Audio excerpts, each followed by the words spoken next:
Hello and welcome everyone. I am Hadir Khali joining you from Egypt. I am truly honored to be here today to co-moderating this important ocean action panel today with my colleague Tristan. And today's session's ocean action panel about mobilizing finance for ocean actions in support of SDG 14. And we will explore one of the most critical yet often overlooked dimensions of ocean sustainability funding, whether for community-led project, scientific research, marine protected area, or blue economy innovations. And no action is possible without adequate financial support. And now I want to leave it to my colleague Tristan to introduce himself and start with you. Yeah, thank you, Hadia, and hello, everyone. So as Hadia said, my name is Tristan da Silva Ionela. I am a PhD student right now at the University of Aveiro in Portugal. And I myself focus my research on a small island developing state in Cabo Verde, where I lay the focus on biodiversity, trophic ecology, and the financing part is a big task in my work as well. So I'm really looking forward to your contributions today. Furthermore, I'm one of the coordinators and one of the deputy coordinators of ECOP Germany and ECOP Europe. ECOP DACH is now the correct term for Germany because we as well align with Austria and Switzerland. And without further ado, I would like to jump into the session. But in first place, I'm just going to take the time real quick to thank our sponsors, because without all of these groups, it would not have been possible for us to have this wonderful event. I want to thank the Federal Ministry of Research in Germany, the BMFTR, the DAM, the German Alliance for Ocean Science, IOC UNESCO, the KDM, so the Consortium for German Marine Science, the Global ECOP Program, one of our other partners is NEOPA, and we are co-funded by the European Union. So today we're going to have 6 main speakers who are going to present their wonderful projects, from hackathon to youth-led projects over to large-scale investment strategies, all for basically the bigger goal to bridge the gap between the financing and ocean action. So our first speakers will be announced by Hadia. If you have any questions throughout the session, please put them in the chat, and we will answer them once the presenter has finished his presentation. So back to you, Hadia.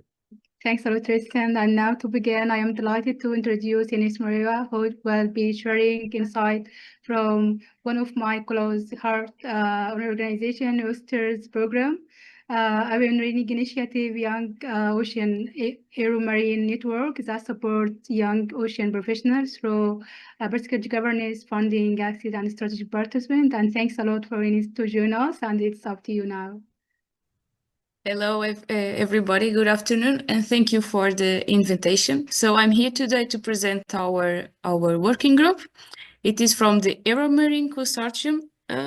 This is not passing. Okay, sorry. Can you see my screen, right? Yes. Okay, thank you. I don't know if you know, but Aeromarine is a consortium of over 50 European academic and researchers organizations in marine science, and from 20 countries, as well from invited members from developing countries, which we want to give training and network and research opportunities for everybody. And then we created the Oyster. Aeromarine created the Oyster in 2018, which is an independent working group funded by them. And it's to promote and support opportunities for ECRs in marine science.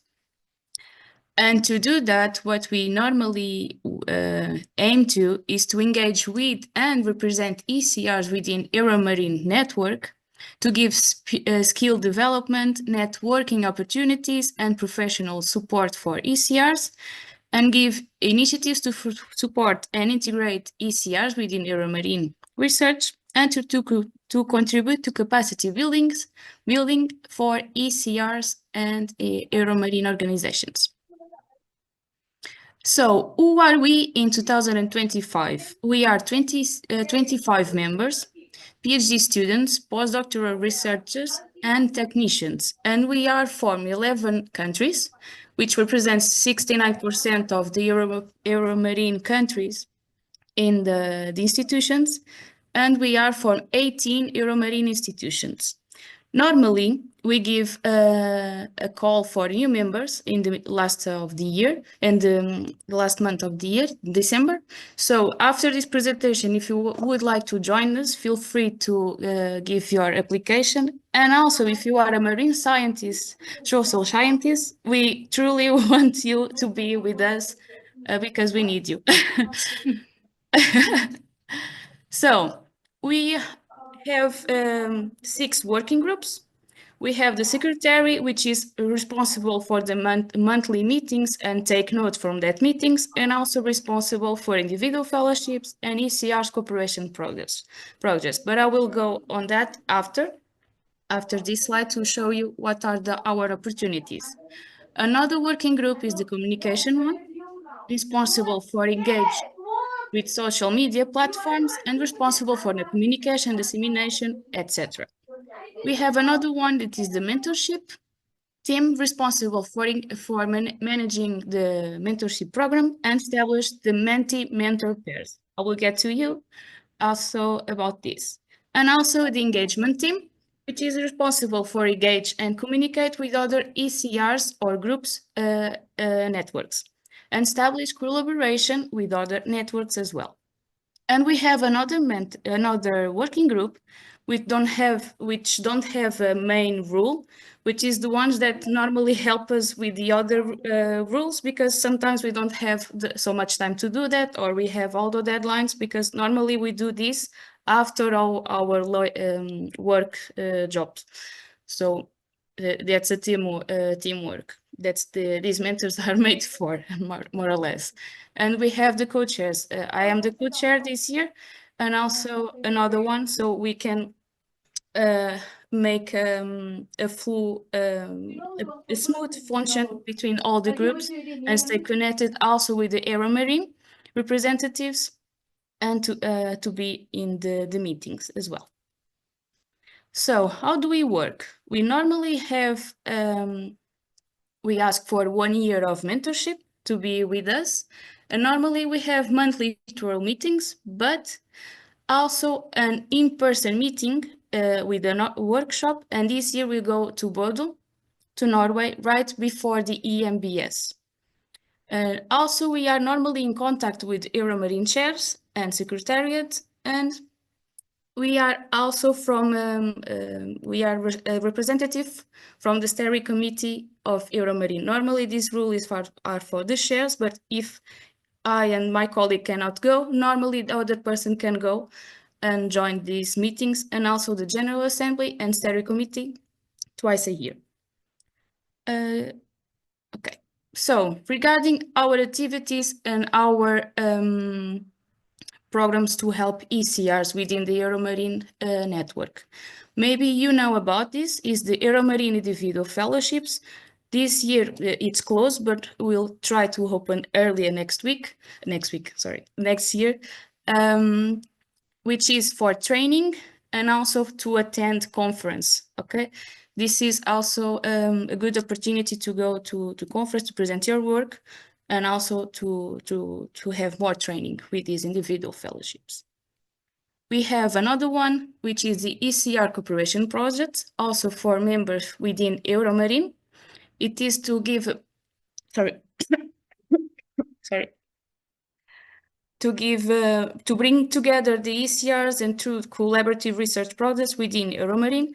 And normally, depending on the budget available for each year, we give 2 projects per year. Okay. Another one, as I mentioned before, is the mentorship program, which is a platform to allow to Euromarine science ECRs to developing personal professional orientation and connection with Euromarine experienced researchers.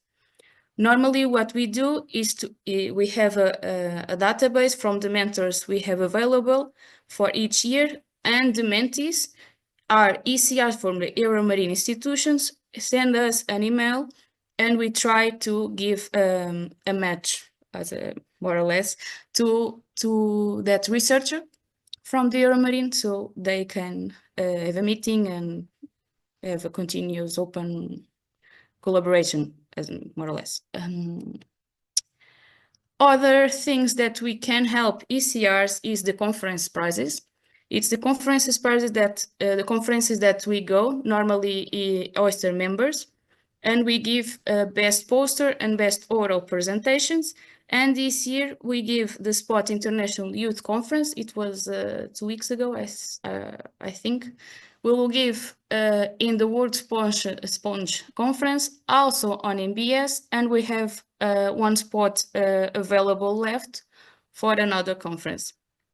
And we give, like I said, the prices for oral and poster presentations. Other things that we do is the communication and the social media. Please feel free to join our social media. We have here our names. I don't know if you know, but Euromarine has researchers in the spotlight, and this network, our network, also give opportunity to young researchers to give the interview. We give an interview for our colleagues. The last one, it was one of the grantees of a ECR cooperation project from 2023, if I recall. I myself give also an interview there, so please join the Spotify Young Researchers in Spotlight to see our interviews, and also for the other Euromarine researchers. Also, what we do is a weekly thread for job and job opportunities, and a bi-weekly thread for conference and the courses. So normally we do that in 1 week and 2 weeks, yeah. If we don't have so much work in our hands, we normally try to be accurate on this. So far, since 2018, we have give 185 individual fellowships for capacity building for ECRs, 5 projects funded, which we don't normally as the CRs don't have the opportunity to be a PI, but these projects you can be a PI. The conference prizes, 22 funded for best and oral presentation, and we give 10 Menti pairs for developing personal and professional connections between the researchers in the area. And so far, 4 podcasts for the young researchers in the Spotlight podcast. And as you may know, this morning we launched our Youth Coalition of the Ocean Leaders. So this is a great opportunity for us ECRs to have a voice in this room of big sharks. So it's really nice to us to be in this coalition, to have voices. This is really nice for us as well. And other other initiatives that we are doing is scientific publications.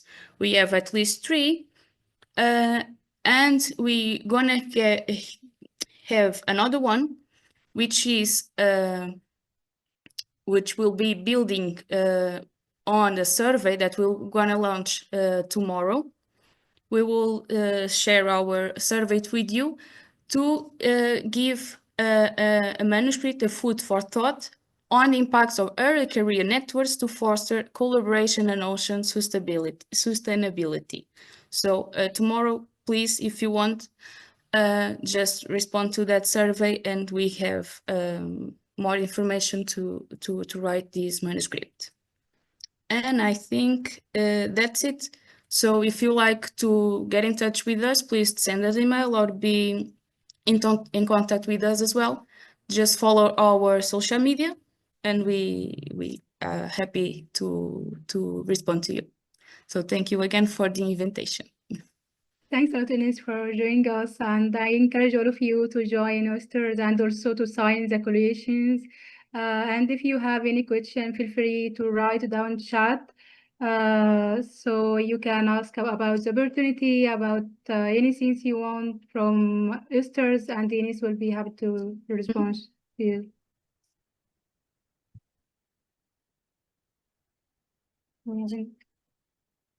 Okay, we haven't any question in the chat, so I want to ask you, Ines, about for oysters and Euromarine. What do you think? What lesson can global funding framework learn from oysters in terms of accessibility, equity, and capacity building?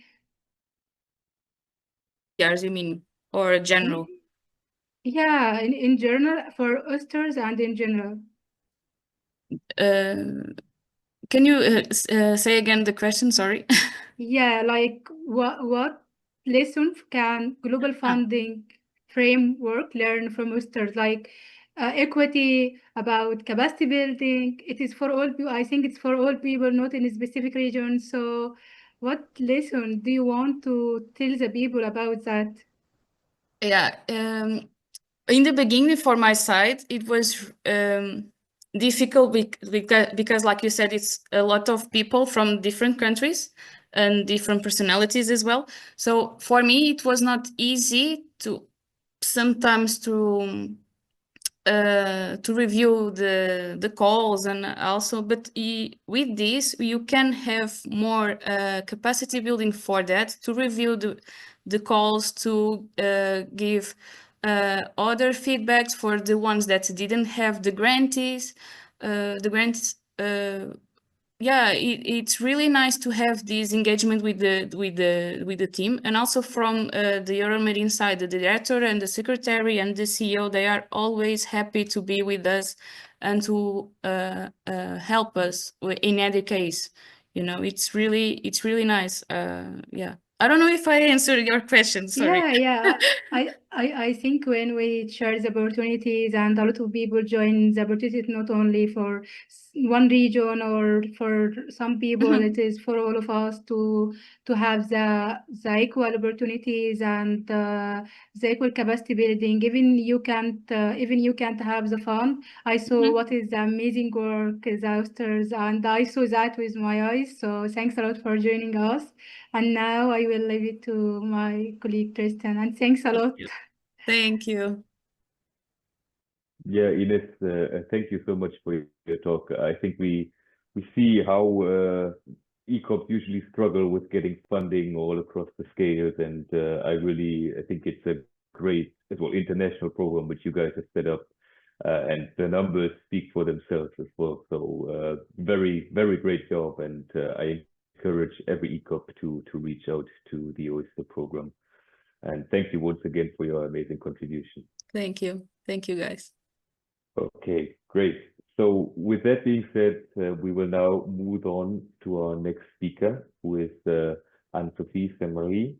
And she's the speaker for one of our partners, NEOPAR, a Canadian network that funds multidisciplinary research and fosters collaboration between scientists, communities, and policymakers. Hello and welcome, everyone. I'm Hayden. And I see that she's here now with us. She's the director of the Canadian Integrated Ocean Science Observation System.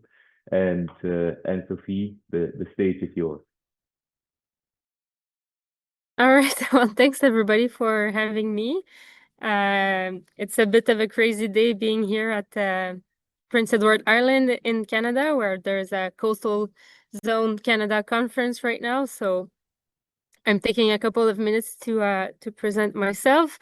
I was just talking to the director of NEOPAR this morning, Jamie, and he was a little bit shy to ask about my age. He didn't ask about my age, in fact, but I felt like he was asking towards it a little bit, so I didn't mention to him that I think that by the legal definition of ECOPs, I still have about a year and a half or so after my 10-year of ECOPs is done. So I'm really happy to be presenting today in behalf of NEOPAR and CEUS, the Canadian Integrated Ocean Observing System. in the documents that I've received prior to joining this presentation, there was some mentions that there were missing data to make risk-free investments and business calls like those. So I think that in that sense, it really aligns with the CU's mission, which MEOPAR funds. So I can try to share my screen, or maybe Tristan, I can share you the direct link. Oh, actually, I'll try to share my screen. You should be able to share your screen. If not, we will see. Yeah. Perfect. Okay, so you see MEOPAR's logo, right? Yes, we do. Perfect. All right. So MEOPAR is a very long name, but we usually just say MEOPAR in Canada. So it's the Marine Environmental Observation, Prediction and Response Network. It was launched, I believe, something in 2012, and throughout different funding cycles has been like a kind of a broker funding body for different projects in Canada, really in terms of a coordinated approach for different organizations, sectors, and different groups in Canada. It's been recently refinanced for the next 5 years. So we really encourage you to follow. MEOPAR is mainly active on LinkedIn, and that's either that or obviously the website, where you can learn about different funding opportunities for sometimes it's ship time research, community-based research programs, as well as knowledge mobilization projects. There's been 12 different knowledge mobilization projects that have been financed or funded in the past year. So yeah, really getting to, like, obviously Canada with the three ocean connecting the Pacific, the Arctic, and the Atlantic, there's a lot of coast to cover, and there's only 40-ish million people in Canada. So we really have a strong need in Canada to work together, to coordinate, to be more efficient, to cover all of those ocean that we want to research and observe. So yeah, one of the mission is to prioritize the advancement of our scientific capacity to better answer to all of the ocean challenges that we're facing. And yeah, I'm just inviting you to follow everything that MEOPAR will be launching throughout the summer if you're interested in some funding opportunities there. And one of the programs that MEOPAR is really proud of funding is the organization that I work for. So I've been recently, last month actually, appointed to as the director of the Canadian Integrated Ocean Observing System, that I will call CUS from now on. So you might have already know that there are OOS systems elsewhere in the world. There are some in the United States, some in Australia. There's a little bit of systems a little bit everywhere on the planet that have the similar mission of integrating all of the ocean information in one place. And in Canada, we launched that system about less than 10 years ago. And it's only now that we're launching a coordination office to, again, improve our capacity at collaborating and coordinating throughout the country. And so the way that CU specifically is working is that we're working through 3 different regions. I didn't mention Arctic before. It's not currently funded. We don't have the funding capacity right now to launch a regional association for the Arctic, but we're looking at doing that as well. And the other missing piece of the puzzle there is the Great Lakes. So the Great Lakes, we're in close partnership with the American organization called GLOS, the Great Lake Observing System. But for now, we have the Pacific, the St. Lawrence, and then the Atlantic regional associations. And all of those regional hubs, the goal is to have like a bottom-up approach where actual organization, universities, departments are already out there collecting data, and are also very familiar with the people living in those regional areas and local communities to understand what are the data needs through having like ongoing conversations with data users, so that we're really developing tools that benefit to actual people. So all of those data hubs, we're providing common standards so that all of that data can speak to each other in a scientific way, but also in a computer way, so that we're comparing apples with apples and using internationally defined standards, so that the data can move up and eventually connect to international systems as well. For example, the Ocean Biodiversity Information System, which is OBIS, that you might have heard through the OBIS acronym. And like I said, the goal was really to connect with existing groups throughout the Canada. So if you're familiar with Canada's ecosystem, you might recognize some of the organization there. I'm gonna skip to for the history, but yeah, we've been funded through MEOPAR and DFO back in 2018. And we've been recognized in 2023 as a Goose Regional Alliance. And yeah, we're looking forward to our 4th cycle that is starting now. So a little bit more into the technical side, really on our day-to-day basis, what we do outreach, we connect with people, either if they want to access data or to share data. And then if they want to share data, we go through all of those data ingestion pipeline until we get to the visualization side through different outputs. We work very closely with a lot of ECOPs as well through our data management and training. Depending, you've seen on the slide with all the different logos. Of course, when we're talking about big federal departments, they have already a lot of capacity in data management and etc.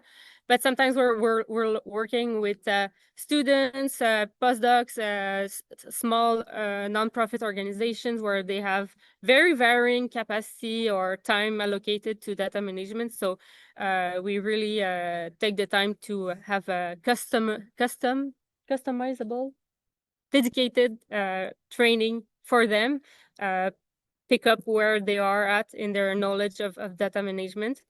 And we are aiming also in the next year to develop we're going to launch, for example, a data management guide that will be made available on the CEUS website.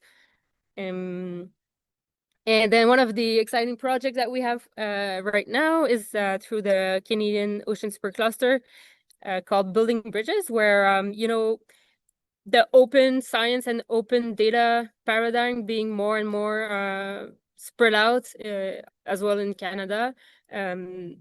We're kind of facing a wave of open data that needs to be managed and put in repositories and made available. So when I first started working in this field, a lot of our data manipulation was done manually, in fact. So and now it's more automatically, but we're trying to go one step further and bring AI assistance in our data ingestion pipeline to accelerate and improve our ingestion pipeline to be able to deal with more and more data and make more data available for everybody. I'm gonna skip through those, but we're trying to reuse technical tools that are already in the community, so we're not reinventing the wheel. And I invite you again it's all open data. So if you connect on the CEUS website, you'll have access to different visualization tools. One of them is the CEUS Data Explorer, where you can filter and select different data sets, check out the metadata to find out if that's what you're really looking for, and then openly download and free to reuse the data in the end. We're also developing some very specific tools. For example, CEUS Atlantic is developing an hurricane dashboard that is really relevant to their coastal environment. And there's many things, like I said, we're looking forward in cycle 4, that is this year and the next 2 fiscal years, strengthening our national office and presence, developing all of those tools and putting them online, new partnerships, and yeah, I think that covers most of what I had to say. I'll stop here and take any questions if there are. And I'm sorry, I feel the wind getting stronger, so I hope it doesn't interfere with my mic too much. But yeah, thanks for that. Thank you, Anne-Sophie. Everything was great. We didn't hear any of the wind noise in the background. And I just checked the chat, and it doesn't look like any questions on the chat, but maybe I can ask some questions, and then we see if something else arises in the chat. So first of all, thanks for showing us all of this. I mean, I don't even know where to start since you're doing so many things, and it's actually just the regional project. Although, of course, you guys in Canada basically have the biggest coastline worldwide for a country. And I was just wondering, so since you have so many things going on, like what funding models do you think are most effective and sustaining like a community-driven effort? Like what is your, like, what have you learned is basically working the best? That's a very good question. Obviously, we've always faced funding challenges. In terms of the Canadian model, if I could say, for ocean observing system compared to the American one, which is puts instruments in the water, we've been able to navigate a little bit more the uncertainty because we've keep it very lightweight at our level so that we rely on the data collection of our partners instead of ourselves adding to that capacity, which could have been useful as well, but maybe more difficult to sustain in terms of funding. So being that very specific layer of data management and dissemination keeps us really like unique and focused, so that whichever partner that we're working with to manage and share the data, they themselves have to get their own funding, and we encourage a lot. Usually we say 15% of funding for research should be allocated to data management and making available. So in that model, we were able to make sure that the organization who are collecting data on the ocean have money themselves to work with us, because we need to work hand in hand. They need to send the data to us and we send back. Like there's a lot of back and forth in making the data ready to be published. So in that model, it was really good that we rely on our own funding to be able to do our little niche things, but we rely also on the funding of our partners to include the work with us. I think that there was something else that I wanted to say, but I'm beginning to forget. So no problem. Like I said, it's so much what you guys are doing that it's really interesting, and I think it well shows how intertwined the system is, working with different groups. I think it's probably as well not always that easy to sort all the data. But since so I've been to Canada sometimes too, and every time when I was there, like the indigenous presence was very notable at every conference I was. Like, how do you work with indigenous communities? yeah, that's a really good question. And actually, like the logo of the conference I'm in is really inspired by indigenous community here in the Mi'kmaq from Prince Edward Island.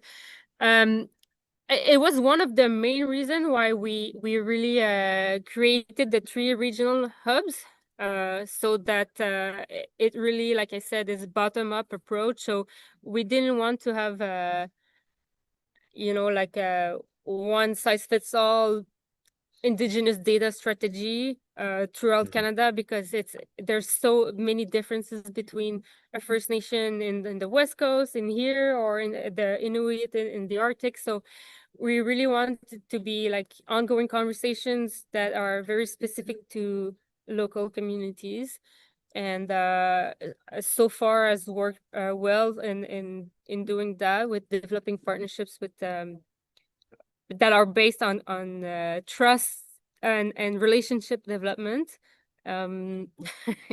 Everybody's going out for coffee. Yeah, so I think that was one of the core strategy to really keep it, like very close with the people who are, because you probably know this, but having like a one federal person that's just gonna hop in the life of a coastal community and move on and not build that relationship is really not the best strategy that is out there. So we really wanted to avoid that, and working with again the the people who are working actually on the coast here and know the people and will not be like being forced onto the people and yeah. Yeah, that is great. And I think you mentioned the most important thing. It's trust in the end to work with local communities. And with that being said, I thank you so much. We don't want to hold you back from grabbing a coffee too. If there are any other questions from the participants here, please feel free to reach out to Meopa, either through LinkedIn, as you said, or maybe email, social media, other channels. And thank you so much, Anne-Sophie, for being here with us. My pleasure. And enjoy the conference. And I will hand over to Hadia now to introduce our next speaker. Thanks a lot for joining us, and I wish you have a good day. And now let's turn into a dynamic and use-driven model Blue Citizen hackathon. And we welcome Karina Hijab, who will walk up through how Ocean Theme Hackathon have mobilized a non-traditional financing, supported innovation and the ideas, and as well with real world problem solving skills, and share with us the winner and the videos. And I am very excited. It's up to you now, Karina. You can start. Hello, everyone. So today I have a very nice task to announce the winners of the Blue Citizenship Hackathon. But for those that don't know me, I'm Karina Higa. I'm part of the ECOP program, and I'm co-lead of the Ocean Literacy Task Team. Just to give a context, the Blue Citizen Hackathon is part of the Ocean Literacy for Blue Citizenship project that we are developing since last year. And through this event, we would like, it's kind of innovative capacity building, because we provided a series of webinars for the participants to understand a little bit of the BBNJ agreement, because sometimes this kind of language is really hard. Yeah, so we try to simplify all the terms and to bring like concrete examples for everyone to understand how they could get involved. So, and also we brought some experts to support the participants to develop advocacy videos by creating videos, giving some storytelling and video making tips.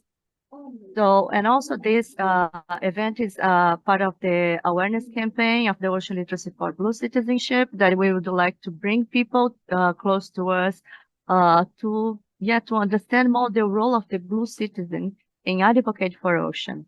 So the role of ocean literacy is to make the information accessible to everybody. So, and then we can foster a blue citizen. Blue citizen is the one that has rights and responsibility and care for the ocean.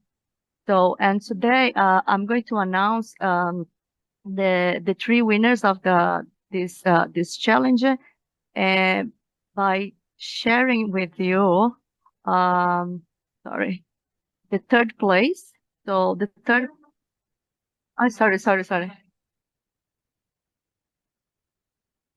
Sorry, just I need to share here. So the 3rd place video is called Our Shared Garden. It was created by the group 4. So can you guys? Can you guys see? Now we can. My screen? Yeah. Just like, let me know if you can hear, okay? Okay. Can you hear? Yeah? No. Can you hear that? No? Okay, I need to reshare that. Sorry. Share. Okay, share with her. Okay. Cool. Let's start again. Okay, let's go. Well, I lost my garden. It didn't happen overnight. And the truth is, I am not the only one who lost it. You did too. Let me explain. Imagine a neighborhood where everyone has a garden. Some grow food, others save flowers, and some rely on what you grow to live. In the middle, there is a big open garden. No one owns it, but everyone uses it. Then, trash piles up, toxic chemicals spill, no one stops it. The pollution spreads, the smell reaches your door, the damage seeps into your soil, and one day, you can't grow anything anymore. But this story isn't just about gardens. It's about the ocean. That big garden in the middle, it's our high seas. The high seas, or the ABNJ, are vast waters that belong to no one but affect us all. They cover nearly half of the planet, yet only 1% is protected. These waters aren't just some far empty blue. They regulate our climate, absorb carbon, and generate oxygen. They are also migration routes for whales, tuna, and sharks. They connect entire ecosystems from the deep sea to our shores, and they feed communities and support the economy of several countries. But right now, they are being overfished, polluted, and exploited by industries with little oversight. Mining, shipping, and unregulated fishing are threatening biodiversity out there and our society back on land. That's why, after 2 decades of negotiations, something historic happened. In 2023, High Seas Treaty, also known as the BBNJ Treaty, was adopted. But here's the catch. For the treaty to actually make a difference, it needs to be signed and ratified by at least 60 countries by the end of 2025. Why should you and your country care about the BBNJ Treaty? This treaty actually will ensure shared genetic resources, area-based management tools, environmental impact assessments, and capacity building and technology transfer. But ocean protection is not only about treaties, it also needs people. We need you to be a blue citizen. Talk about the BBNJ Treaty, join global actions, ask your leaders. When will we ratify the BBNJ Treaty? Because, after all, the ocean doesn't depend on us. We depend on the ocean. So let's protect our shared garden before it's too late. Okay, this is the third place. Hope you like it. So it's really cool to see all the creativity we had. Can you still? Okay. And for the second, sorry. And then, second place, we got group 8, create the ripples of change.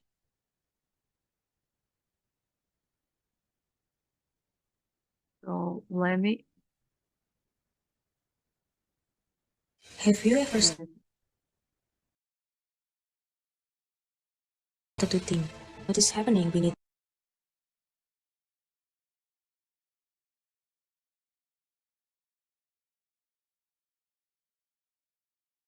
the waves?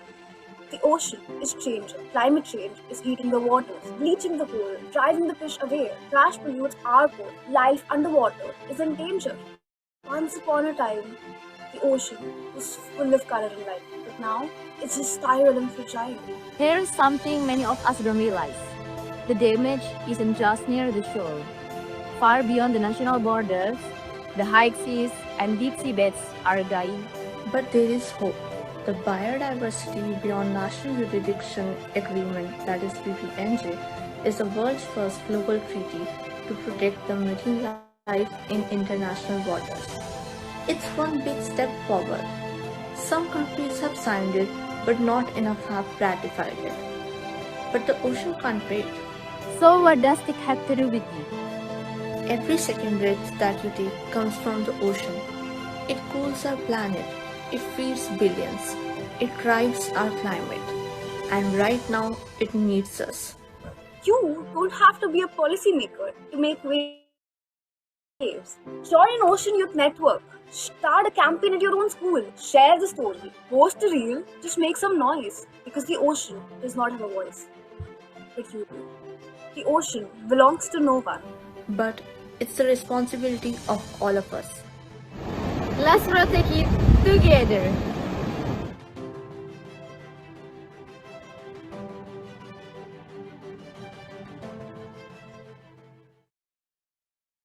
Okay, hope you guys are enjoying the winners.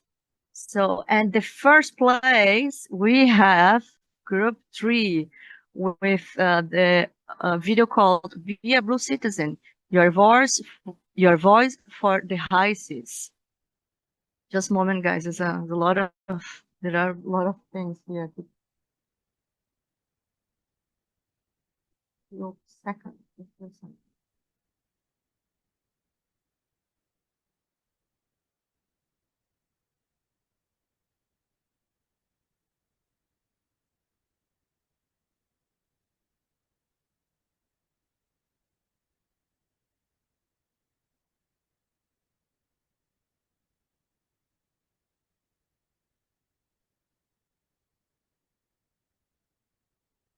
Sorry, I think the internet here is not very good at the moment.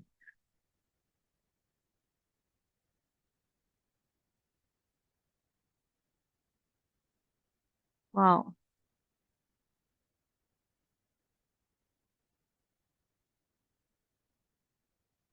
No. Oh no. Oh no. I will try again. Okay.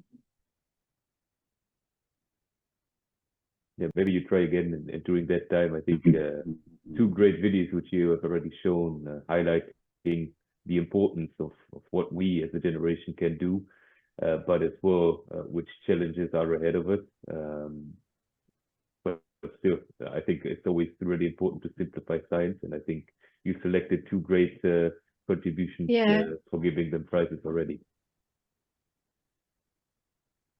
Yeah, we had a jury.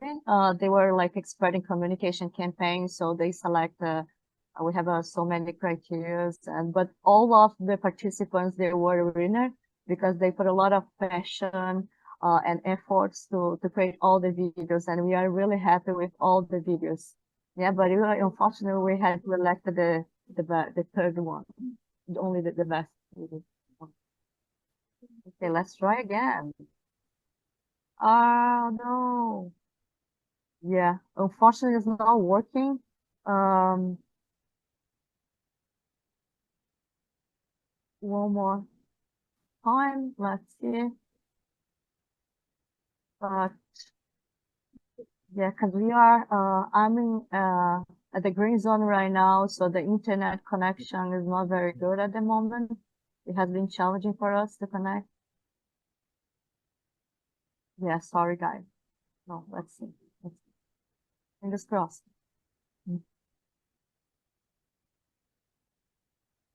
No problem at all, Karina. I mean, maybe we can jump in real quick if it doesn't work with an interview partner Alessandro has, and maybe by the end of his interview we make it work. Yeah. And if not, we just move on. Okay, guys, I'm so sorry. Yeah, but the winner is group 3, Be a Blue Citizen, your voice for the high seas. So yeah, I just want to say thank you very much for all participants. You guys did a great work, and it was so much fun to organize this event. I'm so proud of all of you and all the organizations that support us in this event. Thank you so much for this space as well. Congratulations to all the winners and wish you all the best. Congratulations. Yeah, same from my side. Great job, great presentation. Yeah. And now we jump into our mobile journalist Alessandro. Let's see who he has with him. Sophie, you go directly after the interview, okay?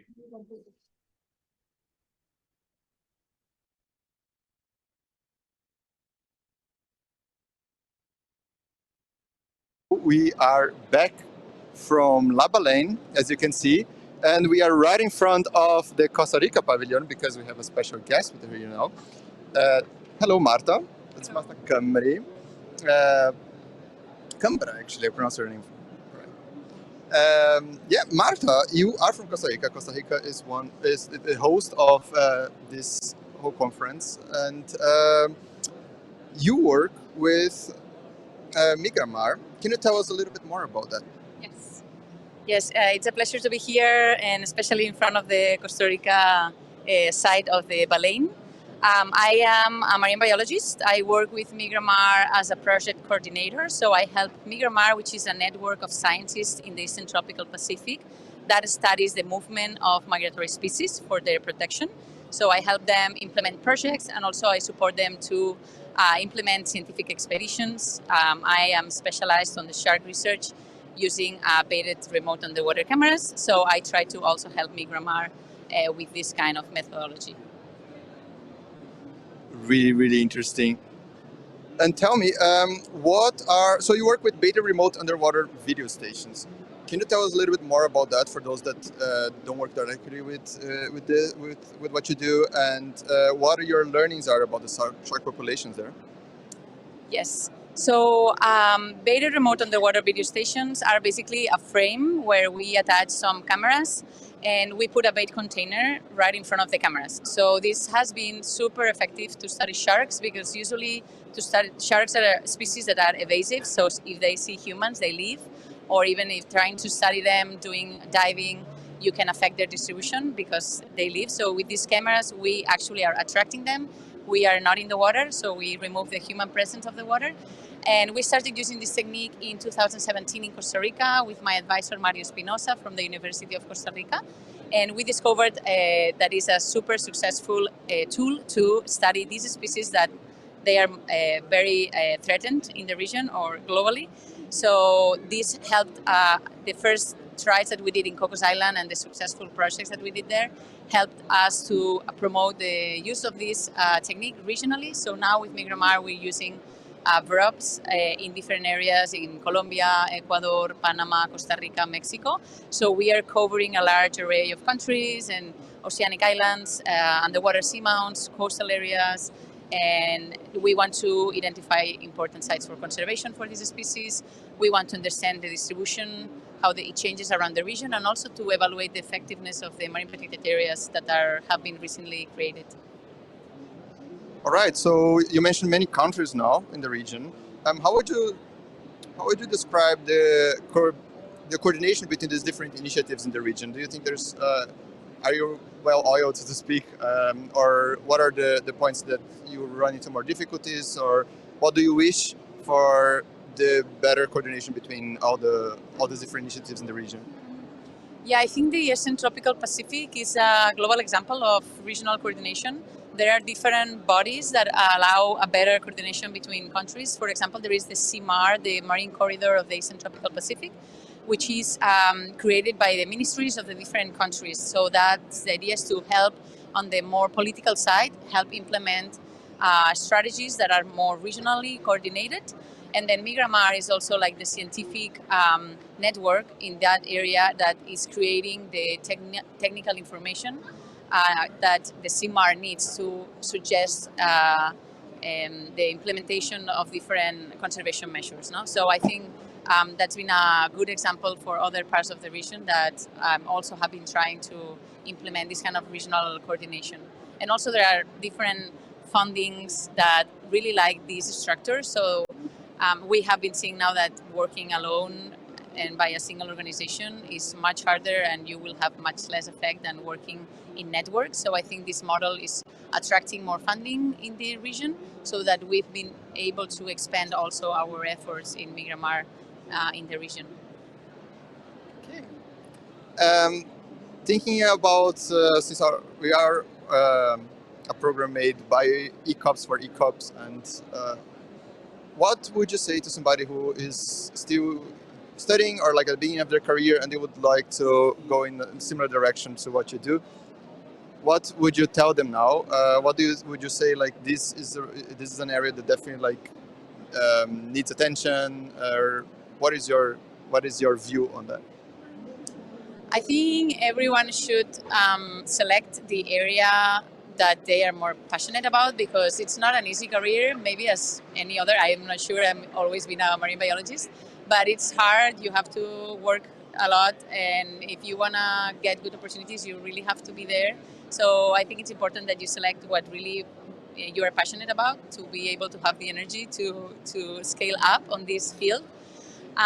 We recently created a new initiative that is called REM, Red de Especies Marinas Migratorias, like Marine Migratory Species Network for ECOPs in Latin America. We did it together with ECOP Central America and Migramar as a way to help recent professionals in the study of marine migratory species, so to provide them resources, to connect them with experts in the region. It's very new. We launched it like a couple of weeks ago. We have a LinkedIn, so I think it's a good way for ECOPs of Latin America to also get some facilities and some help in their careers. Really nice. Can you repeat the name on LinkedIn for those that might have not caught it? It's Red de Especies Marinas Migratorias. The acronym is REMM. Perfect. Thank you very much. That was Marta here from La Baleine. Back to you in the studio.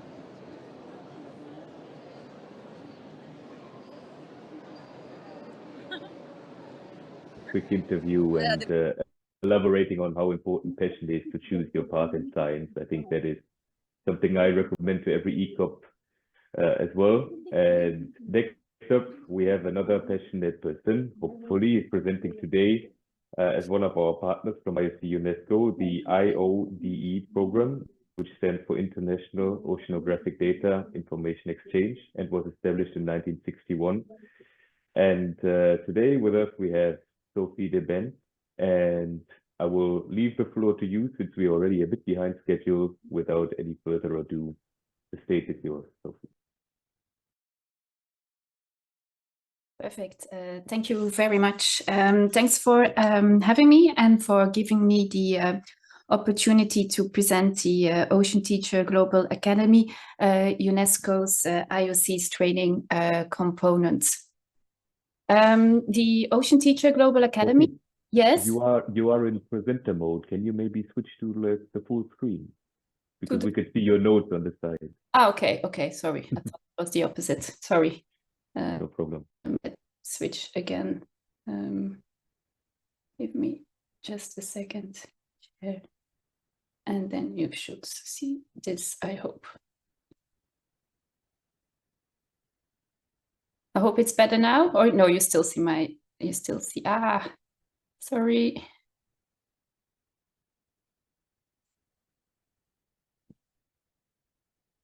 This is not helping. Just a second, sorry.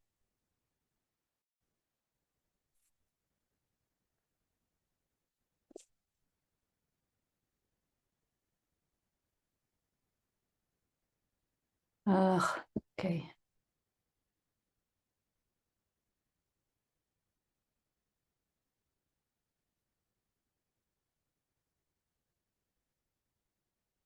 I mean, otherwise, if you cannot figure it out right now, we just go on with the way you wanted to present. But I think if you just press play from start.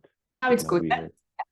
Now you have it. We have it again. We have it again with your notes, but okay. Yeah, look, I will just leave it like this. Sorry for that. No problem at all. Okay, good. So the Ocean Teacher Global Academy is UNESCO's IOC global network of regional and specialized training centers and affiliated partner institutions. And together with these centers, we train on ocean sciences, services, and management relevant to IOC programs and contributing to the UN Ocean Decades. Our network includes region-focused and topic-focused excellence learning organizations that are endorsed by IOC member states with proven means and capacity to sustain training programs relevant to their region's expertise. So the training topics include tools that can help member states achieve the Sustainable Development Goals and research emerging topics in marine and maritime fields, such as the data management, biodiversity assessment, eDNA, and marine spatial planning.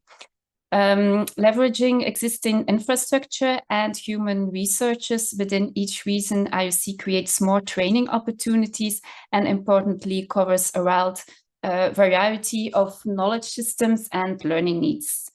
OTGA was created and remains hosted by UNESCO IOC IOD, building on a legacy of ocean data training. And for the last 10 years, this training platform has been supported by UNESCO Flanders Fund and Trust for the support of UNESCO's activities in the field of science, enabling OTGA to continue building equitable capacity related to ocean research, observations, and services for the global community. The OTGA provides a comprehensive internet-based training platform that supports on-site training, blended training, and online training. All the training courses are delivered using the Ocean Teacher e-learning platform that enables the sharing of standardized quality training content in a coordinated framework, whilst allowing the use of different languages like English, Spanish, Portuguese, and French, as well as local regional resources. And these learning resources are made openly and freely available. So participation in the trainings is by invitation, application, and is open to everyone. And the formats are adapted according to the scope and aim of the courses. So we have 17 training centers spread all over the world. Argentina, Belgium, China, Colombia, Ecuador, Denmark, Fiji, Ghana, India, Indonesia, Kenya, Malaysia, Mozambique, Norway, Portugal, Uruguay, Brazil, and the USA. We have more than 15,000 active users on our training platform. So the community that we serve, participants are coming from different institutes, being academic, government, international, and intergovernmental, NGOs, private commercial, private nonprofit, and research. The professional areas from the participants cover multiple ocean sciences, and the geographical coverage is all the sea regions and 187 countries. You can say that the OTGA is built by and for the community and has partners worldwide. It is also important to know that OTGA is a key mechanism in the implementation of the IOC Capacity Development Strategy, directly contributing to Output 1, helping individuals and institutions to develop capacity, but also contributing to the other outputs through its training topics and network mechanisms. The OTGA supports a complete set of learning services and products freely and openly available to the ocean community. The learning management system is certified by ISO, which ensures the best quality of training and knowledge sharing. In the last few years, we have had several courses that are led by ECOPs in collaboration with the OTGA Secretariat and other partners. In total, since 2022, these were 8 courses. It has always been a very positive exchange as the Secretariat improved its procedures to empower more yearly career and provide service for these. And likewise, the ECOPs involved in the organization and delivery understand the learning mechanism system framework and can apply this in other situations and future careers. So these are not, of course, the only courses that target ECOPs. Many of our other OTGA courses do as well, as OTGA is not just a training program, but creates mechanisms to increase individual and institutional capacity for and by the ECOPs community. In those 8 courses, we had in total 324 participants, which 128 were certified, coming from OTGA, from 64 countries.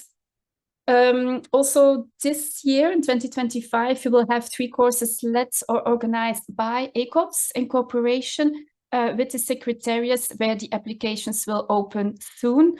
Some will be taking place in Africa and in Europe this year.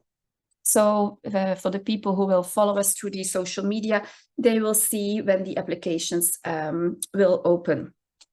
Based on the courses we had in the past focusing ECOPs, we can say that we received amazing testimonies and feedback from the community, valuing the opportunity and the learning experience. Well, I'm coming towards the end of my presentation. I would also like you to introduce the IOC traineeship offered by the IOC Capacity Development Unit. This is the second cohort. People can still apply till the 25th of June. The audience is also ECOPs, and you will see the link. You have more information. I can put it in the chat for the people online any second. Last year, in 2024, we had the first cohort where we trained 6 trainees in 5 different host institutes.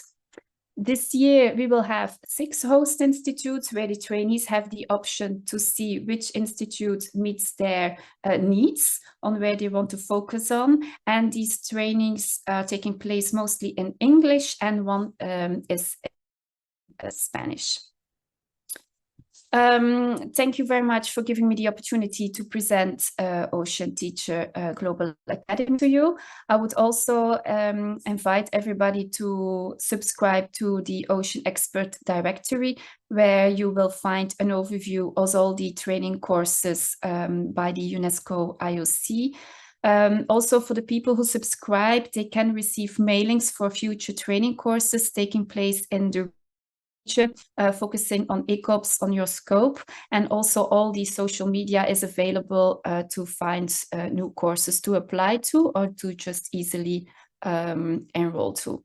Thank you very much, and don't hesitate to contact us.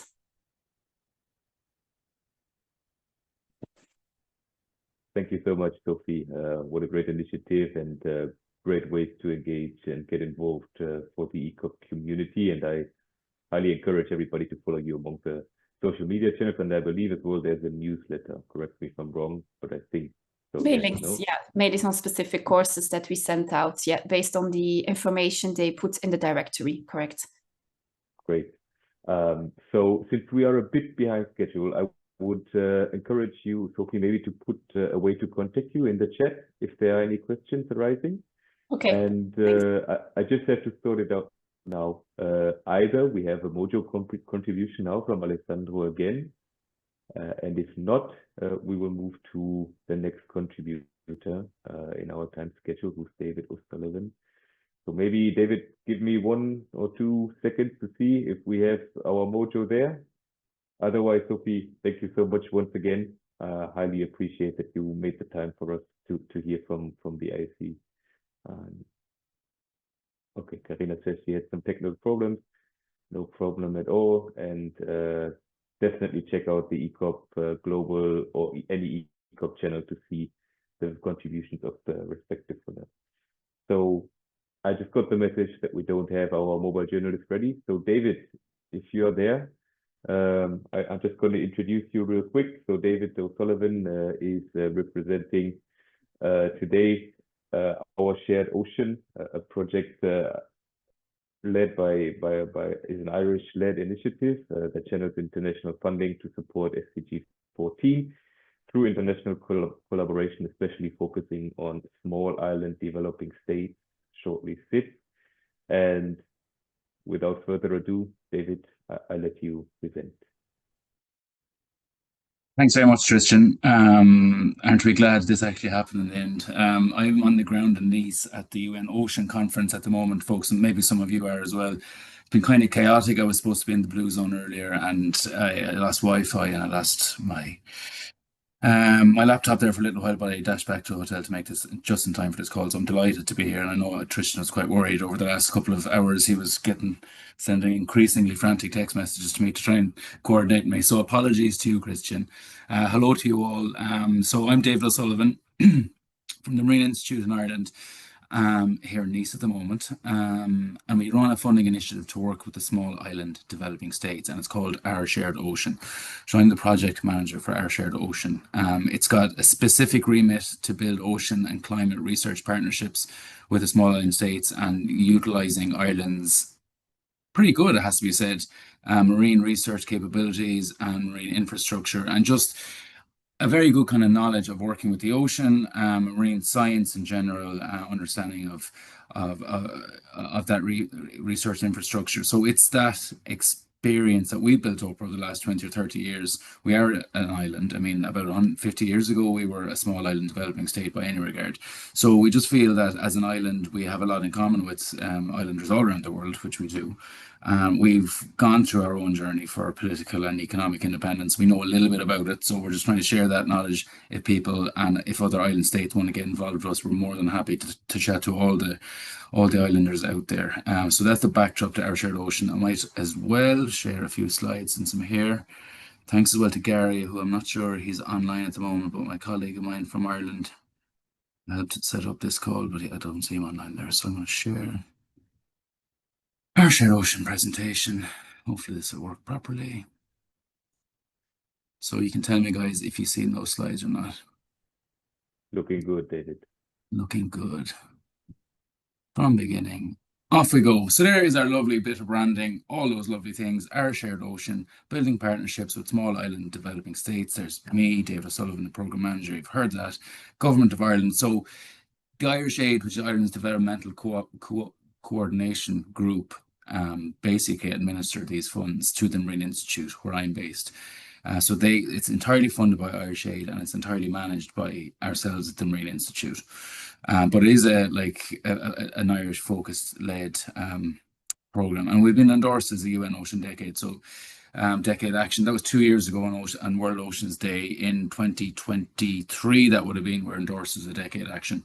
So we worked with various partners within the IOC and within the UN Ocean Decade team to help them deliver their remit, to work with the small island developing states, but also to work within that partnership and that network. And I'll talk a little bit more about that later, including Ocean Teaching Global Academy. And I just recognize Sophie from the previous call.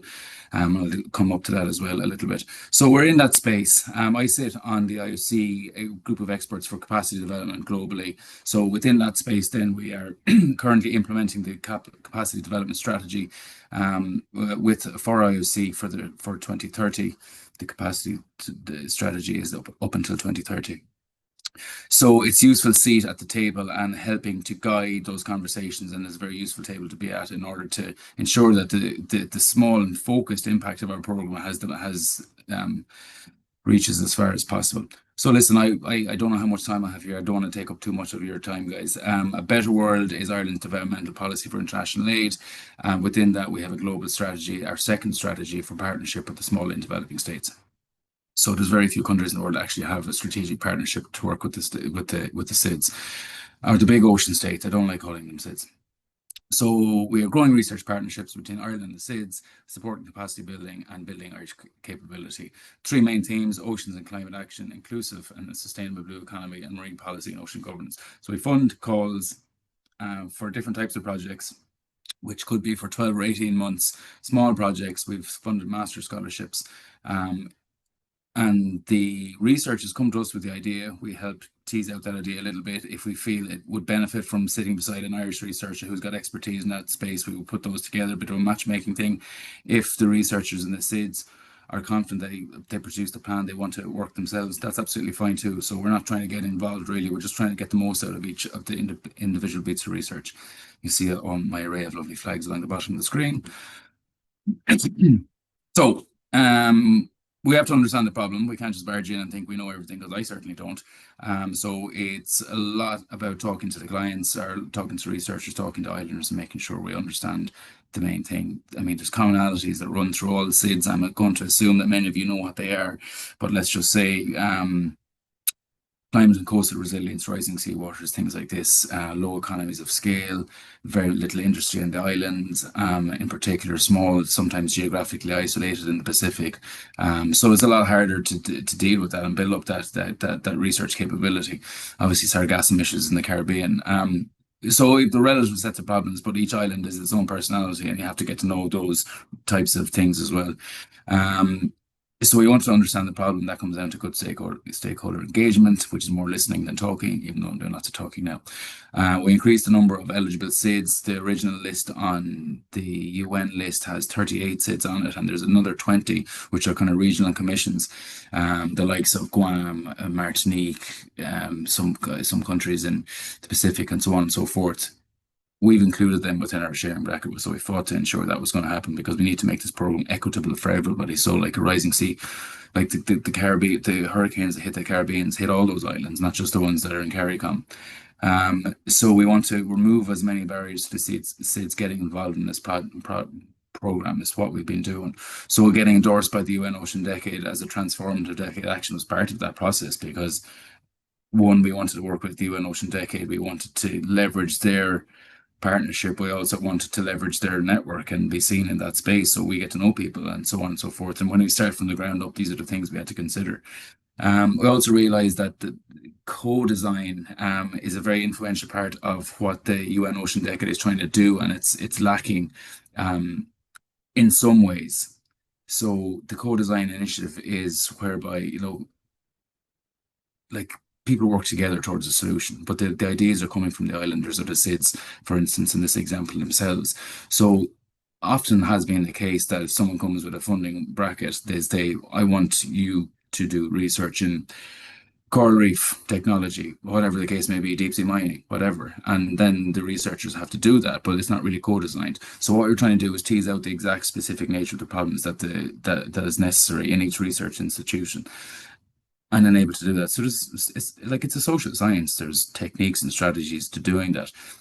So we worked with the IOC to build a training course in co-design, which was launched on Ocean Teacher Ocean Academy last year, and it's actually still there. I think the link is going to be in the next slide, so I'll refer to that when I get to it. But if we present this online training course for SIDS applicants, then they can benefit from doing this course, which now sits as a live document.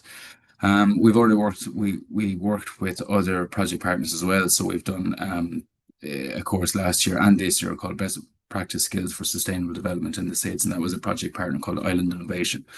So behind all these strategies is that, A, we want to get the program name out there, but we want to remove any issues that the SIDS have, or researchers in the SIDS have, in getting involved in this program, or indeed, it doesn't have to be this program, but to ensure that they can produce the best example of their application in order to get them the most amount of funding that's available.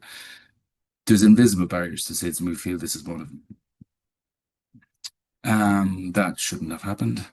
Okay, so UN Ocean Decade of Sustainable Development and Science. Okay, so we're endorsed.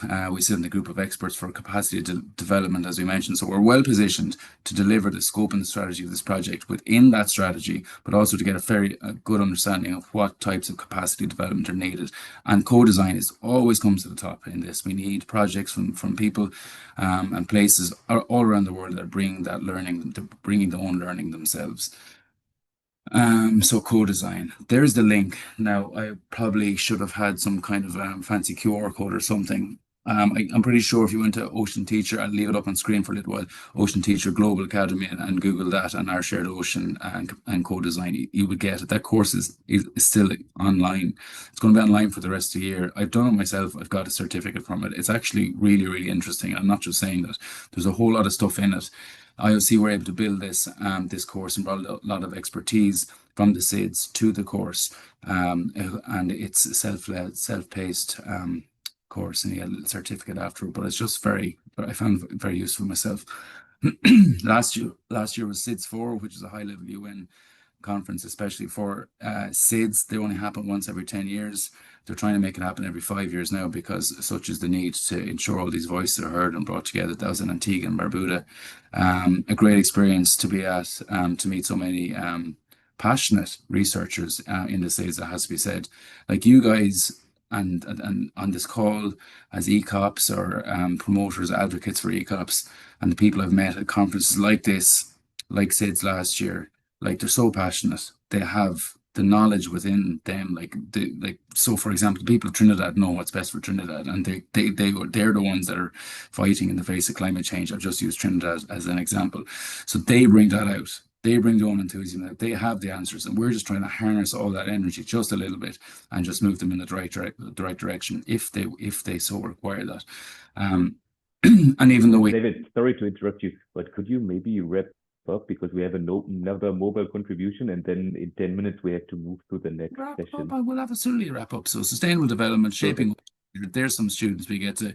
There's some of the types of projects we go to: blue carbon, ecosystem-based adaptation, marine conservation, all those things that you would like to hear. I will share this slides with you afterwards. Very sorry for taking up the time. Haiti citizen science, different levels of science are needed in different countries. So listen, we started off small and we're growing our network around the world. That's what Ireland is doing. We have 100 mobility grants, scholarships, research. It's a really, really good project. We have our Shared Ocean podcast where you can listen to me talking about SIDS all day long if you want. That's perfect. What we hope now for phase 2 of the project is to make sure that the learnings from each of those projects are coalesced and working together, so to ensure that the learnings we got from the Caribbean islands can be applied to the Pacific Islands, for example, so on and so forth. I'm going to leave you with just the fact that we do have calls open. Travel mobility grants are for €2,000 for an early stage researcher like yourselves to go to conferences like Nice. So we've funded 5 or 6 students to be at Nice.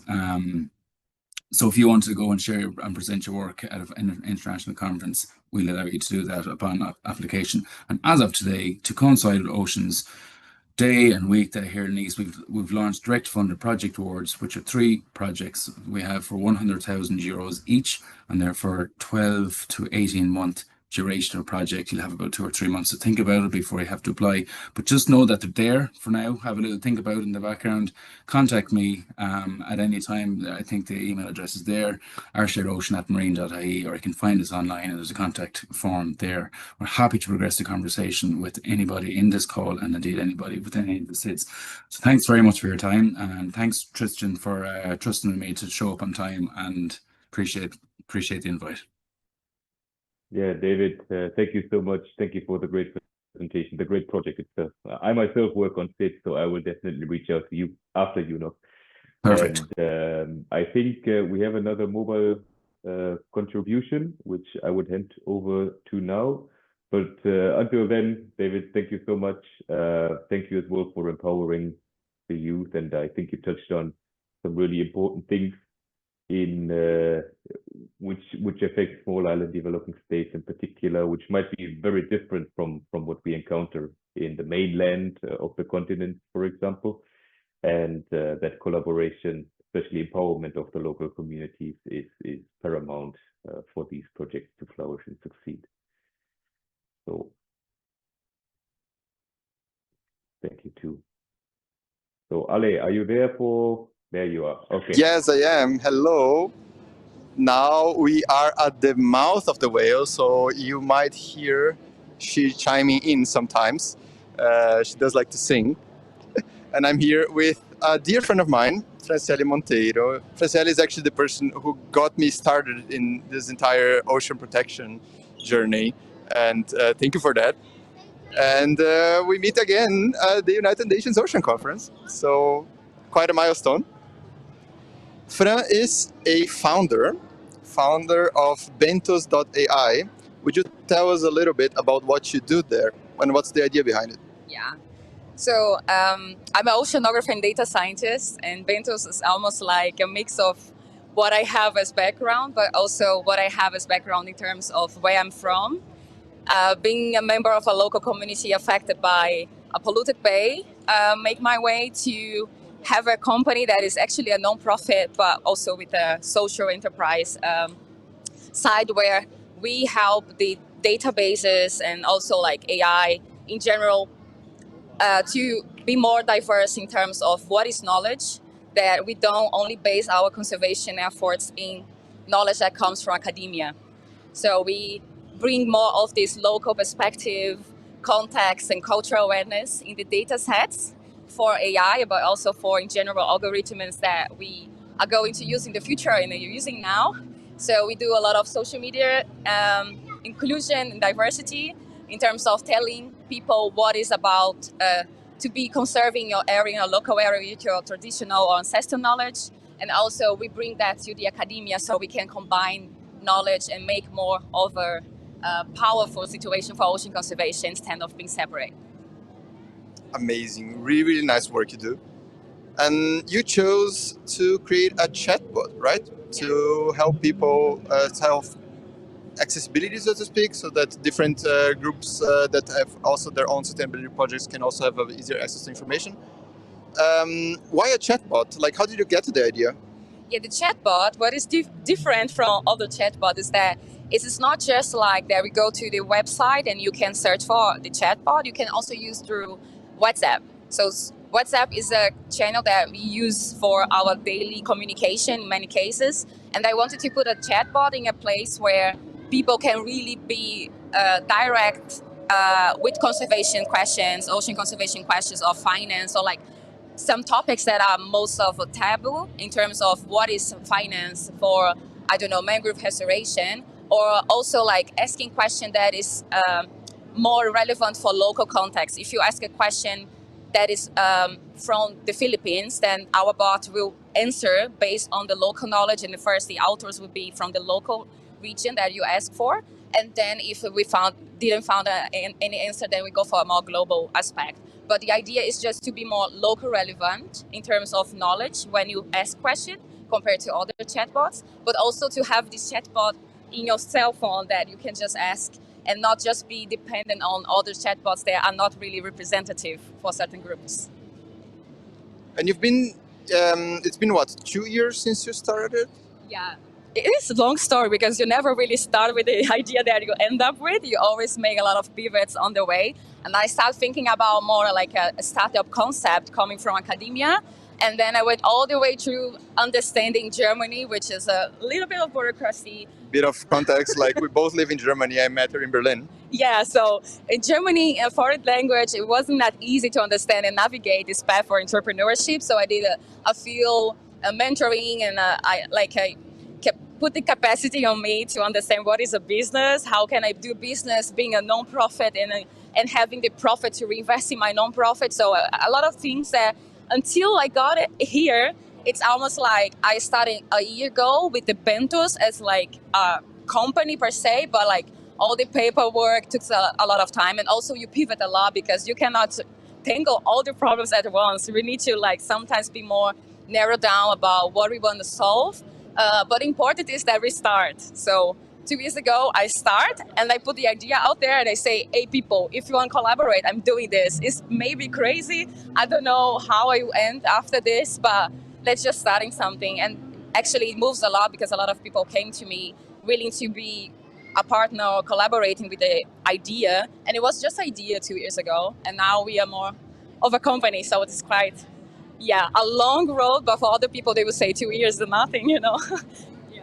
And I see, so you say UE, I see that you have a business partner in Brazil, or do you work with people in Brazil, right? How is it for you to have created a company in Germany, in Europe, and then work with people then back in our home country? Like, how's that experience for you? How does that work? Yeah, for me, it's like easier because I'm from Brazil. So I was focused on Philippines and Brazil, like two different countries that have also hotspot in biodiversity, which is my focus for the company. Like I'm focused on targeting hotspot of biodiversity coastal areas. So being between Brazil and Philippines was more difficult because I can't speak the language, right? In Brazil was easier in this matter. But in the end of the day, I also feel like in Brazil, a lot of small projects, local projects, they don't get much attention. And once you come from outside and you say, point a project and say, hey, you have so much value, you should speak more and be like in this platform, and you give them the platform to talk about the project, then suddenly they start being also more famous locally, not everywhere, of course, but in many cases, sometimes we don't value necessarily what we have around us. And then if you see someone else from outside coming and give you this proper value, then people sometimes in your surrounding, your own family start thinking about, oh, maybe what she's doing is important. So I guess we have a lot of this in Brazil sometimes, which is sad, but still we need to work with what you have in the system a little bit. So I'm happy to work with Brazilian communities, also with older communities. So if you have a project that is grassroots based and want to talk to me, let's talk. I started with Brazil because it was easier for me and my team. Then it's mostly from Brazil, except for 2 people from Pakistan and Philippines. But most of my team, my tech team, is in Brazil because they are also from local communities and also from grassroots organizations that are then joining forces with me to build something that is meaningful, built by us, for us, but also for everybody and for the planet. Taking into consideration, we are a program for ECOPs by ECOPs. 2 questions. How would somebody go, say we have people in our audience right now that are interested in using what you created. How would they go about doing that? Is that already available? And yeah, let's first start with that. Yeah, so we have a website and bentos.ai. Like, we call Bentos ourselves Bentos, but for the domain, a specific website is bentos.ai.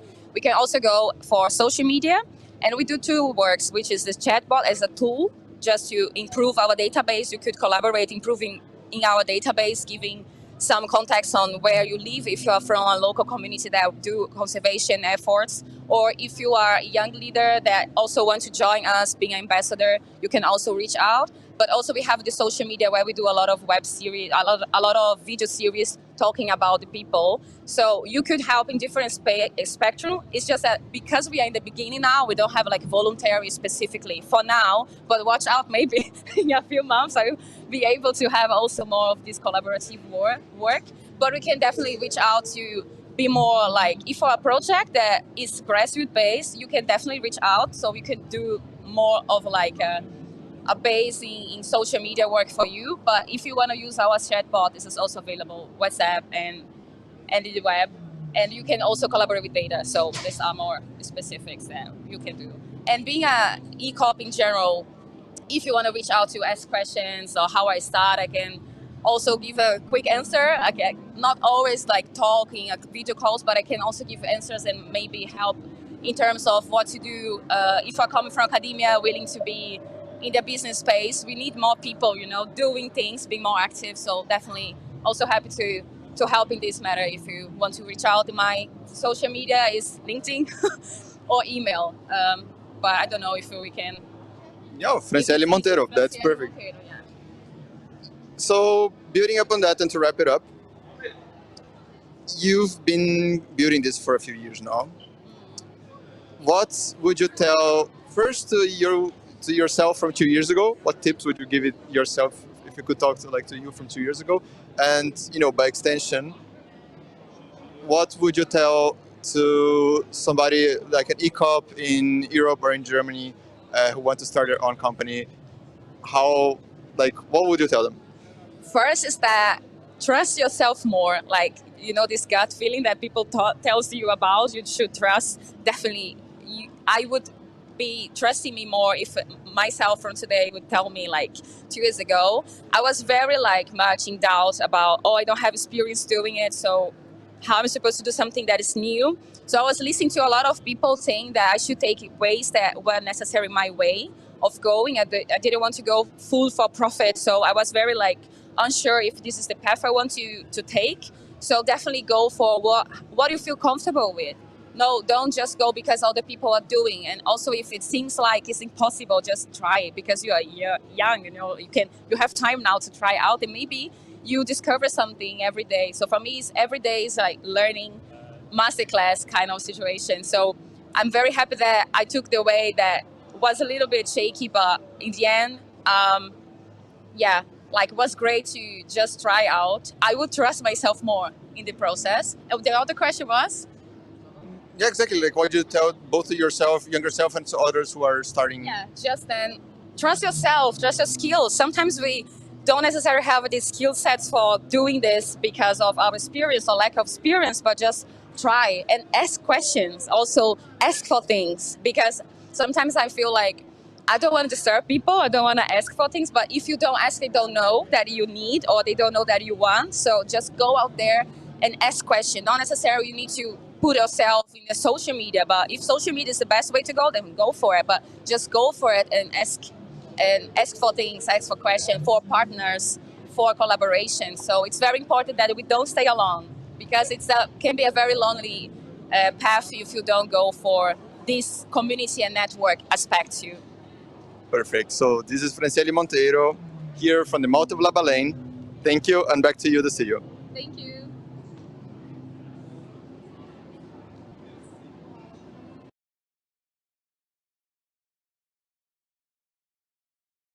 Yeah, thank you, Alessandro. Thank you, Francielli. Very, very powerful last message, and I think that accounts as well for the big financial input we had today. You have to go out there and ask for it.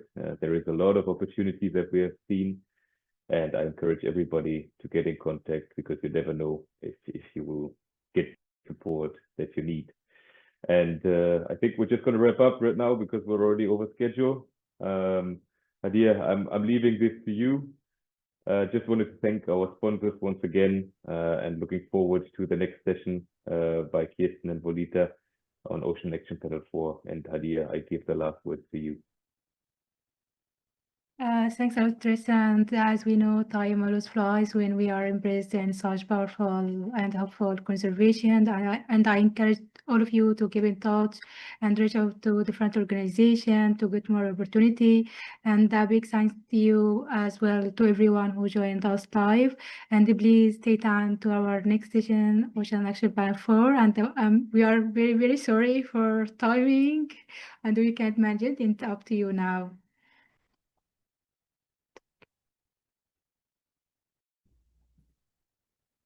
Hi, everybody. Just make sure everyone can hear me okay. Yes. Okay, awesome.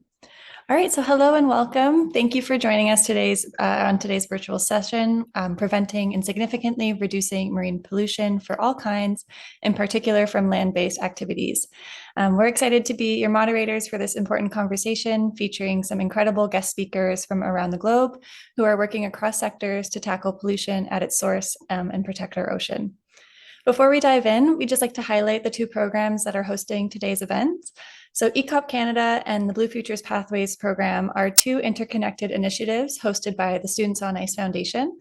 Together, we support youth and early career ocean professionals across Canada by increasing access to education, employment, funding, training, and mentorship opportunities in the sustainable blue space. Our work is grounded in collaboration, inclusion, and a commitment to empowering our future leaders in ocean and freshwater sectors. This event is part of our shared commitment to the UN Ocean Decade, where emerging voices, intergenerational collaboration, and diverse perspectives are essential to driving our bold, innovative solutions for ocean sustainability. By creating a space for diverse generations to engage, we can see that our solutions will be inclusive, they'll be forward-thinking, and they'll be grounded in lived experiences. It's through these cross-generational conversations that we can inspire innovation and strengthen the global movement for ocean health. Hi, I'm Volita Diego. I'm an ECOP with a background in law and human rights. So I lead the ECOP Canada program. And I focus on building partnerships and supporting young professionals who are passionate about ocean sustainability. And I'm happy to be here. And I'm your other moderator, Kirsten Rente. I use they, she pronouns, and I'm from the Blue Futures Pathways team, as well as helping support ECOP Canada. My background is in marine mammal acoustics, and I bring a passion for science communication and creative youth engagement that will help support some connections across Canada's blue economy. And so we're both very thrilled to be your moderators for today's session. As early career ocean professionals ourselves, we're passionate about creating spaces for dialogue, collaboration, and inclusive solutions for ocean sustainability. So with that, we will introduce our first speaker, who brings together scientific expertise, regional knowledge, and a commitment to environmental education and conservation. Cheyenne Sampson is an environmental professional with a Master's of Science in Biodiversity Conservation and Sustainable Development in the Caribbean. Since 2017, she has served as a project coordinator at the Green Heritage Fund, Suriname, where she manages initiatives focused on sea turtle conservation, plastic pollution, education, and awareness, as well as overseeing the organization's digital outreach and communications. She's a very busy lady. So today, Cheyenne will present findings from the Suriname River Litter Survey, a project that connects community-based data collection with policy recommendations to reduce both river and ocean plastic pollution. So please join me in welcoming Cheyenne Sampson. I'll hand it over to you.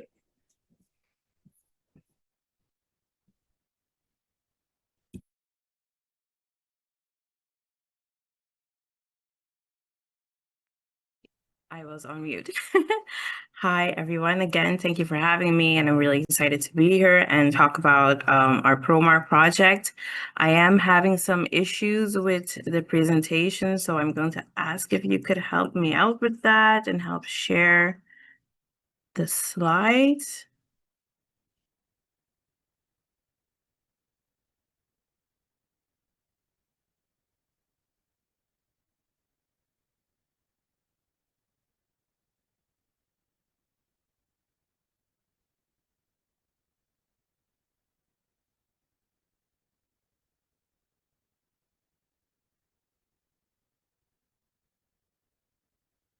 Yes, great.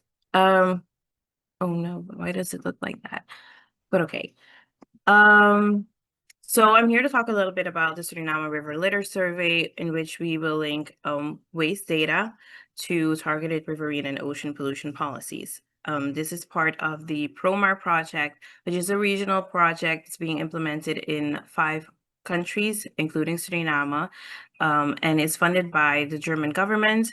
The coordination for the ProMar project is in the hands of the Adelphi organization. It's a German think tank, but the regional coordination is in the hands of the UN Cartagena Convention Secretariat, and in Suriname, the Green Heritage Fund and the Ministry of Spatial Planning and Environment are responsible for the local execution. Next slide, please. Okay, so a little bit about ProMar. Like I said, it currently is being implemented in 5 countries. It has already been implemented in 3 other countries. And the aim of the project is to strengthen policy frameworks and capacities for promoting a circular economy for plastics and to achieve measurable reductions in the flows of plastic waste from terrestrial sources into coastal and marine areas. Next slide. So the project outputs are spread across 4 work packages. Now, 3 of these work packages will be are currently also being executed simultaneously. So those are work package 1, 3, and 4. Work package 1 is the one that I'm going to be focusing on today. It's aimed at mapping waste streams and setting up monitoring systems. And it'll flow into work package 2, which focuses on circular economy solutions at pilot sites. And these sites are linked to the sites where we've done the our waste streams studies. Work package 3 focuses on extended producer responsibility and transnational policy dialogue. And in this, we focus primarily on the reduction or addressing plastic packaging waste. And work package 4 is focuses on stakeholder awareness. Next slide, please. Okay, so starting with work package 1, and you'll see there it says that one of the targets was to analyze material flows, but it became very clear very early on in the project that that would not be possible for Suriname. And honestly, after talking to other partner countries, it became clear that it wouldn't be possible in those countries either, because we have a huge lack of data. We have a lack of data when it comes to like knowing the amount of household waste that is being produced, knowing how much litter is being produced. So it's just not possible to do a material flow analysis at this point. And of course, we are restricted to due to finances and also the time that we have to execute this project. So that is something that we definitely need to look into in the future. Instead, we decided to pivot and focus on waste characterization studies at 2 demonstration sites that were chosen in collaboration with central and local authorities and local communities. Like input from the stakeholders is incredibly important in this project because, like as you'll see in the next slides, we want to set up something that can continue after this project. So the 2 sites that were chosen are an area behind the Vreedzaam market, and that is a very important market where a lot of medicinal herbs and other ingredients for traditional medicines are sold. But this area is also located next to a very huge market in Suriname called the Central Market, where people travel to sell a lot of their produce, but also clothes and meat. And there are also a lot of food stalls there. So here we have a picture. The first picture is of our study site, part of our study site, where you see the waste that has been dumped. The next picture is just it's a picture of the area that we focused on. So that is the Freiza market and then the central market there. The third picture is of our second site, which is the Leonsberg Jetty. It's an important site where people take the boat to see dolphins or to travel to sea turtle nesting beaches, or to cross the river to go to the plantations located on the other side of the river. So this location sees a lot of tourists, but it's also a popular hangout spot for people living in that area. Next slide, please. So the second step, once we had identified the demonstration sites, was to actually collect the waste. We had 3 data collection days per site, and between each collection day, there was a 2-week observation period. So we had the baseline collection where we just removed all of the waste from our study site. And then after that, a baseline collection, we had a 2-week observation period during which we visited the site every day to see how it changed. Like, when was waste being dumped, where was it being dumped, and what was happening during that period with the waste. This was especially relevant for the area behind the market because we could see, like, for example, if you look at this picture here in the middle of this huge trash heap, this was a lot of waste that we weren't able to remove because it had recently been incinerated and there was still smoke coming out of it. So obviously it was really dangerous to remove it. This is also the first site where waste was dumped after the cleanup, after removing the waste. So those types of observations were incredibly relevant for us because the next phase would be to kind of figure out how we address this issue, right? And then if we look at, so after collecting the waste, we sorted the waste. We have various categories such as plastics related to consumption, plastics related to daily use, metal, glass, etc. We weighed all of this waste, and then we did that 2 more times. So again, per location, 3 data collection days, and then 2-week observation periods between those collection days. Next slide, please. Now, all of this data, sorry, previous slide. Yes, this one. So all of this data will be used to develop and adapt and/or adapt existing waste management tools for the demonstration sites. Because now that we have a better idea of the amount of waste that is being produced, the type of waste that is being produced, the next step is to kind of figure out how can we prevent this from happening? Like, what are the issues? Why is waste being dumped at these locations? Like I already mentioned, we are not able to do a material flow analysis, but using the data that we've collected, we've kind of have an idea now of the type of waste that is being produced, and we can make an educated guess as to where that waste is coming from. For example, behind the market, we saw that a lot of the waste was organic waste, produce that hadn't been sold, produce that was going bad. So it's then dumped at the location. And on the one hand, we understand why it's being done because people have this idea that it's organic waste, so it's fine. But once the waste is already there, it attracts other types of waste. So then other people start dumping other types of waste that's not organic waste there, and it becomes a huge issue. It also has led to a rodent infestation. Like, there were rat nests under all of these piles of waste that kind of made the work there, the collection, quite dangerous because you had to be really careful where you walked.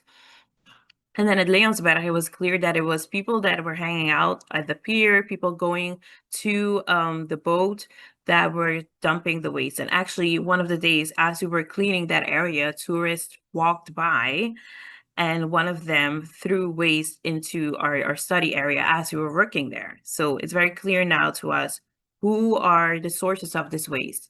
And now that we have that information, we can develop tools to address this issue.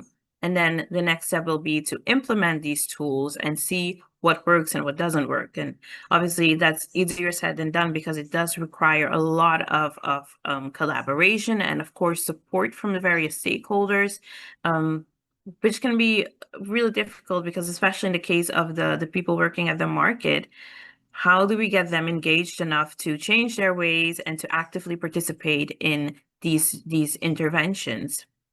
So that's the next step that we're currently working on. Next slide, please. So after all of this, after we've implemented our intervention tools, then at the end of the project, we will be repeating our waste characterization study to see if our interventions have had any impact on people's behaviors. Do we see less waste or more waste? Is it the same? Do we see different types of waste? And once we've done that, we're also going to set up a monitoring system, because again, the biggest issues that we've had is that there's just this huge lack of data. And we want to prevent that from happening again in the future. So we want to set up a monitoring system for marine litter generation that can be used to better address this issue. Next slide. So we see that as like the more technical parts of this project, but we're also currently, like I said, simultaneously as this is happening, we're working on other things such as policy. We've written an options paper that focuses on the reduction of plastic packaging waste. We've also written a policy brief that we've validated with the private and public sector, as well as CSOs and CBOs in our country. We are currently working on drafting legislation to address plastic packaging waste. So there's a lot happening at the same time. And as we're working on policy, next slide, please. We're also working on stakeholder awareness and information dissemination. So we've created educational material, we've visited schools.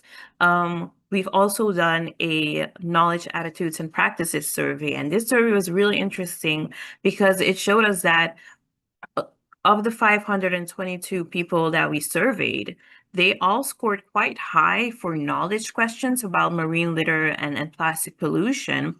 But something that was really interesting to me is that when asked about certain interventions that they would like to see, that they support, only 50% supported a single-use plastic ban.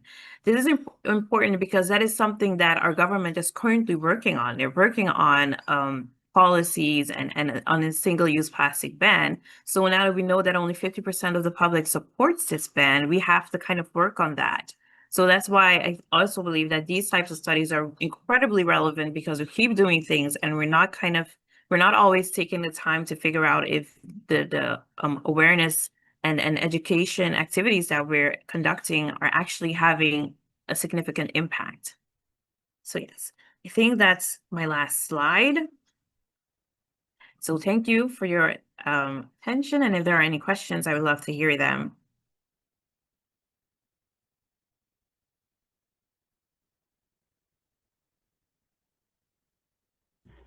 Awesome. Thank you, Cheyenne. Yeah, if anyone has, we have some time for questions from the audience, or put them in the chat. Happy to read them out. Cheyenne, I had a question just on you saying we need to kind of help change the public opinion on plastic pollution. Could you maybe speak on some of the things that maybe would be helpful in that domain, or that you're seeing being done that have been effective in kind of changing the way we're thinking? Yes, definitely. I think and again, this is also something that we got from the survey. People want to be involved in whatever decisions we make. And I think that's where a lot of times we're going wrong. We're just doing things because we believe that they're for the best, and maybe they are. But it's really important to create that support from the various communities as to what needs to be done and why we're doing certain things. For example, we were successful in implementing a styrofoam ban for the food industry in Suriname. But when it was announced, people were not happy at all. They just didn't understand why this was being done. This is not something that had been discussed a lot. We had talked about banning like single-use plastic bags, but not styrofoam. But, you know, once we started talking to people and started explaining how extremely harmful the use of styrofoam is, especially for like food, people understood it and they got it, and they eventually got behind it. But it was an uphill battle, and I think to prevent that from happening, it's really important to not only provide like education about the harmful impacts of plastics, but also to talk about alternatives, talk about why we're doing what we're doing to create that support. And I think that's one of the great things about this PROMAR project is that while we're working on collecting the data, while we're working on policies, we're also working on stakeholder awareness. So yeah. Oh, yeah, that's great. That I think that really emphasizes a need for good science communication and relationship building on the ground. Yeah, that's wonderful. Awesome. Thanks so much, Cheyenne. Okay, I'll pass it over to Valida. Yeah, thank you for that. We'll move on to our next section to bring in an interview from UNOC, but they just went in the previous session. However, would still like to take a moment to highlight Franciele Montero's work that she's doing with Benthos.ai. So Benthos is an initiative that's breaking ground in the use of inclusive artificial intelligence for ocean conservation. So they focus on integrating local and indigenous knowledge systems into scientific and policy conversations around ocean protection. So the tools that they have and they've formulated include an ocean science chatbot.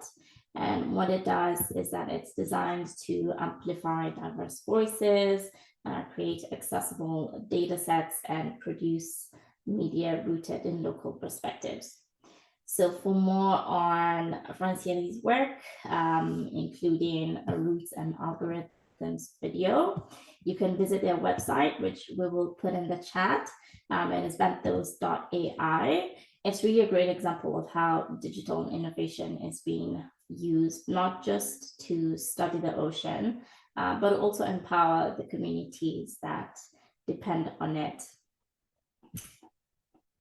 I think our third speaker has joined us, so I'll let Christine just introduce Juliette. Awesome. Okay, thanks, Valida.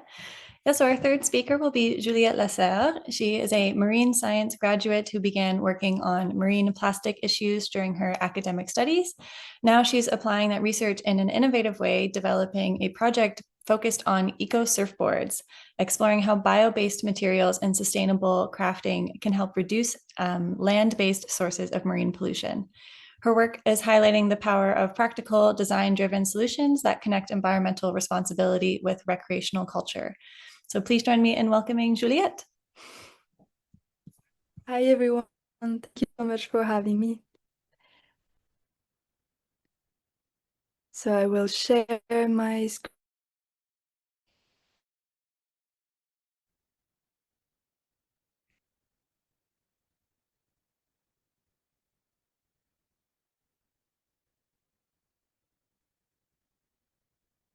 Can you see my screen?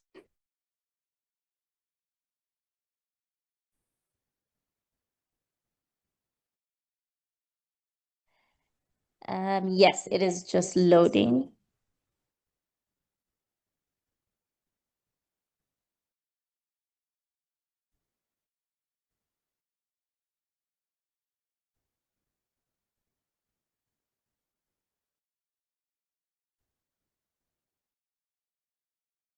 Is it working now? Yes, good to go.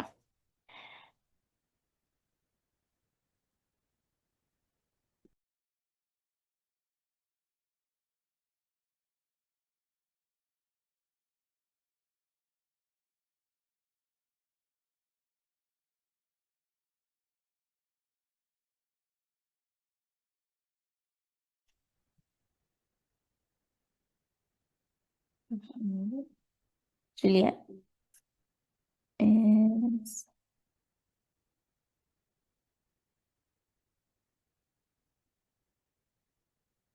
Okay, we'll just give her a second.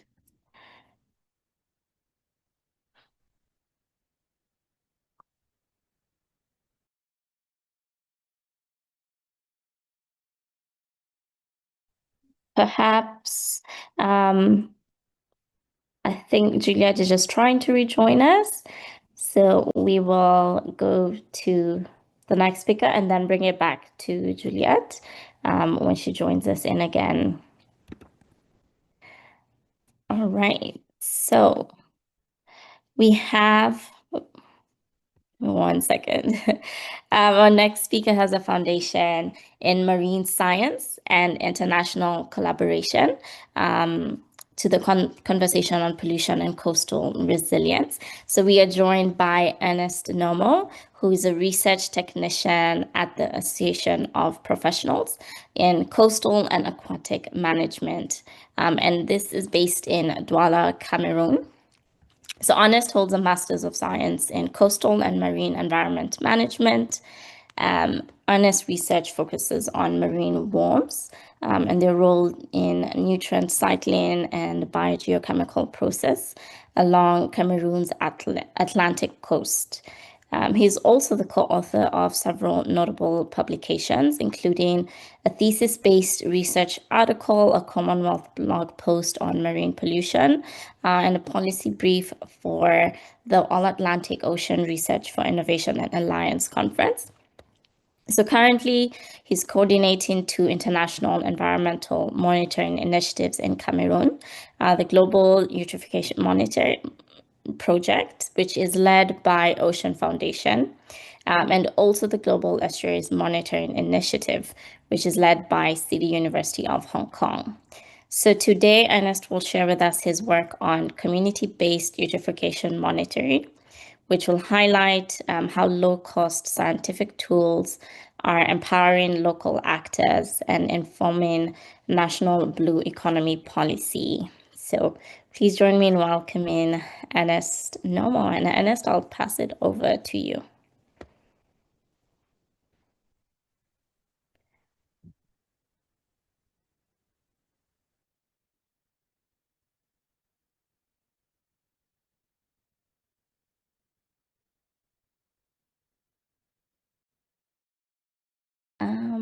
Ernest, if you can just speak a bit louder, we can't hear you at the moment.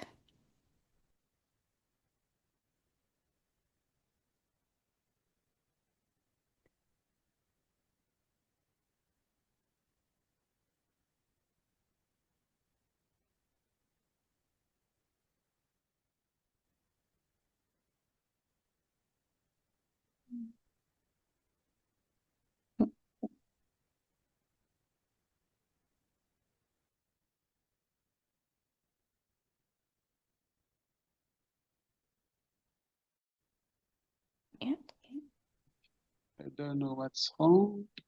There we go. There we go.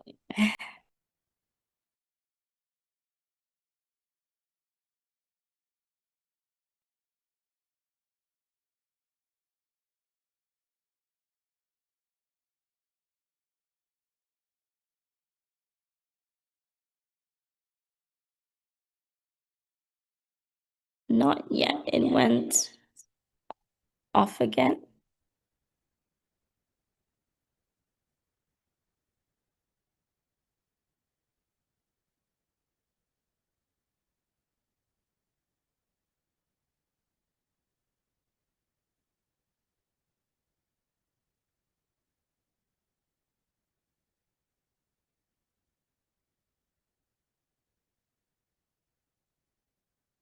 Okay, we will give Ernest just a minute here to connect.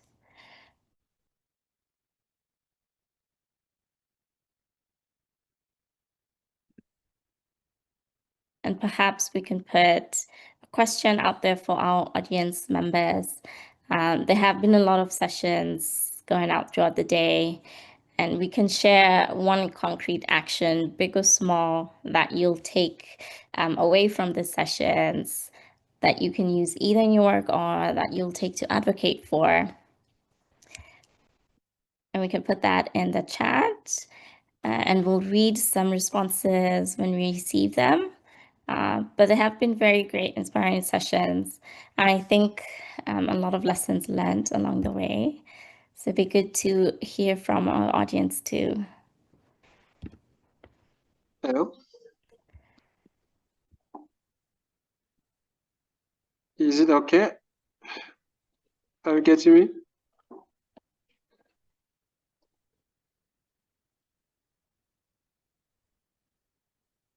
And sorry, can you hear us? Yes, it's okay for me. I can hear you.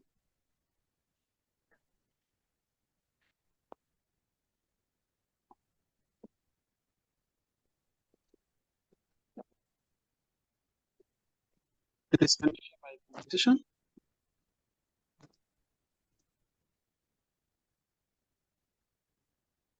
Can you share my presentation, please? If you have it.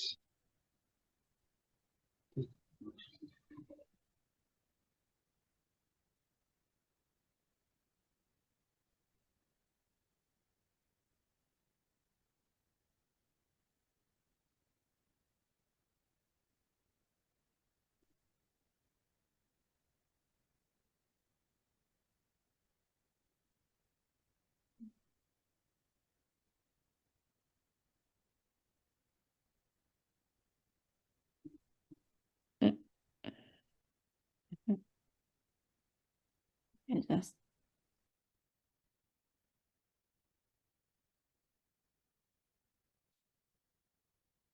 It's okay.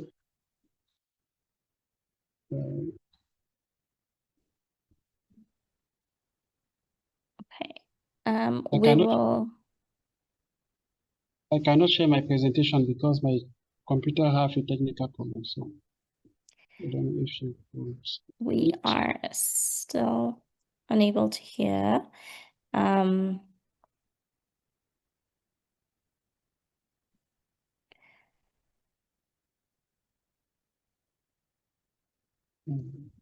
we can sidebar and so we can't hear. Okay, Ernest, you're good. Okay.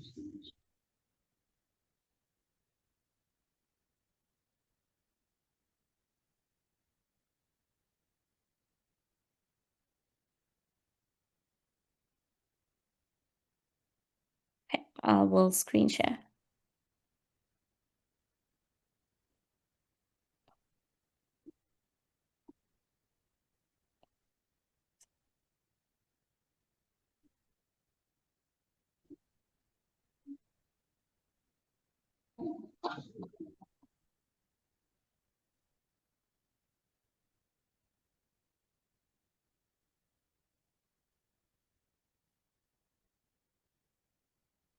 Sorry, just 1 second.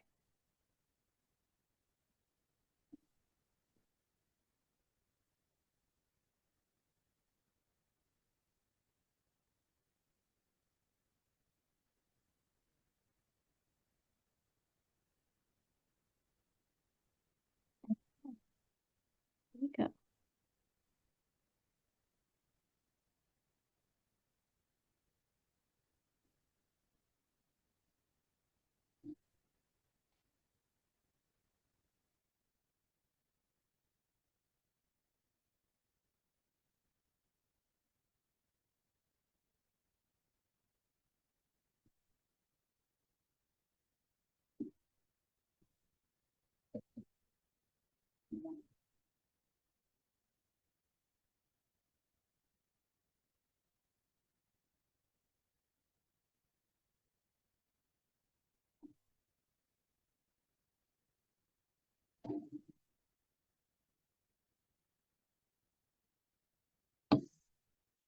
Oh, the time is gone. What's wrong?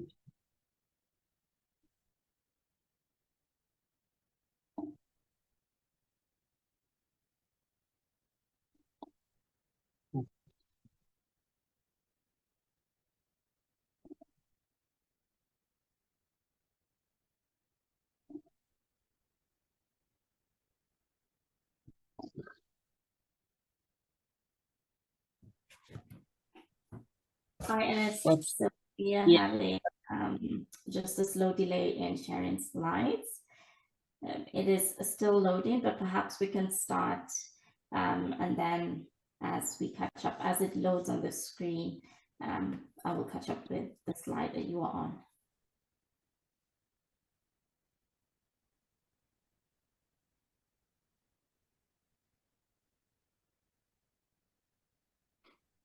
Okay.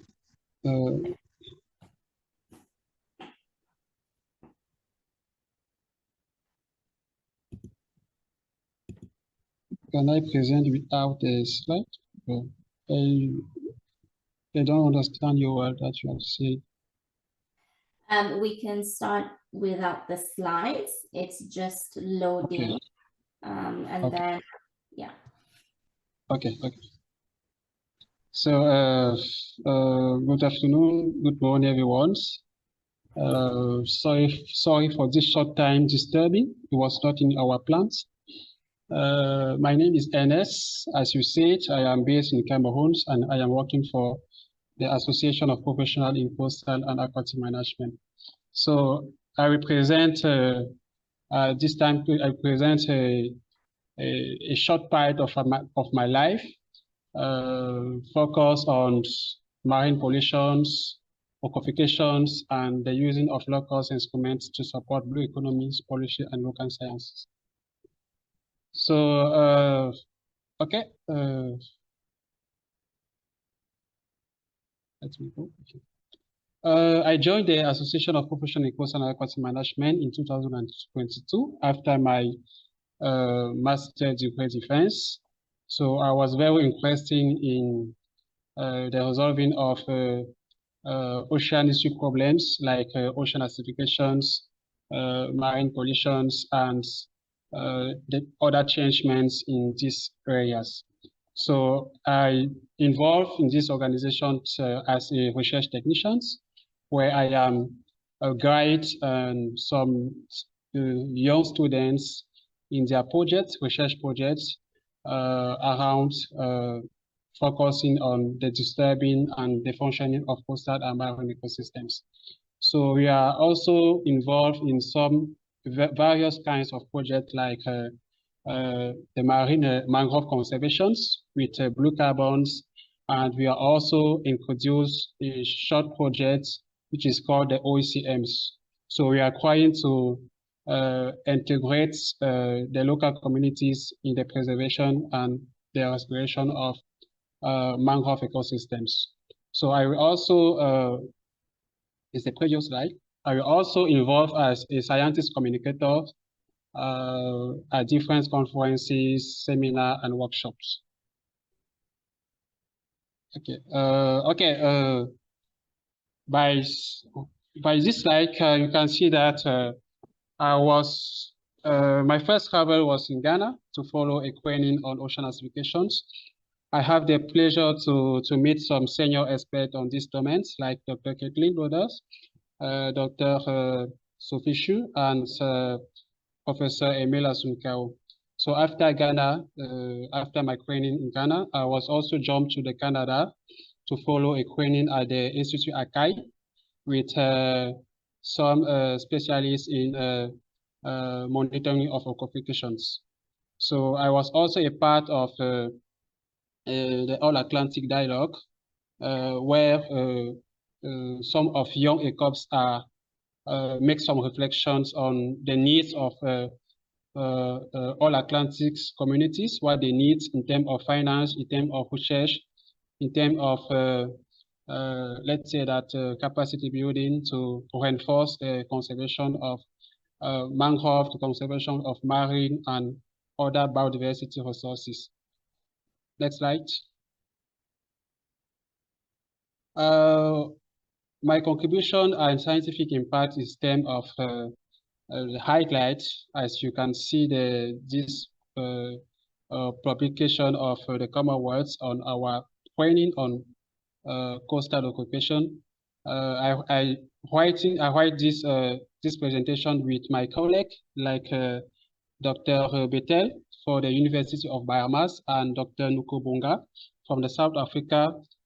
I was also have this gratitude to be site by the Ocean Foundations. As you can see this this photo.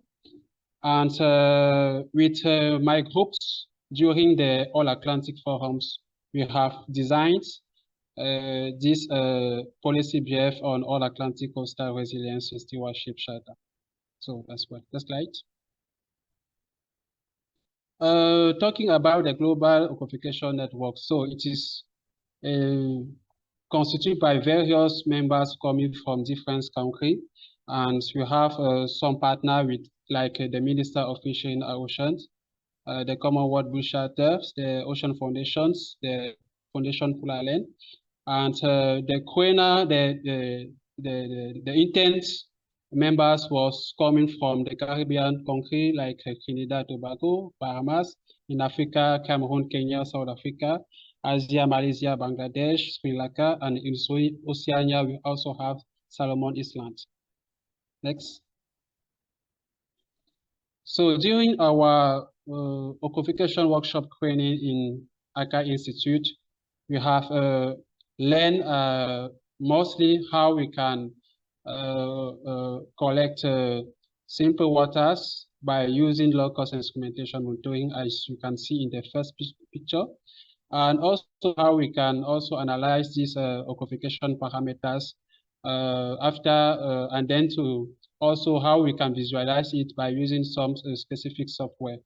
So we have to say that oceanification is actually infects more than 900 regions in the world. So it is still a complex issue. Why? Because we have to consider multiple parameters. It's not just the nutrients parameter, but it's also other parameters like microplastic, like heavy metals, like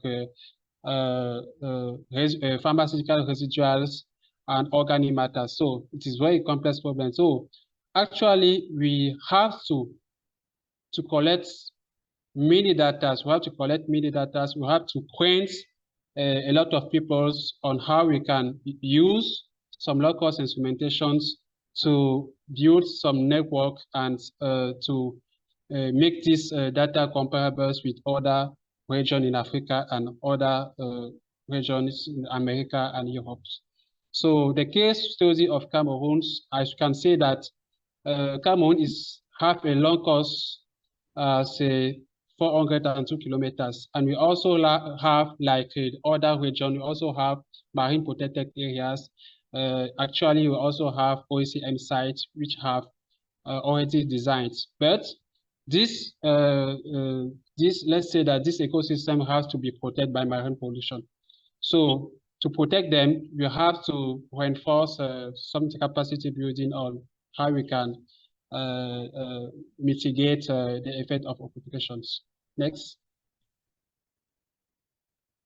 A specific case study is the Lake Osa for those who know this area. So it is a paradise for the African manatee, Cricus senegalensis.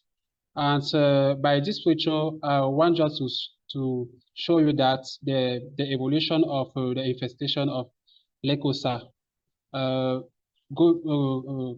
from the photo A for the picture A to picture D. You can see that the evolution of the Salvinia molesta invasive plants are decreased, and that is with the efforts, the support of the African Mammal Marine Organization Conservations, and also the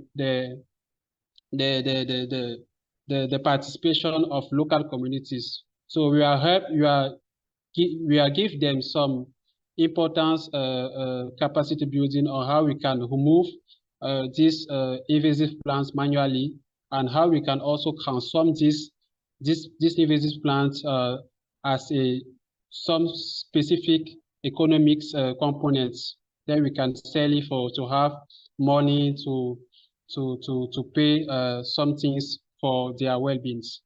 So in the next picture, in the last picture in 2023, we see that with the effort of these organizations and local communities, there is not let's say that the Salvinia molesta invasive plants have all removed, and you can see a decrease of occupation rate of 60%. So that is a great evolution for the conservation of this lake. Next. Talk about the Global Ecofication Monitoring Initiative. What is specifically? You have to measure some specific parameters like DNA, the phosphorus, the dissolved oxygen, chlorophyll A, turbidity, temperature, depth, and conductivity.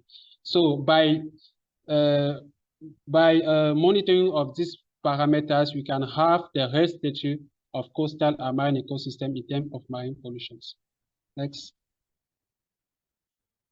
So what we are doing actually, and what's next for the future directions, actually we are prepare some students and young scientists to the use of these kits and how we can prepare a field for ossification monitoring, and how we can also manage these ossifications for a long term. So it is a very proud to announce you that we have also selected for the Ocean Sciences Summer School in the Gulf of Guinea to share the highlight of this project, and also the second project who is more focusedly on global estuary monitoring with the, so this program is led by the municipal city University of Hong Kong. So okay, next. We need some partner because we are still a young organizations. The outcome organization was created in 2019, and actually we are trying to study some specific problems in the Gulf of Guinea. So we can join us. We can join this adventure by contact us by using by LinkedIn page or email page. You can also contact me directly through my LinkedIn profiles. Okay, next. I cannot finish this presentation without saying a big thanks to all the partners which give us their energy, their support. Firstly, the Institute of Fishery and Aquatic Sciences, the Minister of Fishery and Oceans, the Commonwealth Blue Charter, the Ocean Foundation, the Tola Foundations, and the overall group of World ECOPs. So thank you for your support and thank you for your advice. If there is any question, I am available for to respond, to give you some answer. Thank you.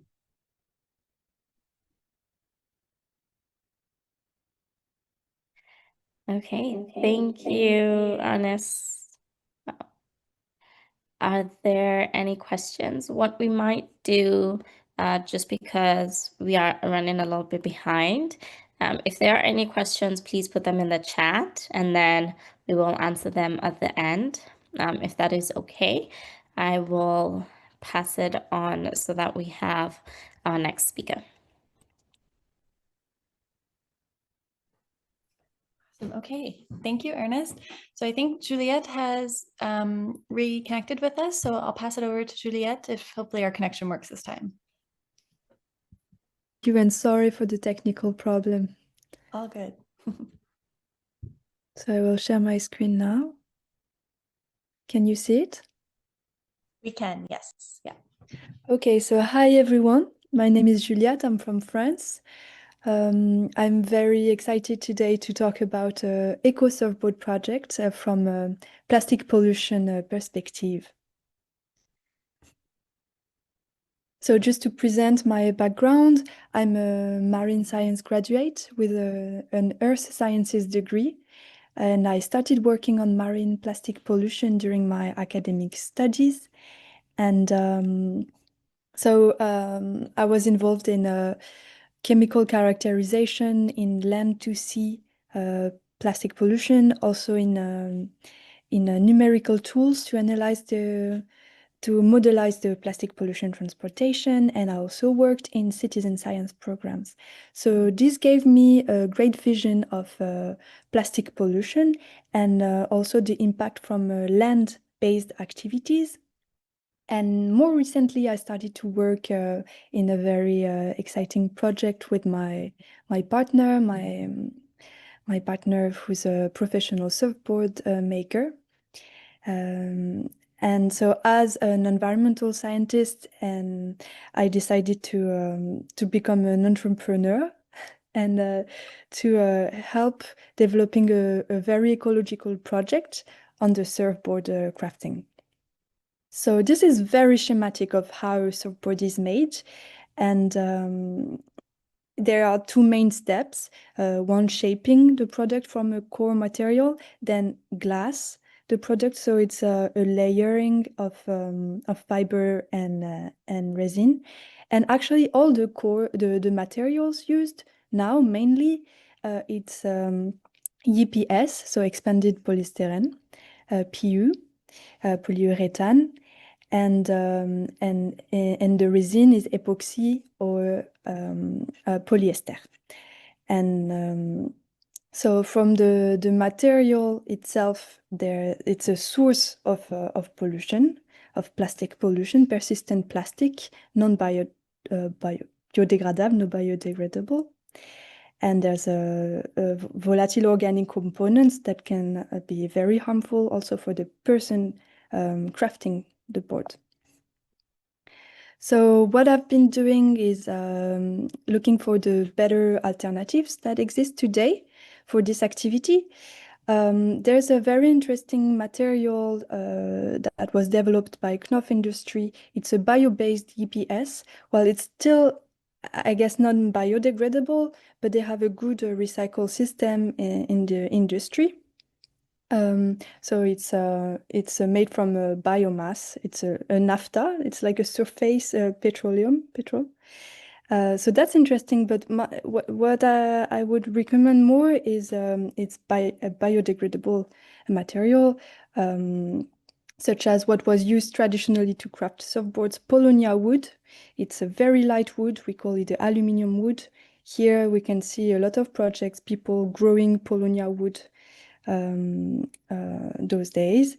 There's the agave fiber option. Also, there's a very interesting project in Africa, Kenya, with the company Grow Blanks to make it available for surfboard crafters. And also a very exciting project is to make boards from mycelium. So go check it out. It's Cause Surfboards who make this, and they are a young company. And they are crowdfunding now. And I think it's very interesting option because you can use waste, local waste like a coffee from coffee shop or agriculture, and grow mycelium on it on shape, and then shape it and layer it, glass it. And I'm very excited about this option. I think from an ecological point of view, it's very interesting. And there's also an approach with 3D printing that exists. And there's interesting research those days to make a filament for 3D printing from alga, from green seaweeds that we can see when there's an eutrophisation problem. And also for the fibers, usually it's glass. And those days, there's a lot of linen fibers used in the surfboard industry. And what's happening today, it's about the resin. So on the market, you can find 60%, 17% bio-based epoxy, but it's still very harmful. So we have been involved in a research and development project for 100% bio-based epoxy. And this is really what's happening today. It's the research on those products, on the resin.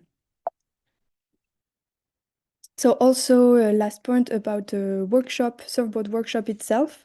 It's very important, and it's mandatory actually to use filter for the VOC, like charcoal, or there's more high-tech solution those days with, for example, the company PureNat makes very interesting filter with photocatalysis on the VOC, sorry. And so use also proper ventilation and aspiration to catch the core material when you craft, and try to recycle it, because when we lose it, we know that it goes in the environment. We don't control it anymore, and there's a lot of land to sea pollution, and well, anyway, it pollutes the global earth system. I would like to say also there's our efforts on the territory to bring together the community of surfboard crafters and to share good practices, and this should keep going.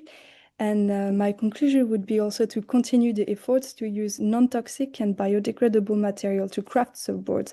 And because not everything is available on the market now, it's really a research and development process and efforts that should be made.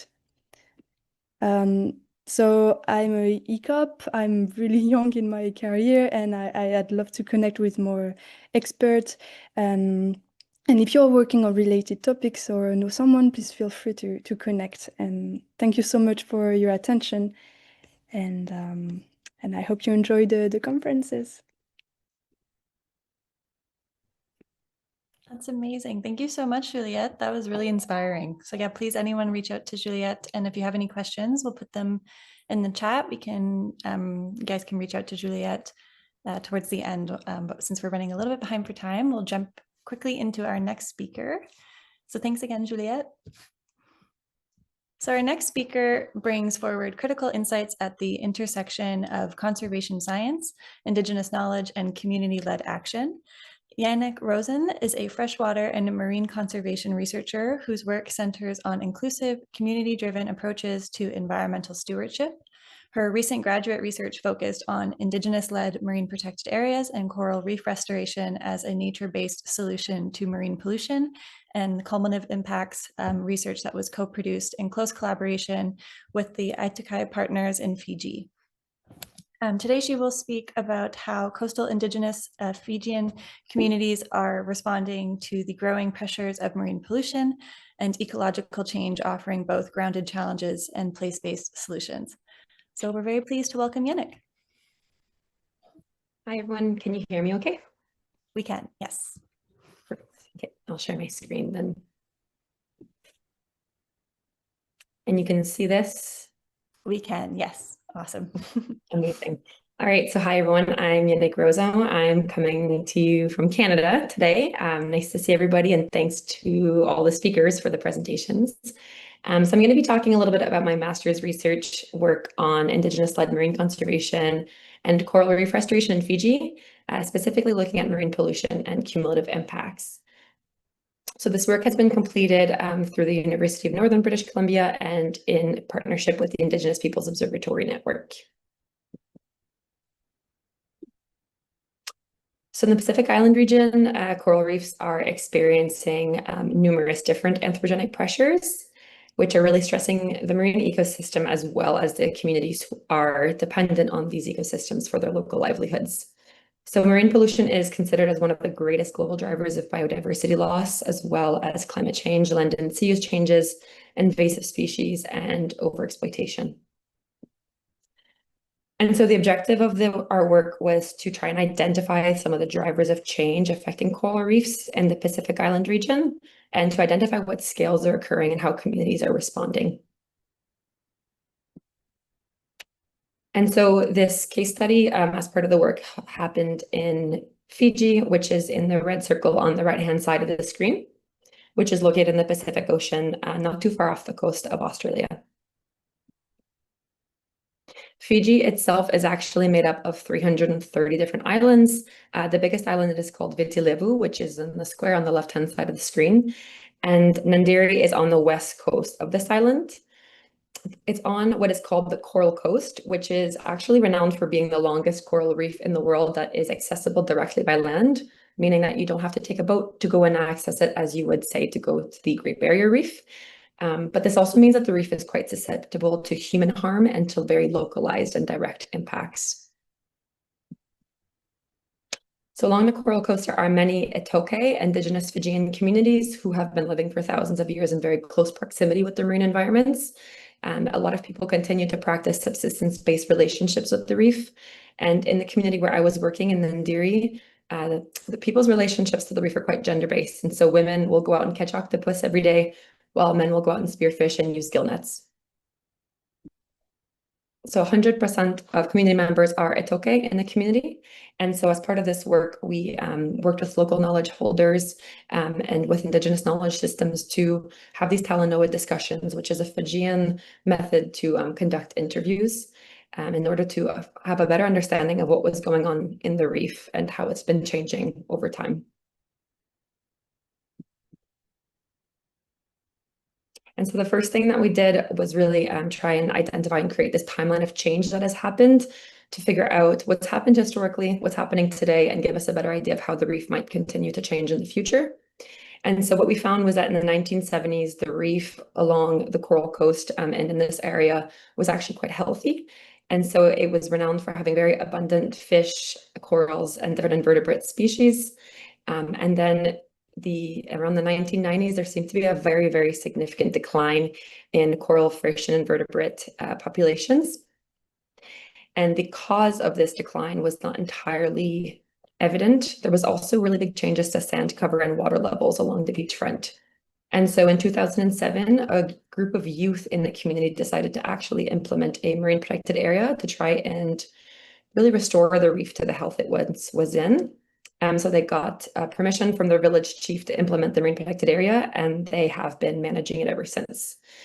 They also started to implement these A-frame structures to try and bring back corals. And so they would essentially latch on these little corals onto the A-frame structures to try and increase rejuvenation processes.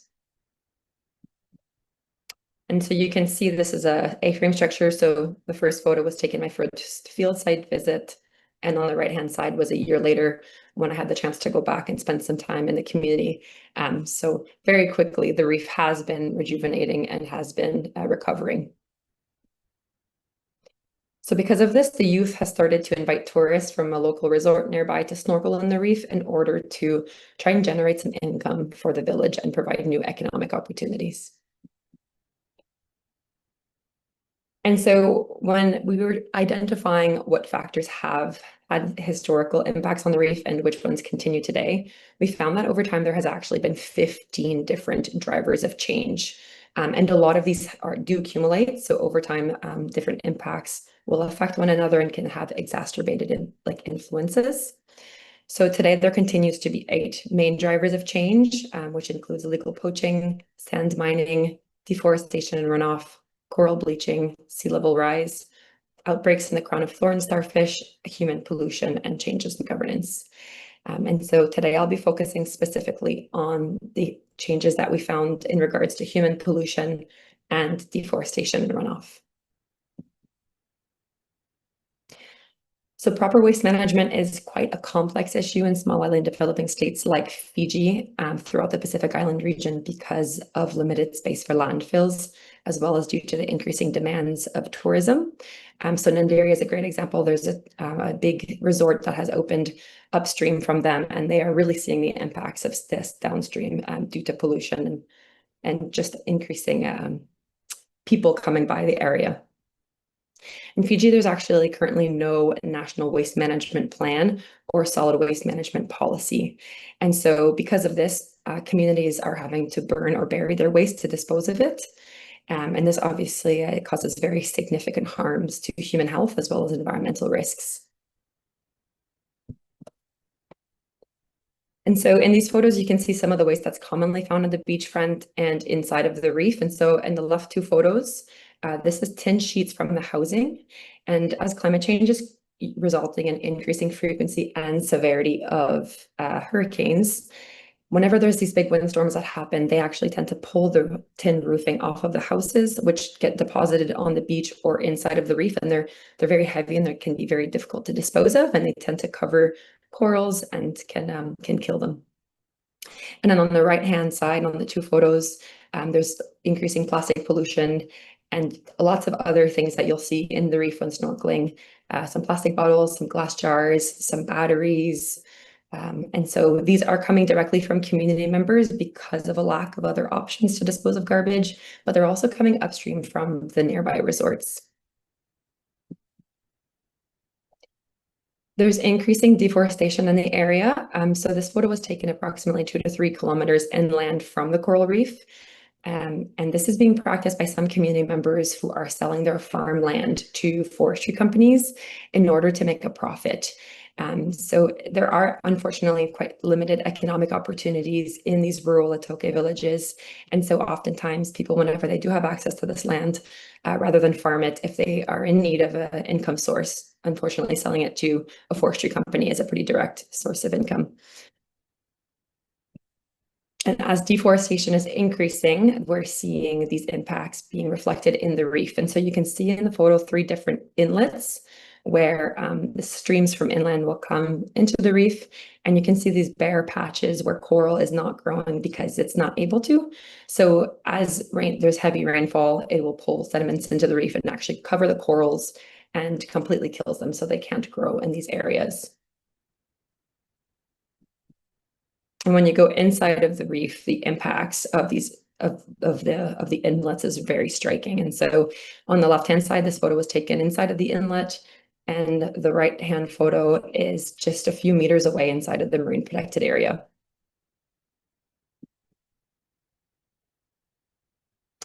And so what we found, a big part of this work was that human pollution and deforestation are harming reef health as well as human livelihoods. These impacts are occurring cumulatively with other pressures, and they're operating across scales and over time. What this tells us essentially is that there is a need for these very multifaceted solutions to addressing marine pollution. And so at the local scale, it's important to really increase awareness of health and environmental hazards associated with burning waste. But then this also needs to be met with policy changes at the national level to implement stronger waste management policy and proper waste disposal systems in these rural Etoke villages. Implementing stronger deforestation policies against clear cutting is not, unfortunately, sufficient to address deforestation and runoff because it needs to really address the underlying issues, which is addressing that continued lack of economic opportunities in Etoke villages. And then so it's important that when we're addressing these pressures that we provide alternative livelihood options to community members to try and diversify their income sources. Okay, so Vanaka Vakalevu, everyone. Thank you so much. And I'd love to just, take a moment to thank the community of Nandiri for allowing me to work with them over the years on this research, and to all the sponsors and organizations that have made this work possible. My email is on the screen if anyone is interested in getting in touch. I would love to answer any questions if there is time. Thank you. Wonderful. Thank you so much, Yannick. That was amazing research and work that you're doing.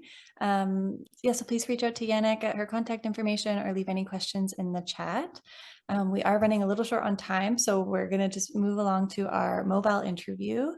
As we are continuing our session on marine pollution, it's really important that we keep highlighting the multiple dimensions of this global challenge.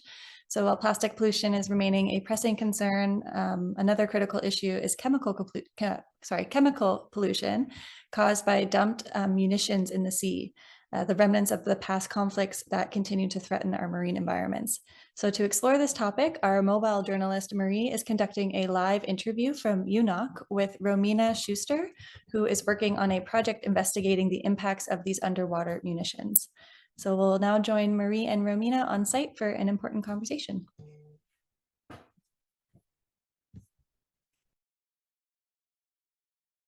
Back again in Nice, in front of our home base for the ECOP Days 2025, the research vessel Meteor.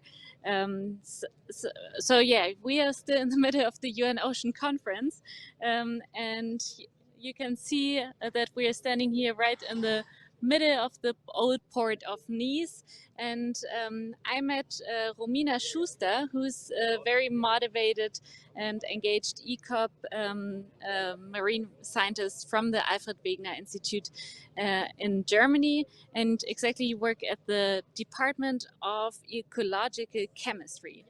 Hi Romina, great to have you here. Thanks for having me.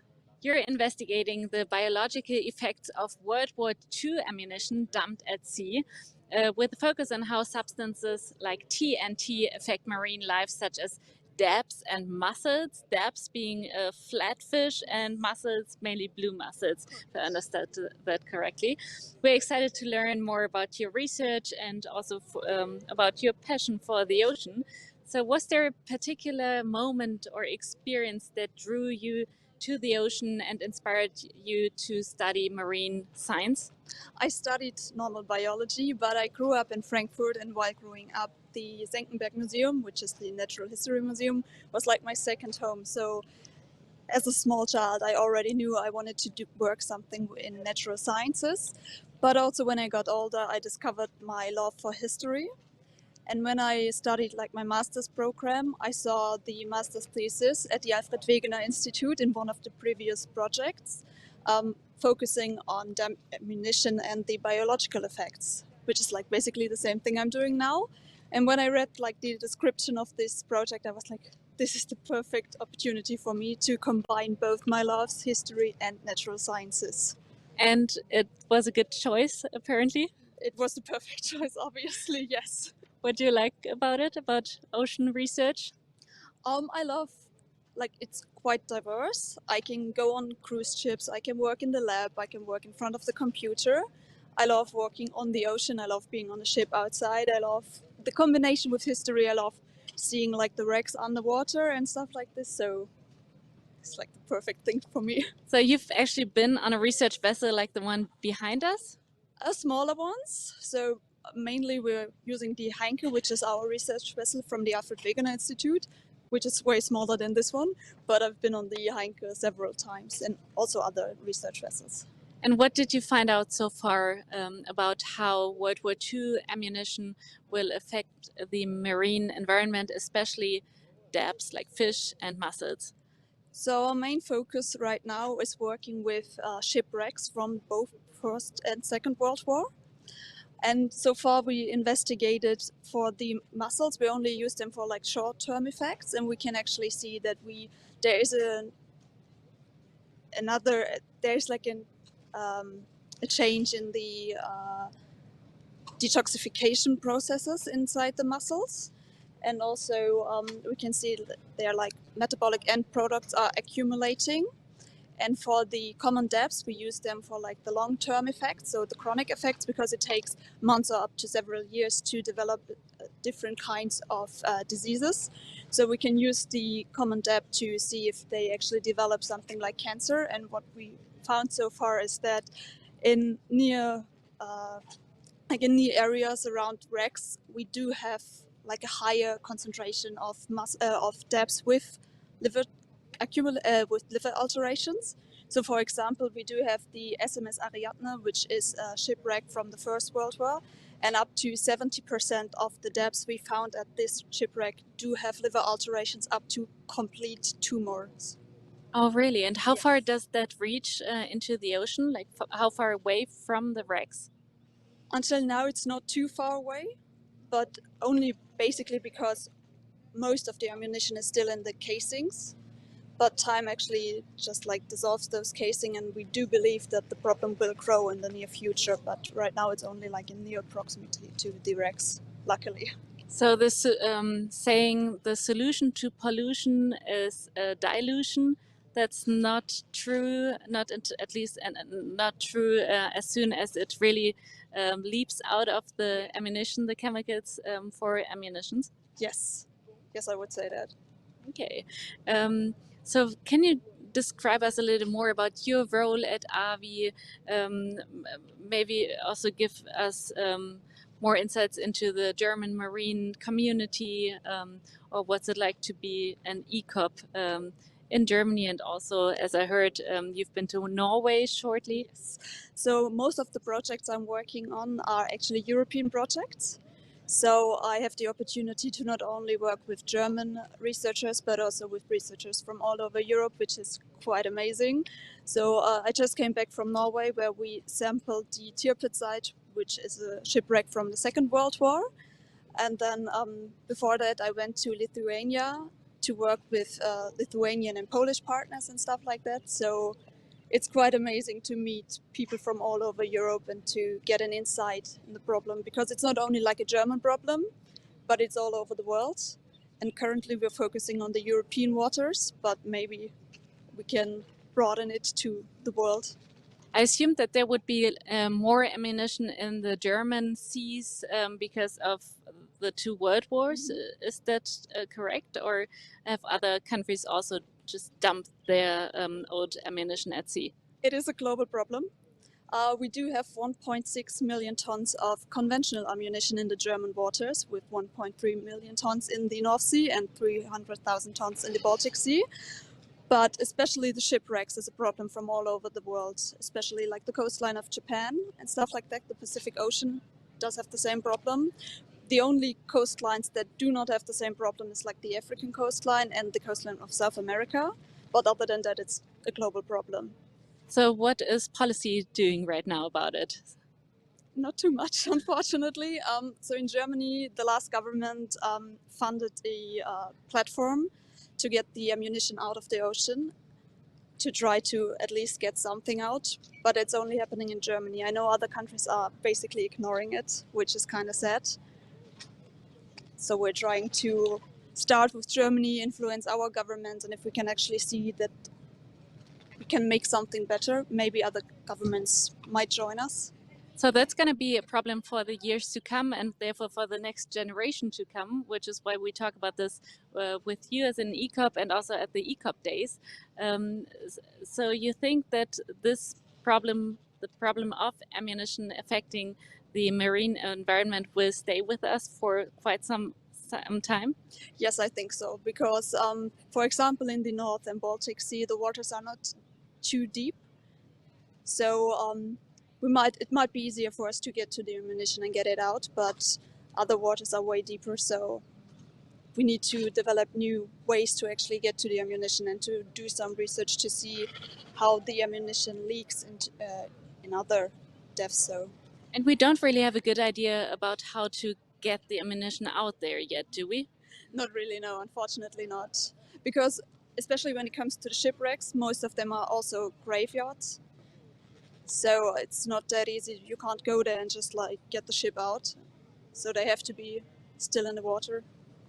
Okay, so that's really a task for the next generation. Thank you so much, Romina. Romina Schuster from the Alfred Wegener Institute. Thank you so much for joining us, and back to you online.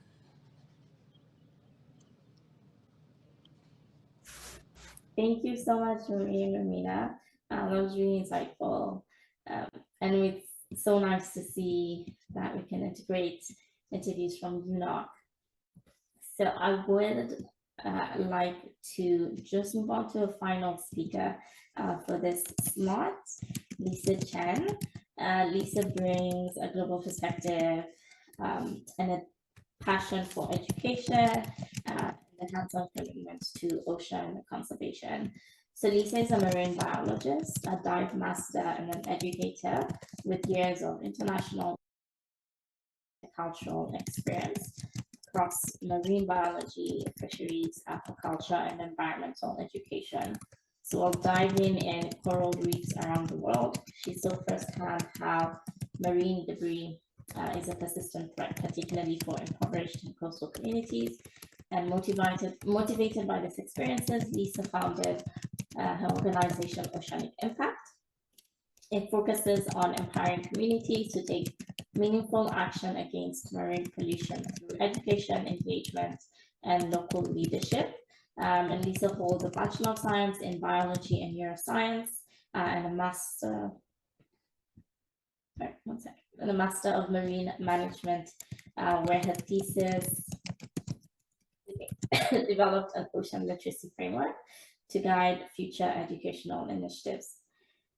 So today she'll introduce us to Oceanic Impact and explore how it is helping to build a more ocean literate and action-driven society. So please join me in welcoming Lisa. And I would like, before Lisa, hand it over to you, if you have any questions for our speakers, Yannick or Ernest, or Lisa as well, or Cheyenne at the beginning, please put them in the chat. We'll read them at the end just before a short roundtable. Okay, Lisa, I'll hand it over to you.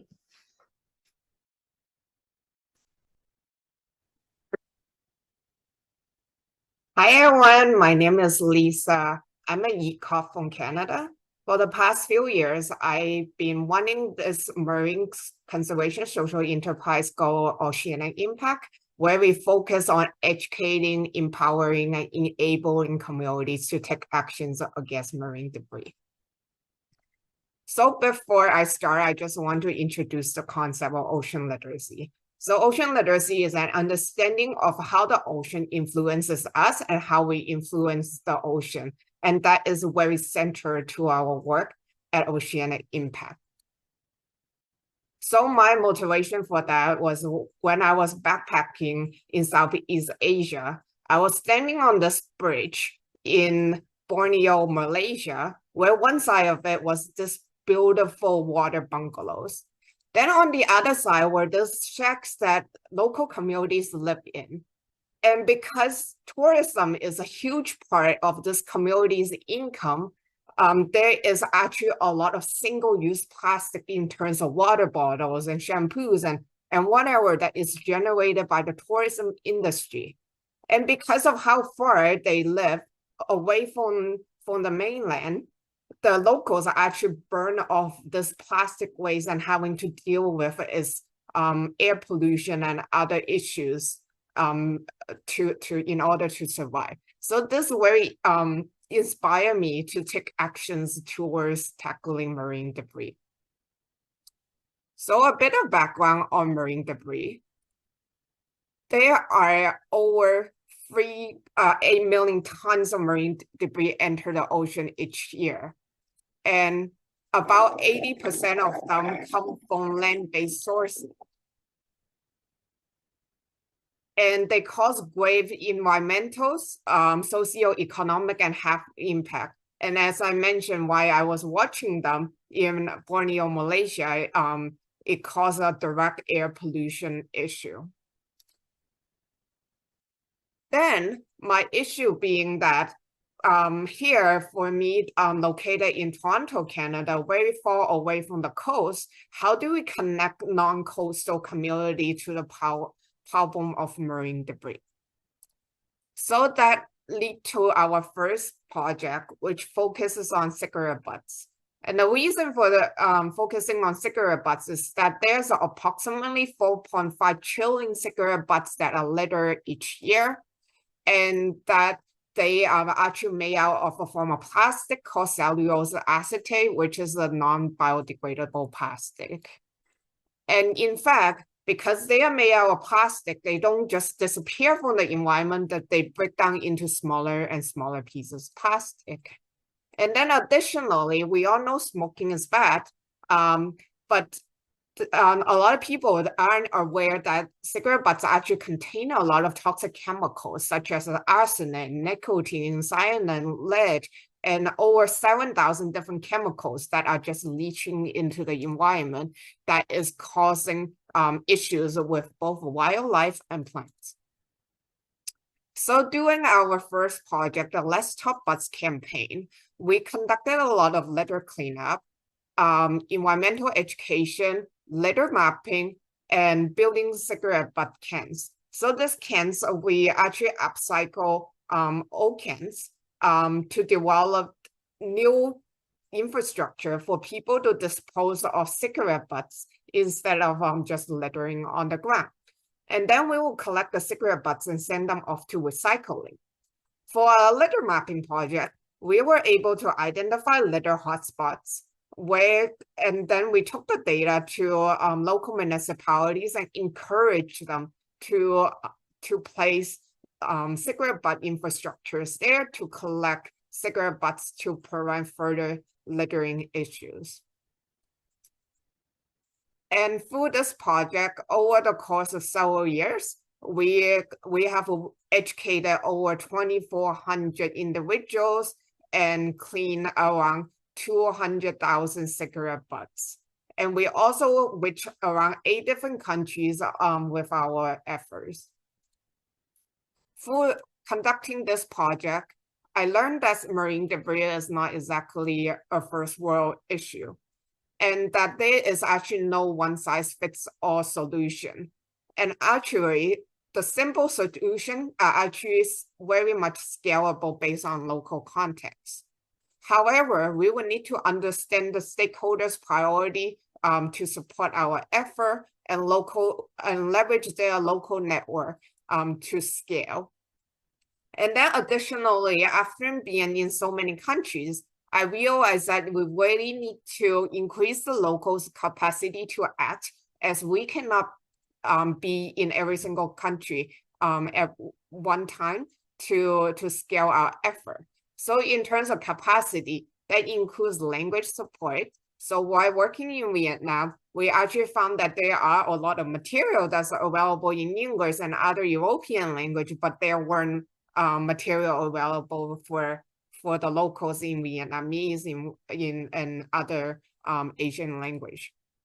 And then additionally, we recognize that we need to provide them not only the knowledge, but also a platform and tool for them to work on this type of project and scale their efforts. And while talking about scale, we actually took the problem home and tried to figure out ways to scale our impact. So that is what got me to looking at technology.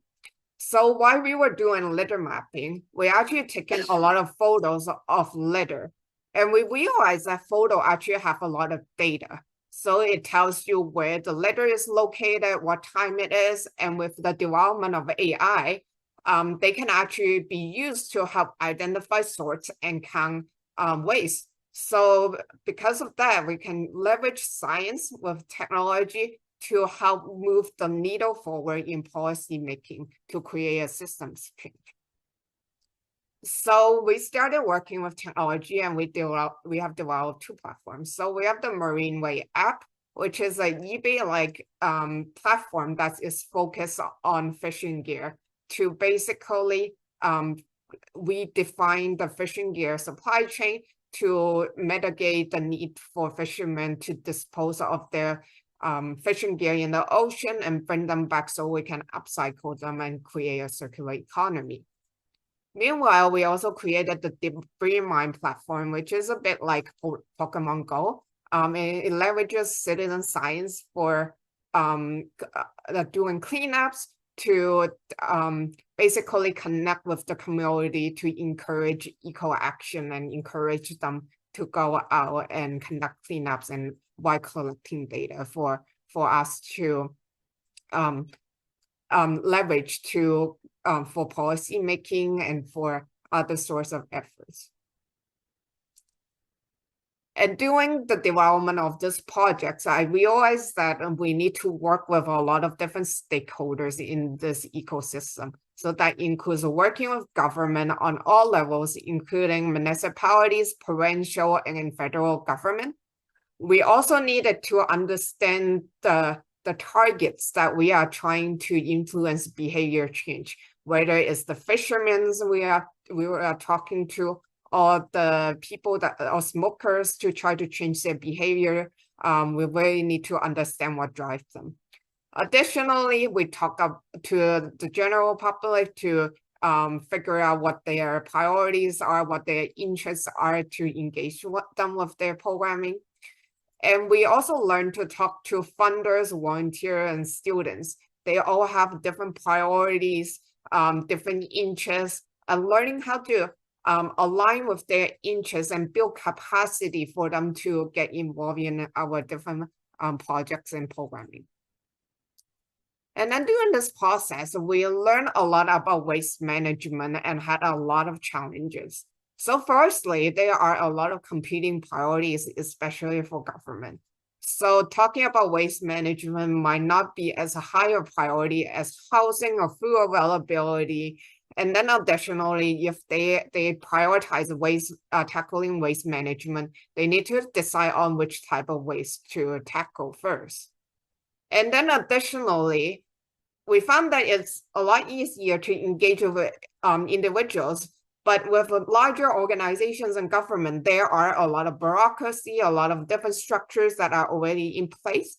So we need to figure out how to work with their existing processes and engage with the larger organizations and government. And then looking at, because we are trying to redefine the marine debris supply chain, there were a lot of logistics and technical challenges that's involved. So firstly, in terms of logistics, is where are we collecting this marine debris? What is the carbon footprint associated with it? Where can we recycle? Is there contamination after marine debris has been in the environment for a long period of time? Are there recycling technology that is able to handle fishing gear? So there were a lot of technical challenges and logistics that we had to consider. And then additionally, we found that there is a paradoxical recycling concept.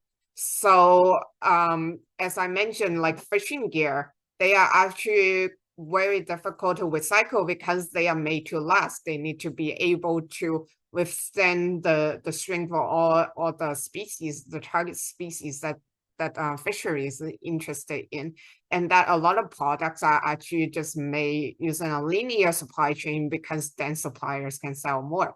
So there is a very much a paradoxical thing with recycling is that the current system actually encourages a linear supply chain. And through this process, we learned that we cannot just rely on either technology or education efforts. We need to create a community of eco leaders. So we have various education programming that we are doing. So that includes career mentorship. So this is focused more on the younger audience wanting to go into conservation.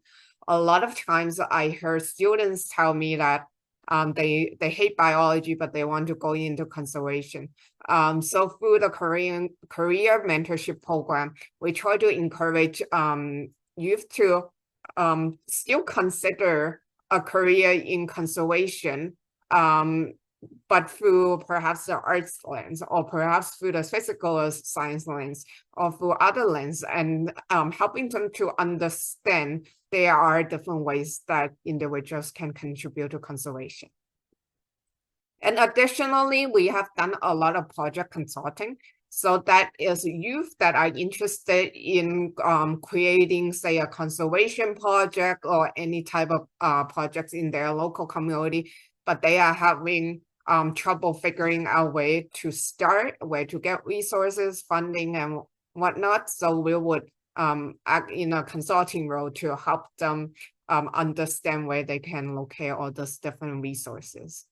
Finally, we recognize that our effort needs to scale. So we have started designing education programs, both in the formal education settings with schools, and also at the informal education settings, so after school programs, field trips, and other programs to try to get people to come out and learn about different conservation issues, and in the process, inspiring them to become the next generation of eco leaders. So I just wanted to conclude with a few remarks that I learned during this process of running Oceanic Impact. So for us, when we first started, we actually started as a community-based project in my very small local community. And I learned that it's very important to consider the scale of my project, whether it's just local, regional, or international. And I really need to learn to set smart personal and project goals. So SMART stand for specific, measurable, actionable, and other forms of goals to ensure that the goals are actually achievable within a time limit and with the resources required. And additionally, I learned to find and leverage different available resources. So that includes funding, any partners or volunteer or in-kind donation that I can leverage for different aspects of our project. So actually the non-monetary form of resources, we actually found them to be a lot more valuable than the monetary resources. So for example, on June 8th this year, we are running an ocean education fair. So being able to work with the local library to carry out this kind of project, not only do we get free advertising, we also get free space and reaching out to communities that we don't normally reach out to. And we found that to be a very valuable experience. And then I realized more local action can actually turn into a global movement. So as I mentioned, our first project, the Cigarette Butts project, was just in my local community, but now it has turned into an international effort, and we are creating a large community of eco-leaders going forward. And I've learned that I really need to step outside of my comfort zone. So as a scientist, I'm not very used to working with people and getting people out to inspire them to take action. But throughout this project, I really learned that taking steps outside of my comfort zone not only helped me to grow, it actually helped my project to scale as well. And then finally, I guess I also found something that I'm very passionate about, because tackling environmental issues in the long term, you are also facing with things like eco-anxiety, burnout, and things like that. And we really need to find something we are passionate about and willing to dedicate a lot of time and hour and energy into continuing the project and letting it continue to grow and scale. And then finally, I would encourage every ECOP that's listening right now to have fun and enjoy the journey, and whatever small step we take towards addressing environmental issues, whether it's marine debris or other issues, we are growing and we are doing something positive for the environment. And finally, just our contact information. Feel free to reach out to me if you have any additional questions. Thank you.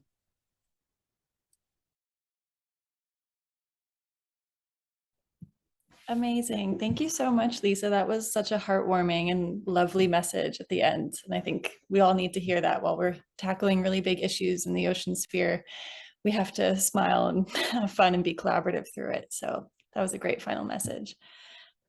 So we do have 5 minutes left in our session.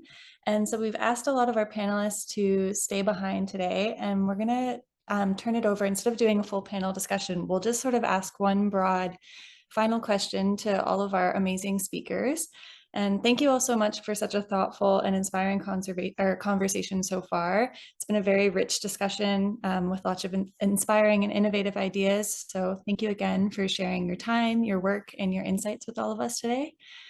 So if you'd like to speak for this question, maybe just raise your Zoom hand and unmute, or if you'd like to, if you're more comfortable putting it in the chat, we can read it out. But we thought it would be a really lovely end to our discussion today to maybe just think about maybe some of the barriers that you think we're still facing in reducing land-based marine pollution, and where are you seeing hope or some breakthroughs, and what do we kind of need to get there?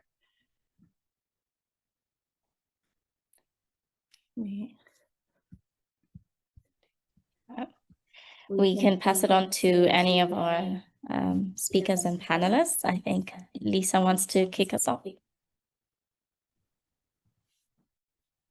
Yeah, for sure. Thank you for hosting this panel. I learned a lot myself.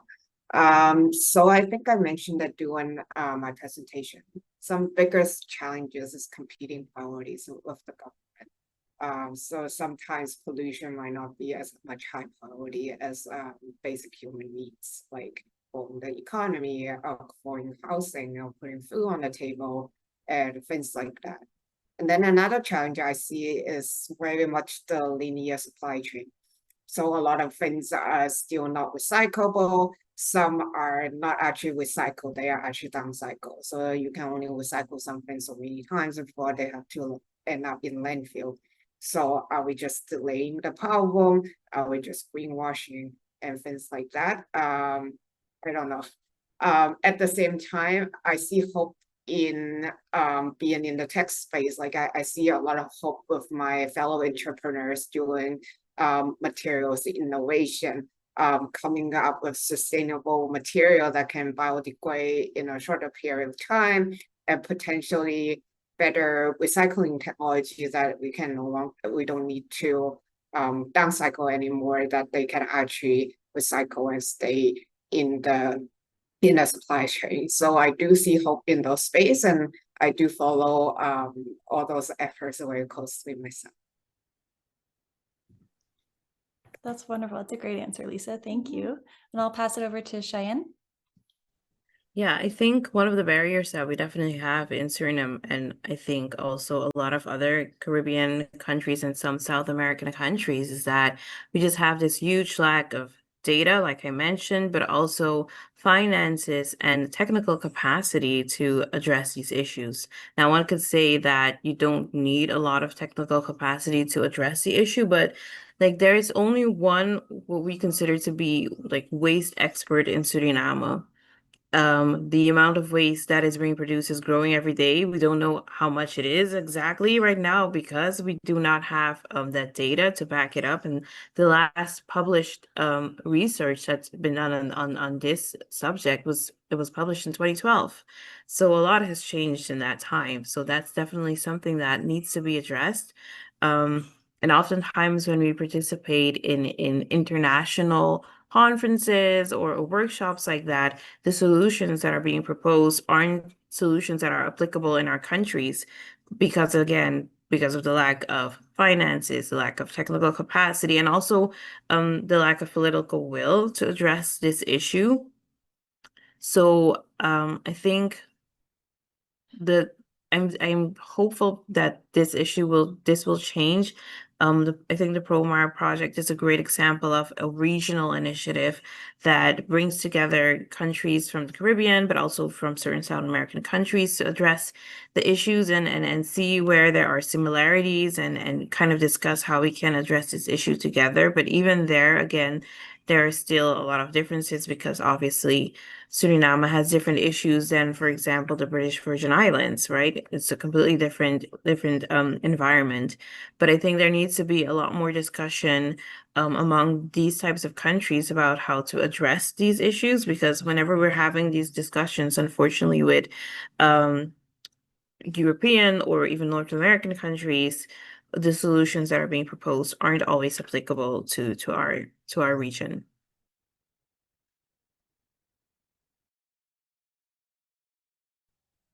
Yeah, and I think Yannick.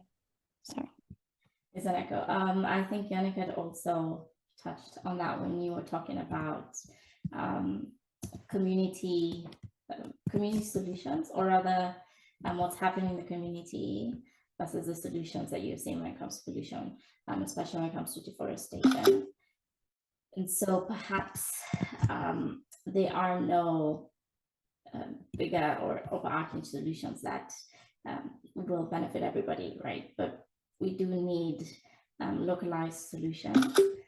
I think that's an important conversation. I am aware, sorry, that we have just gone a little bit over, but I will open it up. If Yannick or Anes, you would like to give us your final thoughts.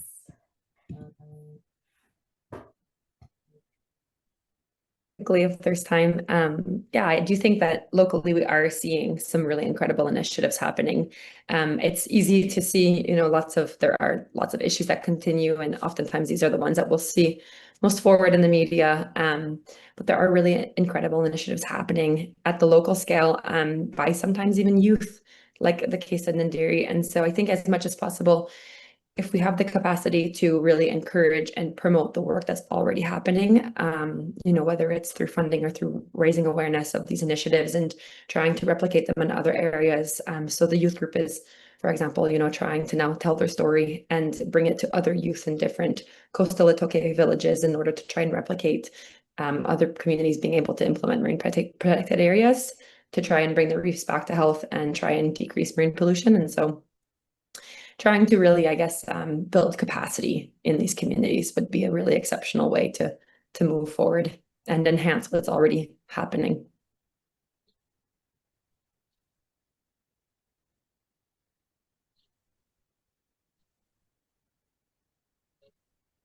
Okay, Carol. Go ahead, Lisa. Sorry, yes. Anna?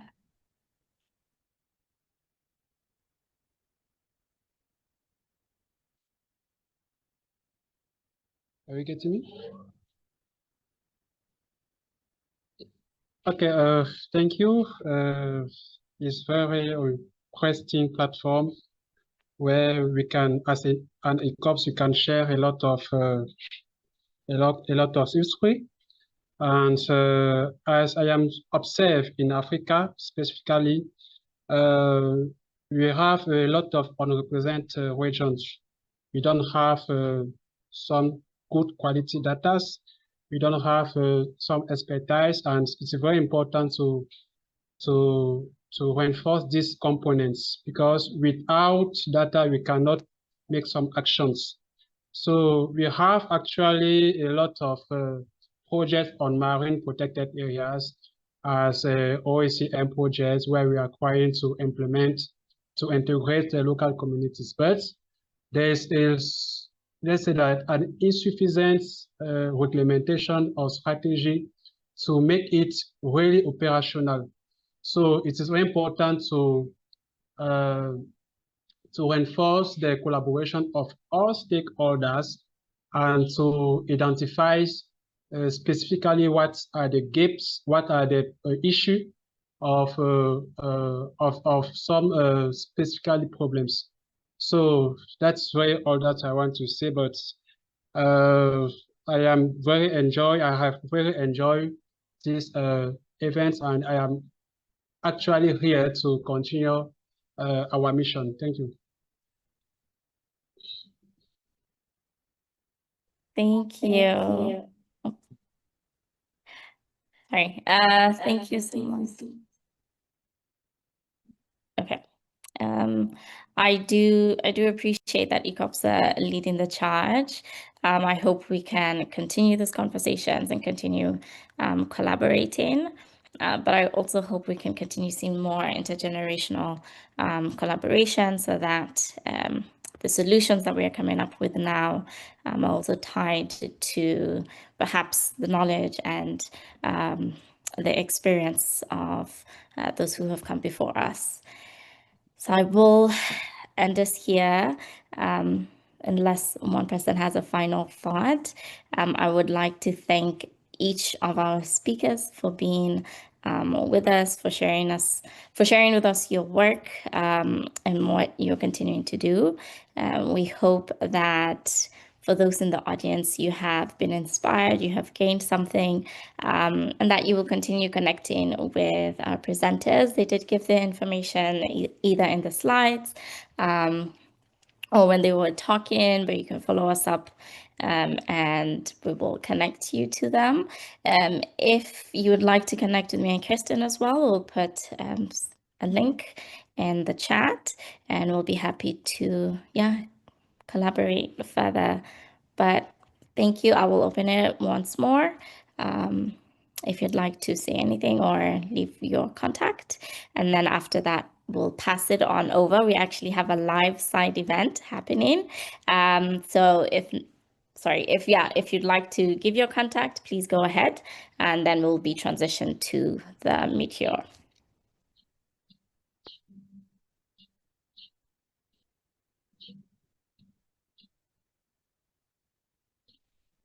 Okay. All right. Again, thank you. That will be the end of this session. Thank you for joining us, and I will pass it to Marie or Leah, who are on board the ship for the live side event. Goodbye and have a good evening, everyone. Goodbye. Okay, hello everyone. I hope that we won't hear me double the entire time. Apparently we will. Okay, I try to speak very quiet, so you only hear the microphone, but it's super irritating. Okay, we're gonna fix this. Sorry. Yes. Okay, but can they still hear us? Maybe you can only turn off our sound and I was going to share seats with you, but so you will be sitting in the middle, but should we do that? Yeah. I don't mind either one. And this is going to be your mic. So, logistics. Okay, so I hope everyone can hear me, and if not, then I can give you, as the audience in this conference room on Research Weather Meteor, a little intro. So what we do here during 3 days of the UNOC in Nice is that we have a global program organized by ECOPs. And does any of you, except for the ECOPs, know what ECOP stands for? Georg, you do? Yes, early career ocean professionals. That's correct. Early career ocean professionals. So it's really the next generation of ocean professionals. So for example, scuba divers, ocean scientists, fishermen and women. So it's really all kind of ocean professions. And we have gathered here in Nice, but also globally at the same time for the ECOP Days 2025. We've already done that in 2021 at the start of the UN Ocean Decade, and then one year ago at the UNOC in Barcelona. I don't know if any of you have been there, but this is already the 3rd edition of the ECOP Days. And I'm going to check with our technician if people are able to hear us online. Yes. Okay. Okay, looks good. So I assume they can, because we really have this as a global event, and that's why we live stream it. We start each morning with the breakfast corner here on the Meteor, which is our home base for ECOP Days 2025. And then we set up a TV studio on the helipad of the Meteor, where we live stream from 9 to 10 a.m. On Monday, Tuesday, Wednesday. And then I'm very happy to welcome you here to the side event in the conference on behalf of the German Marine Research Consortium. In German, it's KDM. And yeah, we are gathered here with selected guests at this very special moment, this very special side event of the UN Ocean Conference, being all about ECOPs. And the V.ECOP Days means Virtual Early Career Ocean Professionals. My name is Marie, and I'll be joined later by my co-moderator Ale, who's sitting here in the first row. So we do the breakfast TV together, and then we are the mobile journalists running all around Nice, to La Baleine, all over the Blue Zone and also on the ship. And at the same time, we have moderators everywhere in the world, on every continent, who are coordinating with each of their topics, aligning with the ocean action panels, just as they are being discussed here at the UNOC. This evening is all about spotlighting the voices, work, and future of early career ocean professionals. That's why I'm very happy that we will have people of all generations joining us throughout the session. And together we dive into 3 critical policy tracks where ECOPs are already stepping up and shaping the future of our ocean. Our first session focuses on the Pact for the Future, which envisions intergenerational equity and inclusive governance. We believe that ECOPs must not only be participants, but they must be co-creators of ocean future.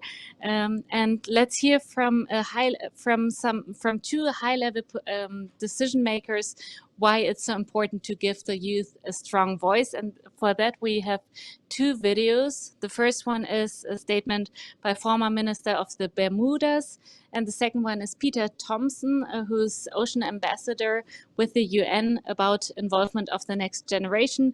And Peter's statement is being recorded from the German National Marine Conference that took place a couple of weeks ago in Berlin, where Ale, you were there, and I'm sure that some of you were also there. It was the first German National Marine Conference. I don't know if if you have any like that in other countries as well, like National Marine Science Conferences. If so, we would be really interested in hearing about that. Maybe it's already more established in your country than it is in Germany, where the first edition just took place a couple of weeks ago.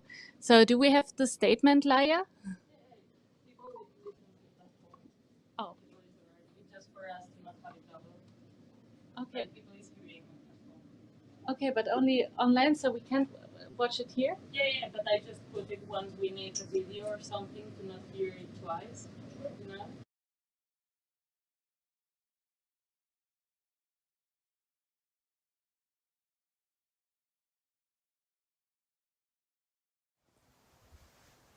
Hello, my name is Walter Raban. I'm the Deputy Premier of Bermuda, Minister of Home Affairs, and the inaugural chair of the Blue Prosperity Leaders Forum.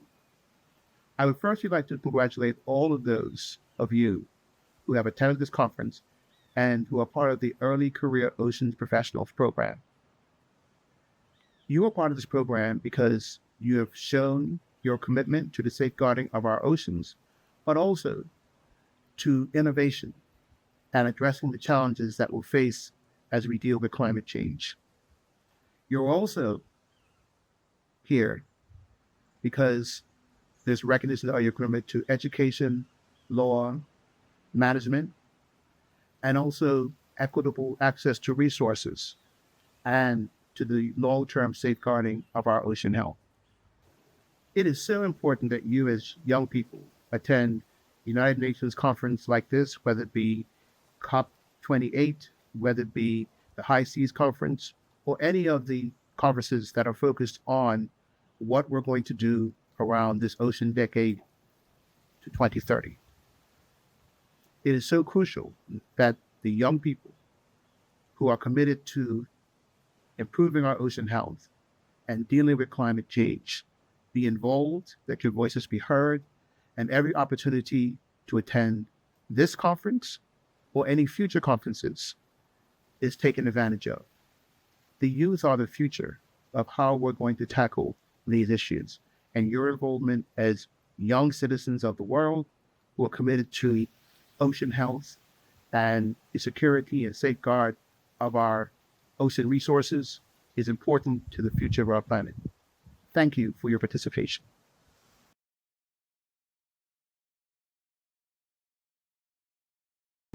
I often say that when I'm in a room with early career ocean professionals, let's say it's a fishing meeting, they are better qualified than me to be speaking, not just because of their qualification, but more importantly, the decision that we make in that meeting, they're going to have to live with the consequences of our decision, because most things in the ocean have a time lag. So the voice of young people is so important, but I stress that ECOPs factor. You've got to do the hard work, you've got to get yourself qualified in whatever field you want to be in as a young person. In terms of a formal way of the UN getting young people involved, it's mainly done through UNESCO. We have a UN Ocean Literacy Office run out of Venice, actually. Do a lot of work with them. 2 weeks ago, I was through that office speaking in Brazil for the launch of the Blue curriculum in Brazil, first country to introduce ocean studies into the national curriculum of the country. And that is something the UN is pushing very hard for blue curricula to be adopted around the world. I myself have written to all the ministers of education of the world to say, please do so. If you permit me, just a little anecdote on that score about ocean literacy, because this is what young people need to get into. I come from Fiji, but we were taught nothing about the ocean in our school. We had to go out and learn that by going out and nearly drowning on the reef. But whenever I'm in a room with WWF, and I don't know if there's any WWF people here. Sitting over there. Okay, great. I always kid WWF that their logo, the panda, is far less important than my logo. My logo is Prochlorococcus, but nobody's heard about my logo and they can't see it because it's so tiny. But here's the difference between a panda and a Prochlorococcus. If pandas went extinct tomorrow, it would all be very sad, it'd be lovely cuddly things gone, sorry, one more species extinct. But if Prochlorococcus goes extinct, that's 20% of the oxygen in the biosphere is no longer produced, so we go extinct because Prochlorococcus is the smallest photosynthetic organism on the planet, and it's in the ocean, obviously. So that's why ocean literacy, young people must learn, do things differently from the way we did it because they're literate in ocean things. Thank you.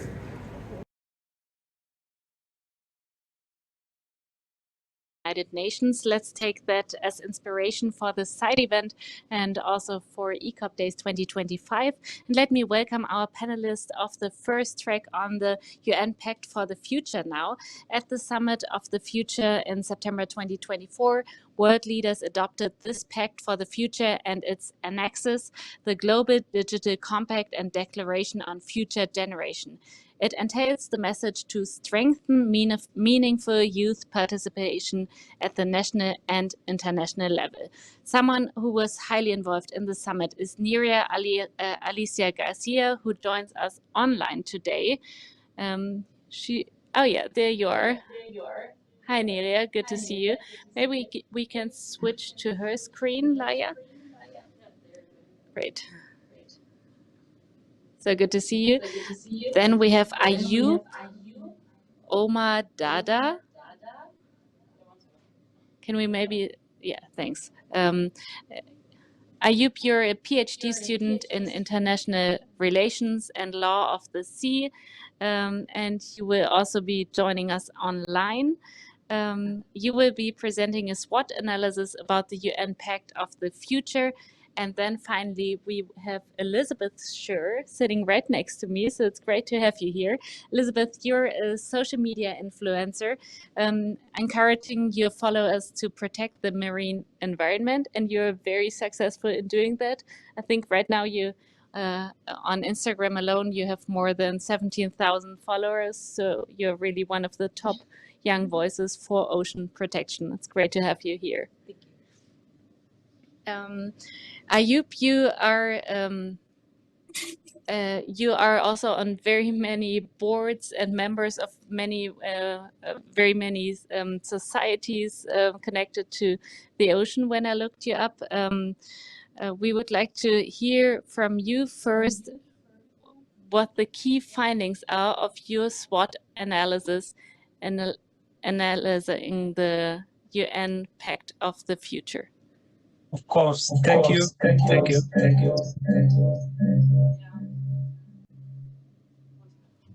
So let me first share presentation.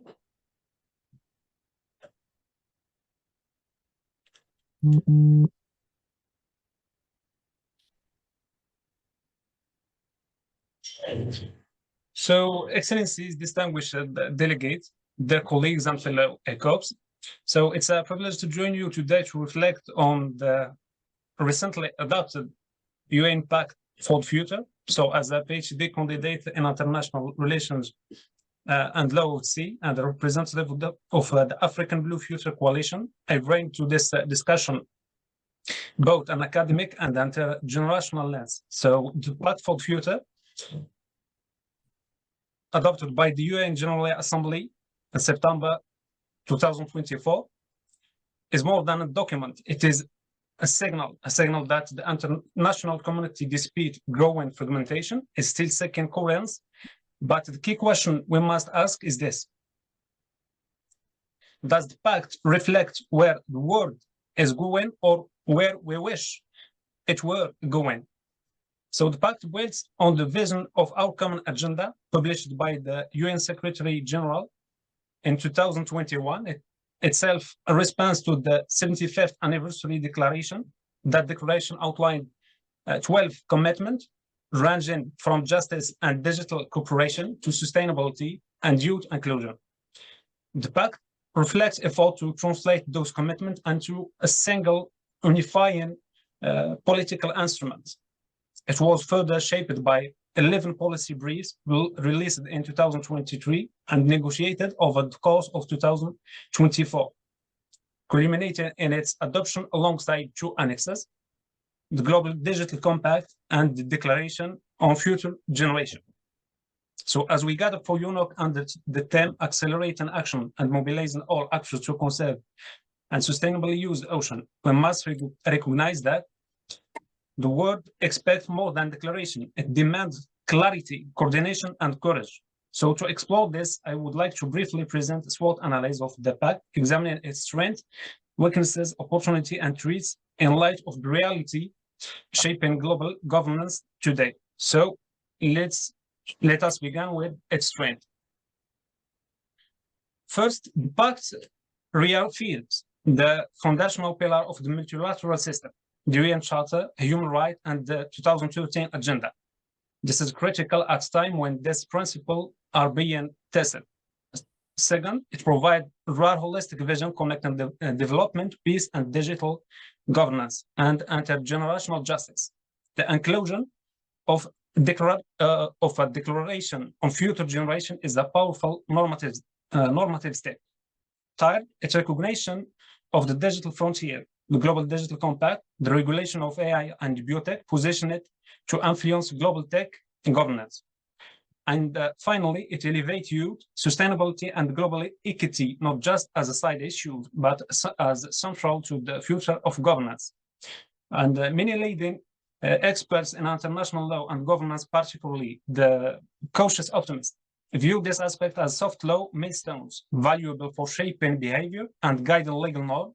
As one of United Affiliated Professor in Geneva noted that the pact is not about enforcement, but about narrative control. It resets the story the UN tells the world and itself about where we are going. Yet, we must also engage with the pact limitation. It is a non-binding declaration. Its moral authority is real, but it lacks legal teeth. In a world where binding commitments are increasingly rare, this weakens its potential impact. Its language, while aspirational, is often vague. There are 56 actions, but few concrete mechanism timelines or accountability structure. On financing, the pact speaks of solidarity and ambition, but offers no new tools. The 0.7% of that target is retreated, but not reimagined. And perhaps most critically from our perspective, it mentions ocean only briefly. Maritime security appears under Action 22, but ocean climate, nexus, and blue economy potential remain under development. A deeper reading of Action 22 shows a narrow state-centric approach. It framed maritime security around piracy and trafficking, while ensuring ecosystem collapse, sea level rise, and climate-driven instability.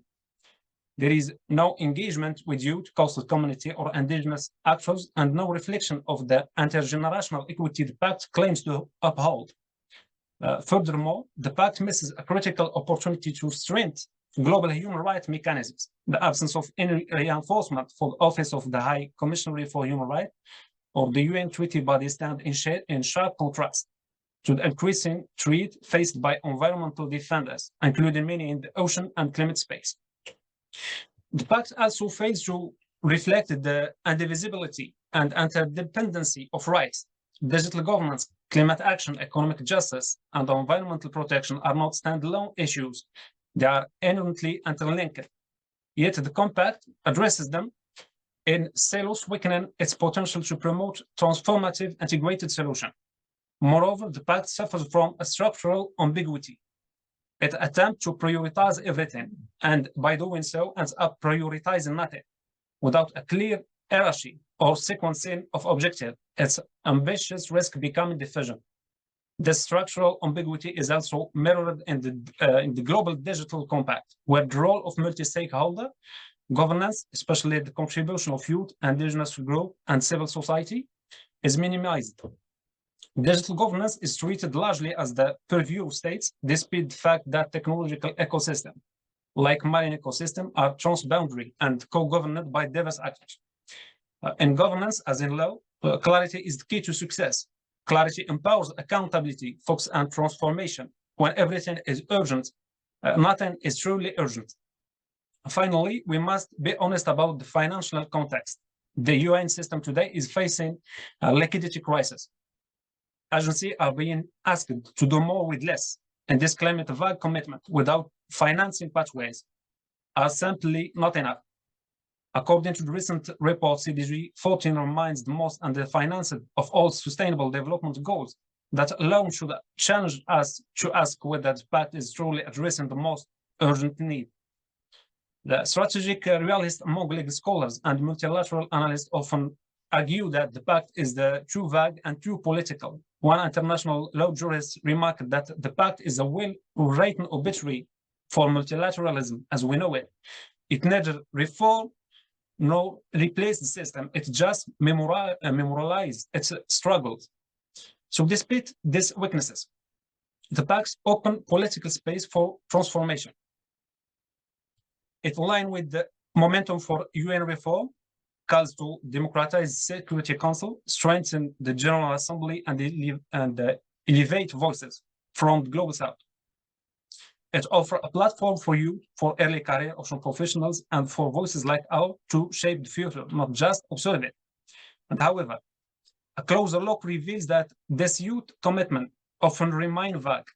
The Action 24 to 37 on youth and future generation rely on soft language like encourage and support without creating concrete mechanisms for institutional power sharing or legal accountability. Youth participation is framed as supportive, not co-governance, and disconnected from key ocean or climate priorities such as CDG 14 or BBNG.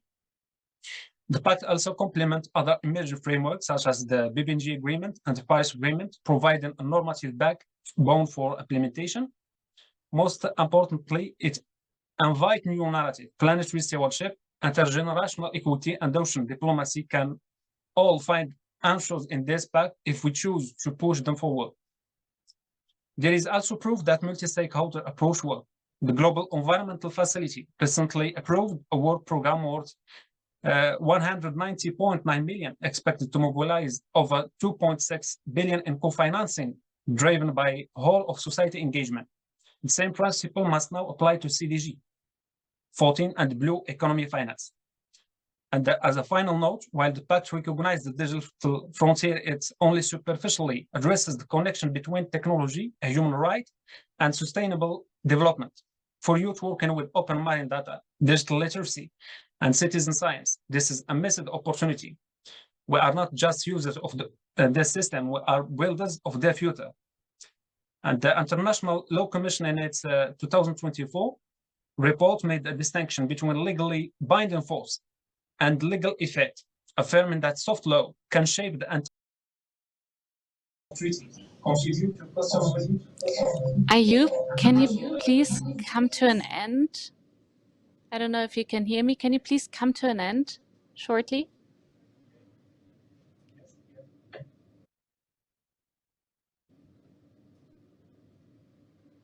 So for trees, principally, we find climate delay and technological disruption could outpace the pact framework. AI and autonomous systems evolve faster than regulation, but perhaps most concerning is the pact failure to address the growing intersection between climate disruption and peace building. We know that climate change, especially in coastal zones and small island states, is already fueling conflict, migration, and instability, yet the pacts remain largely silent on the ocean role in sustainable peace. This is not a peripheral omission, it goes to the heart of how we understand security in the 2021 century. Even more pressing is the implementation gap of the 8.5 million requested by the Secretary General for pact implementation in this year.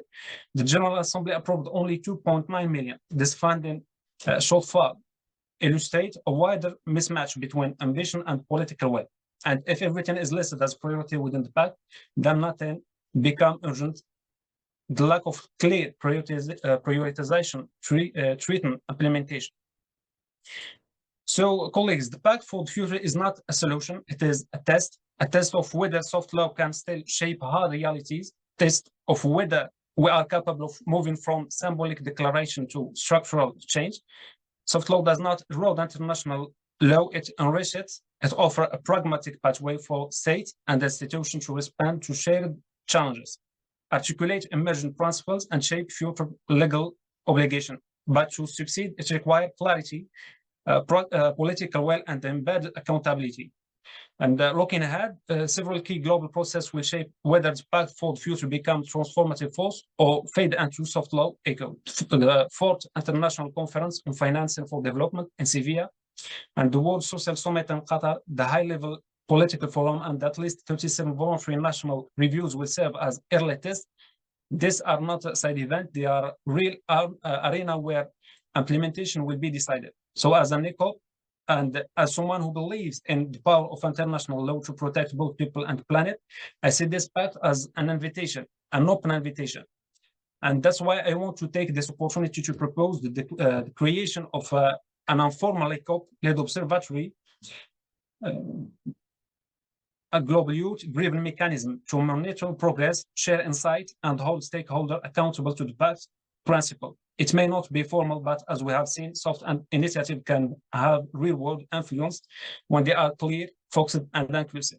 And thank you for your attention. Thank you. This is your applause. So I would like to hand over to Niria Alicia Garcia, who joined us from the US. You're an ECOP in the US, and Niria, you were there yourself when this Pact for the Future was adopted. We now heard from Ayub that he fears that symbolism might be more important than implementation. I'm very, very curious to hear your thoughts on that and how you experienced the adoption of the Pact for the Future and how, from your perspective, ECOPs were already involved in that. So over to you. Qualitonali, good morning to you all. I am calling from occupied territories in Northern California. I am on Winnemem Wintu territories, and I just so happen to be about 10 days into a ceremony. And this ceremony, some of us call it and know it as the Run for Salmon prayer journey. And before I get into commenting, I want to ask those of you who are on Zoom, if you can, if you will, I would love to see your faces, if it's possible to come on camera, just because this is such an important time to connect and to really meet one another heart to heart, face to face as much as possible around the urgent need to come together to do something for Mother Earth. And there's a song that we sing on Run for Salmon that I wanted to share with you all today before sharing my thoughts and comments about the Pact for the Future. And I will sing it to you because I may never see you ever again in my life. And if I never see you ever again in my life, I would hope that this song and the memory of the message in the song can linger in your hearts for the rest of your life, as it has for me since I heard it. And I'll just get to singing the song now. If we listen to the stars in the sky, we will walk in harmony with everything that's alive. We'll be rivers running through the sky, from the oceans to the mountains till the salmon arrive. If we listen to the stars in the sky, we will walk in harmony with everything that's alive. We'll be rivers running through the sky, from the oceans to the mountains till the salmon arrive. From the oceans to the mountains till the salmon arrive. From the oceans to the mountains till the salmon arrive. And so that song tells the story of what we've been doing on. So that Sorry. But again, we had such a loud applause here. So what was the song about? That song tells the story of why I said yes to coming and speaking to all of you who have been called to be in service to our great mother, the ocean. Because this 300-mile prayer journey is a prayerful journey of people from all walks. It's led by the indigenous people here in California, who through their prophecy and their spiritual ways of knowing have been informed from the spirit world that it is time for us to come together to sing for the waters, to speak to the oceans, and to remember that everything and everyone is connected. And the ocean and protecting the ocean does not begin in the ocean. It begins on the summit of mountains. It follows the creeks and the rivers that the salmon swim through that dump out into the ocean. And we are on this journey because the salmon are on the verge of extinction. And we cannot let that happen in our lifetime.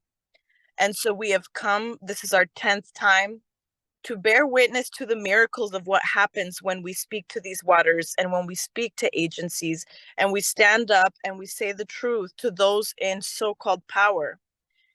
We have now had 2 salmon return to these waters in times where no salmon were coming back. And so this is a testament to the power of following indigenous wisdom in these times. I'm surprised that I was asked to comment on the Pact for the Future because most of my speech about the Pact for the Future, as my comrade, Ayub is your name? Ayub Omar? As my comrade Art, I cannot say more. It is an insufficient document that is not ratified. It is a symbol, but a lot of it was a critique. Most of what I had to say about it was a critique around the lack of mention of indigenous communities, indigenous rights, which is a body of work that us as indigenous people have been working on globally for a long time, especially in the times where the UN quotes this, that 80%, and there's one more thing I want you to remember if I never see you again in my life, 80% of the world's biodiversity is being stewarded, currently exists, and is being protected by indigenous peoples. And we are less than 3% of the world's population. So for an article, a universal global article to not include pact, to not include any mention of the protection and the importance of protecting indigenous rights, as we are making a pact for the future, is incompetent, beyond incompetent. And so I will say it is important for all of you as folks who are going to be leaders, who are already leaders in protecting the ocean, for you to go home and ask yourself, am I talking to indigenous people? Are young people, are the voices of indigenous traditional ecological knowledge keepers being presented in the solutions that we are presenting for oceans? And if the answer is no, you got to start from scratch and connect with the local communities who have been there much longer than you have, unless you were born and raised and come from an indigenous place where that is your ocean and you descend directly from that ocean. Then we have to say, no, this is not this plan. We cannot move forward because we don't have the most important voices at the table. So I'll say that. The second one is no revolution ever in the world was started by, what do you call, not old people and not young people, but the middle age? Whatever you call it. every single revolution around the world that has brought about positive change, that has given us rights, freedom of speech, freedom of expression, whatever right it be, began with the youth. And so as young people, it is essential for us, and I guess I'm technically young, according to UN standards. I don't consider myself young, but I guess I am a youth. It began with us adamantly expressing our disapproval of continuing with business as usual, continuing with tactics and strategies that have proven to be insufficient for the scale of restoration and protection that needs to happen at this time. And so I say to you, be unafraid. There is so much more for us to lose if we sit there and stay quiet and just go with business as usual. It needs to be interrupted because it has not brought any positive change. It is God is here to the verge of another mass extinction that is man-made. And lastly, I will say, and I will repeat, and I said this in the pact, it is so important for us to continue to call for an end to war worldwide, whether it be on your territory, whether it be wars that your country's government is funding, for us to call to an end to war, because the military is the largest polluter in the world. The military is the largest polluter in the world. So war is what is bringing about death and destruction to our planet. We need to call for an end to that. We need to call for an end to the war, to the genocide happening in Palestine, in the Congo, everywhere. Because all of that chemicals getting dumped on the land, you know hydrology. It rains and those chemicals end up right back in the ocean. And so these things are not separate. Smoke that goes up into the air, it rains, watershed, how it works. So we cannot be single issued people and think just in terms of the ocean. We have to come together as a generation that is being sent by the ancestors to do the right thing for all of life. And I don't know if I'm over my time. I probably am, but that is what I have to share today. Mira, I would like to get Elizabeth Scher in the discussion, who's joining us here in Nice.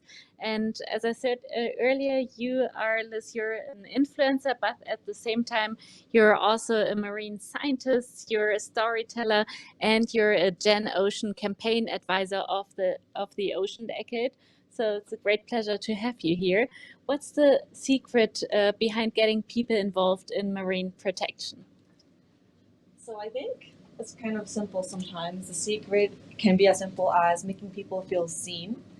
And as you said, I thank you for mentioning that I am a scientist, because I do have my master's in marine environment resources. But I've always had a big connection and passion for science communication. And since I was really, really young, I realized that people don't really connect with hard facts or numbers. That doesn't really connect with people emotionally.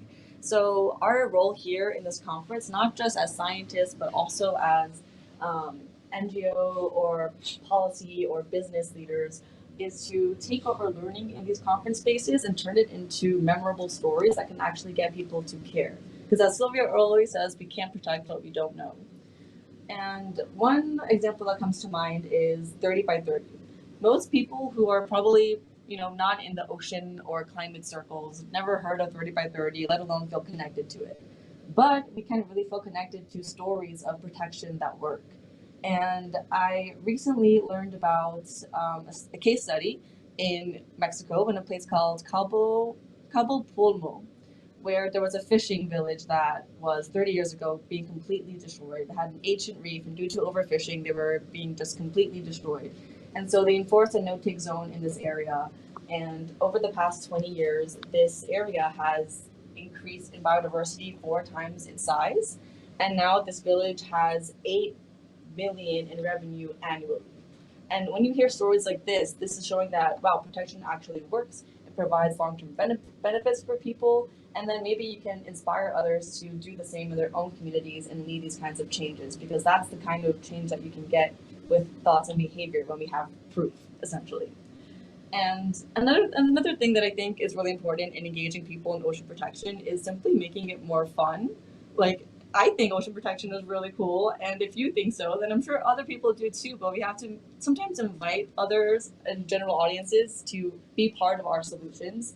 One fun way I did that through social media was 4 years ago. I was doing lots of beach cleanup videos in Barcelona where I was on TikTok just cleaning beaches, counting how many pieces I had, and was inviting people to clean their own communities with me, comment how many pieces they picked up, and tell me what country they're from. And this kind of sparked this huge movement across social media where we had, it reached the European Parliament actually to campaign with me for World Ocean Day. And we ended up campaigning and received people from 33 countries collecting over 700,000 pieces of trash, especially a lot of youth who were very excited to share where they were coming from, that they collected trash with their friends after school. And it just showed me that a little goes a long way when we can take stories and inspiration or education on social media to actual action. Actual action sounds funny, but yes. And what also made that work is that you didn't have to be connected to the ocean. You didn't have to be near the ocean to participate in the challenge. It was something visible that people can do to feel like they actually made a difference and that they can do wherever they are. So when we talk about engaging people in the ocean, we should be challenging ourselves as well. How can we create these big impacts, both online but in our communities? And something that I think about sometimes is the ice bucket challenge, for example, and how that went viral. People nominated each other and had a domino effect. So what kind of fun challenges can we bring to our ocean communities and ask people to participate online and get creative with engagement? And yes, and through my role as the UN Ocean Decade campaign, they have a new campaign called Gen Ocean. And I am now an advisor of that simply because I have a big passion for citizen science and getting youth involved in ocean conservation. And just by asking them to see if I can support anywhere, I was able to get this position that I'll kind of go into, I think, your next question. Well, first, let me ask one more thing because I can learn. So I'm going to ask you about the stories. You're here in Nice at the UNOC. Is there one story that you want to share with us from your experience here at the UN Ocean Conference? Is there anything that was that fascinated you or inspired you? Today? Here in Nice, yeah. Ooh, on the first day. I wasn't able to go to the Blue Zone today, but I know I was walking around the Green Zone a lot, and I saw just so many cool opportunities of different immersive experiences. At La Baleine? At La Baleine. There were tons of youth and families bringing their kids, and I thought this was maybe the first time I saw so much public involved in a UN conference. So they did a great job publicizing that, and I think art is a great way to connect people to the ocean. Kids were super, super involved, coloring, hearing the ocean, even on the tram. I don't know if people outside the conference realized that they were playing ocean sounds. Awesome. Yeah, whoever did that, kudos. It was really smart. And just like having simple ways to connect throughout the week made it so special for day one so far. Yeah. Thank you. So we have a couple of selected guests here in the conference room of RV Meteor with us. I would like to see if you have any comments or any questions to Liz or to Ayub or to Neria. I would love to say a bit more something. Yes, of course. We just let me see. Is there anything right now? Yes, just one. Okay, and then you. Feel like you're reaching out to more than young people or to maybe the decision makers that are out there, or do you feel like you're preaching to the audience that they're all for you, but are you able to reach the decision makers? Yeah, that's actually a great question. It definitely depends on the platform and how you kind of start your campaigning. On TikTok, I do definitely have a younger audience, and on Instagram, it's more middle-aged ECOPs and lots of opportunities to campaign with big NGOs who already have existing platforms or accounts on Instagram. So having been able to campaign with Nature Conservancy or Ocean Conservancy and helping spread their messages, or also with other creators involved, has led me to talk with the US State Department during New York Climate Week last year. They invited a bunch of creators to talk about ocean issues and what we want for youth voices. So being online also has let me understand what people want to change in this space and help spread those voices like as to the general audience to to political leaders as well. And I think empowerment goes like beyond spreading messages when we think of ECOPs, because ECOPs are kind of listed as these future leaders for the ocean, but we are already being the leaders. We are often the ones leading conservation efforts on the ground, communications, whatever policies, whatever it may be. And if we step away from this, like we are the future, and focus on the now, I think that's very imperative. And I think as well, there's often these issues where, to be honest, marine conservation is quite top bottom when it comes to funding and leadership opportunities. And so if you're an NGO leader or business leader and someone comes up to you as an ECOP proposing an idea or a role, maybe instead of saying, hey, we don't have funding for that role, sorry, like see you around. Maybe try saying, we don't have funding for this right now, but we would like to create a youth council or a board, and you could be a member and help us in the decision making. I think we need to focus more on intergenerational and tangible collaboration opportunities, because right now they're very limited because no one's really offering them. And we're holding on to this monetary value of our services. Of course, everyone should get paid for what they do. We all need to pay our bills. But sometimes we can offer services and our expertise in the fields that we work for and our passions in return for visibility or connections or mentorship or giving us real responsibility in your networks. And especially in letting us, take the risk in communicating things a bit more fun, because sometimes we need to change the way we communicate. So again, with the UN Ocean Decade, I was living the last 4 years in Barcelona. And because the UN Ocean Decade conference was in Barcelona, I had reached out, I emailed, I was on Instagram, like, I really want to get involved. I want to help you with your socials. This is such a cool opportunity that it's in the city I'm currently living in. And okay, they said, no funding, but we like what you do. So yeah, here's a badge and help us out. And I went around the conference, doing interviews, collaborating, helping share stories that they really wanted more people to get out, because while they had a social team, they were just doing more professional kind of communications. And I think we need to hone in on how we tell these stories in more fun ways.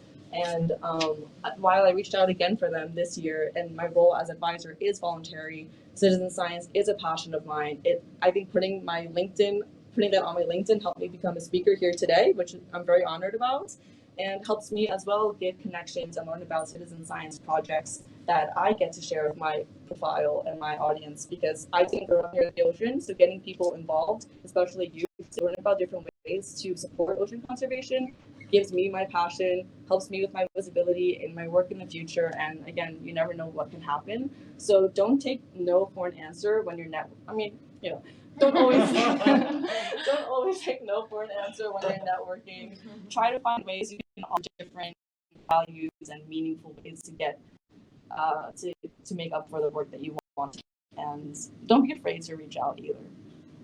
Plus, since there are also people on the other side, maybe also say yes more often instead of no. 100%, thank you. Yeah. So thank you very much, Liz. Thank you, Neera and Ayub. I'm going to hand over now to Ale and track 2 on the plastics, on the Global Plastics Treaty. So over to you. We're going to switch seats. Thank you very much to the 3 of you again.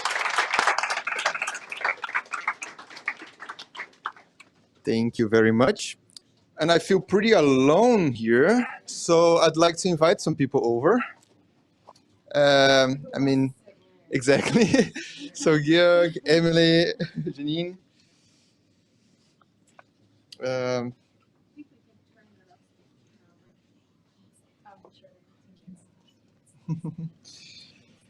Very well. So thank you for joining me here. I don't feel alone anymore. Plastic pollution is one of the most visible ocean challenges, and we can see it's really, I think it's one of the subjects that if we go out of our little bubble of more people who work with more like specifics of ocean conservation, I think it's the most visible one, the one we talk the most about. And we have a once in a generation chance to change it now. We are currently among many negotiations of a global treaty in that subject. And in this session, we will explore how ECOPs and young-led coalitions are engaging in the sessions of the negotiations of this legal binding instrument.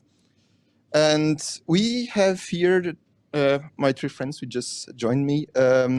Could you please give a quick introduction who you are and exactly? Maybe can we squeeze you around a little more like this, so then we can all see you? Yeah. I'm sorry, you're so hidden there. Right You're. here. I think we don't really need this beamer anymore, do we?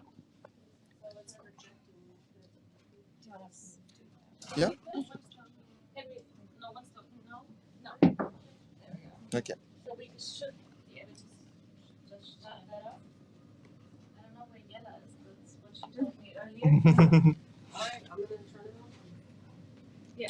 Yeah, just do it, and then you can come right here in the middle so everyone can see you. Okay. Okay, perfect.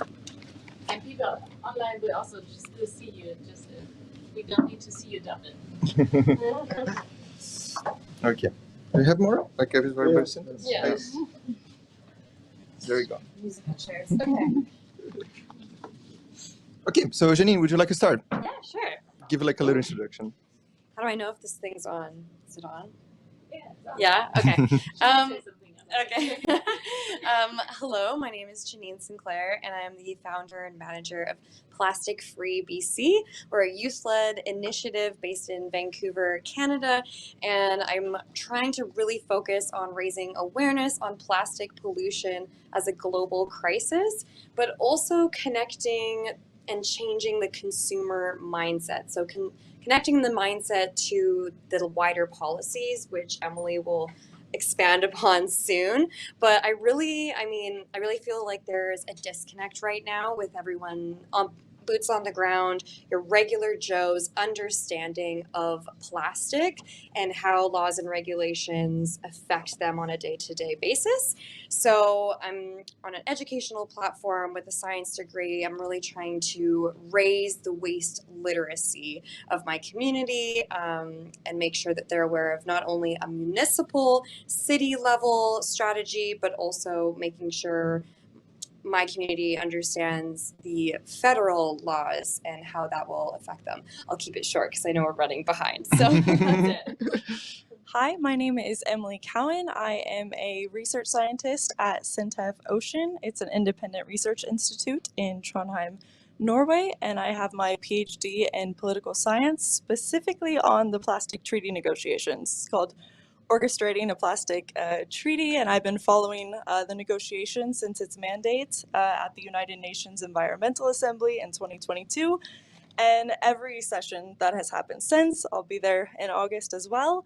And I use a method we have in political science called event ethnography. So I have a team of myself and typically 5 other ethnographers, and we're there at the negotiations tracking everything that happens. So every closed session, we write down who's speaking. Is it a state? Is it an NGO? What are they speaking about? Could it be about plastic production, or is it about waste management? When does their intervention take place? Could it be at the first session or at the 4th session of negotiations? And are they also speaking in the plenary, which you may know are recorded, they're available online, or is it in these closed contact groups where really the nitty-gritty negotiations happen?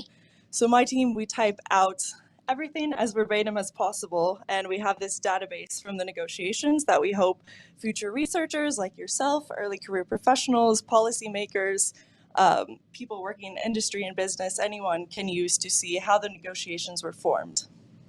Thank you. Oh, Georg? Yeah, thank you for having me here. I feel very privileged. My name is Georg Hanke, European Commission Joint Research Center. We are like a technical arm of the European Commission.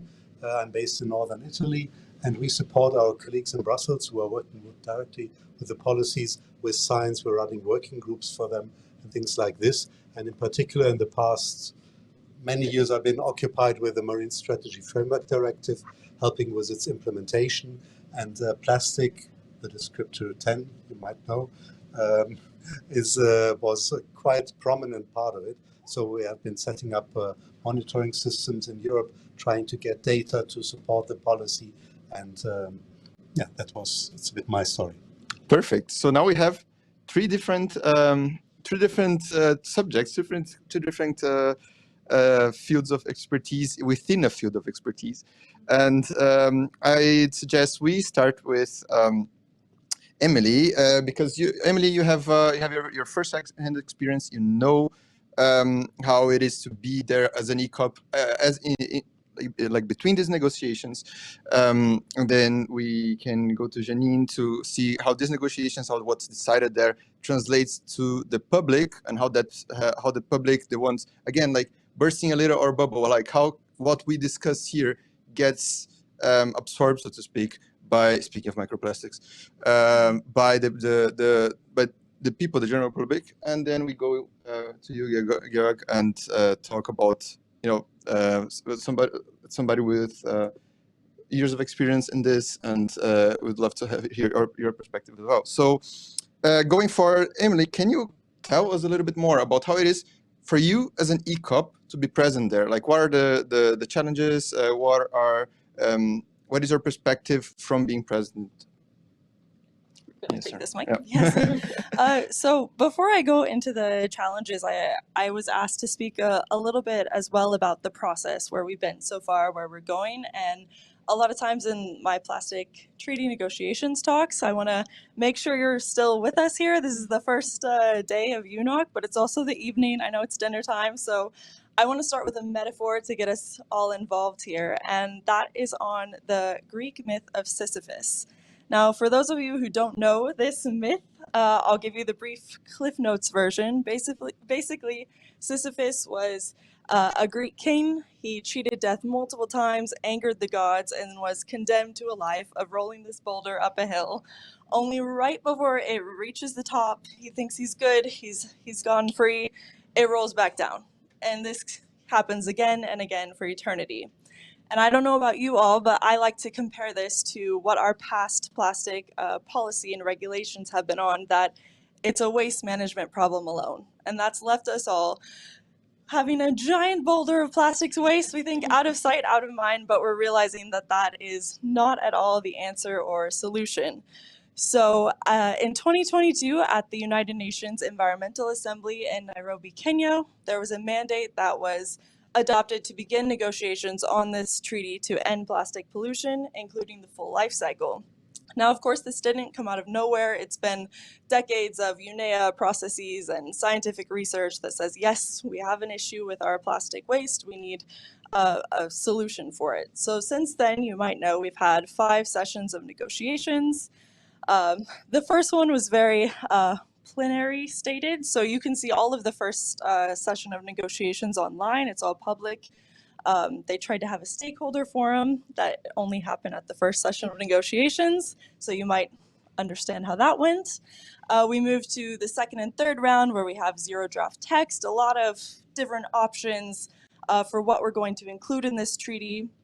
Also, a lot of disagreements between states, which I'll get into a bit after we get into discussions. And then we had the last session of negotiations. We thankfully went from over 70 pages of draft treaty text down to our chair's text, which is around 12 pages now. So we have something we're hopeful for in August to achieve. But of course, you might know there's a lot of disagreement in the negotiations. We have the High Ambition Coalition, a group of around 70 countries who have they want legally binding measures, top-down enforcement. They argue for production caps. And then we have a group of countries who call themselves the like-minded group. Some NGOs dub them the Low Ambition Coalition. And these are typically countries who have economies that very much depend on fossil fuels, oil and gas, similar to the climate negotiations. Yes, but I wasn't supposed to get into all that right now. I'll quickly wrap up with what's it like going to the negotiations. I am trying to be non-biased there. Of course, I have my own views, but our database, we type out everything that everyone says. We don't change it just because we don't have similar views to a certain country. So I think I'm a very different representative to most observers there who are there with a purpose, either representing science, technology, women youth group, indigenous peoples. So what I can say that I've heard them complain about at the negotiations is sort of speaking time, access to the negotiations. What I can say about that is thus far it's only been week-long negotiations. And so there's not much time for NGOs to intervene in the negotiations themselves. But that's, an issue I'll come back to.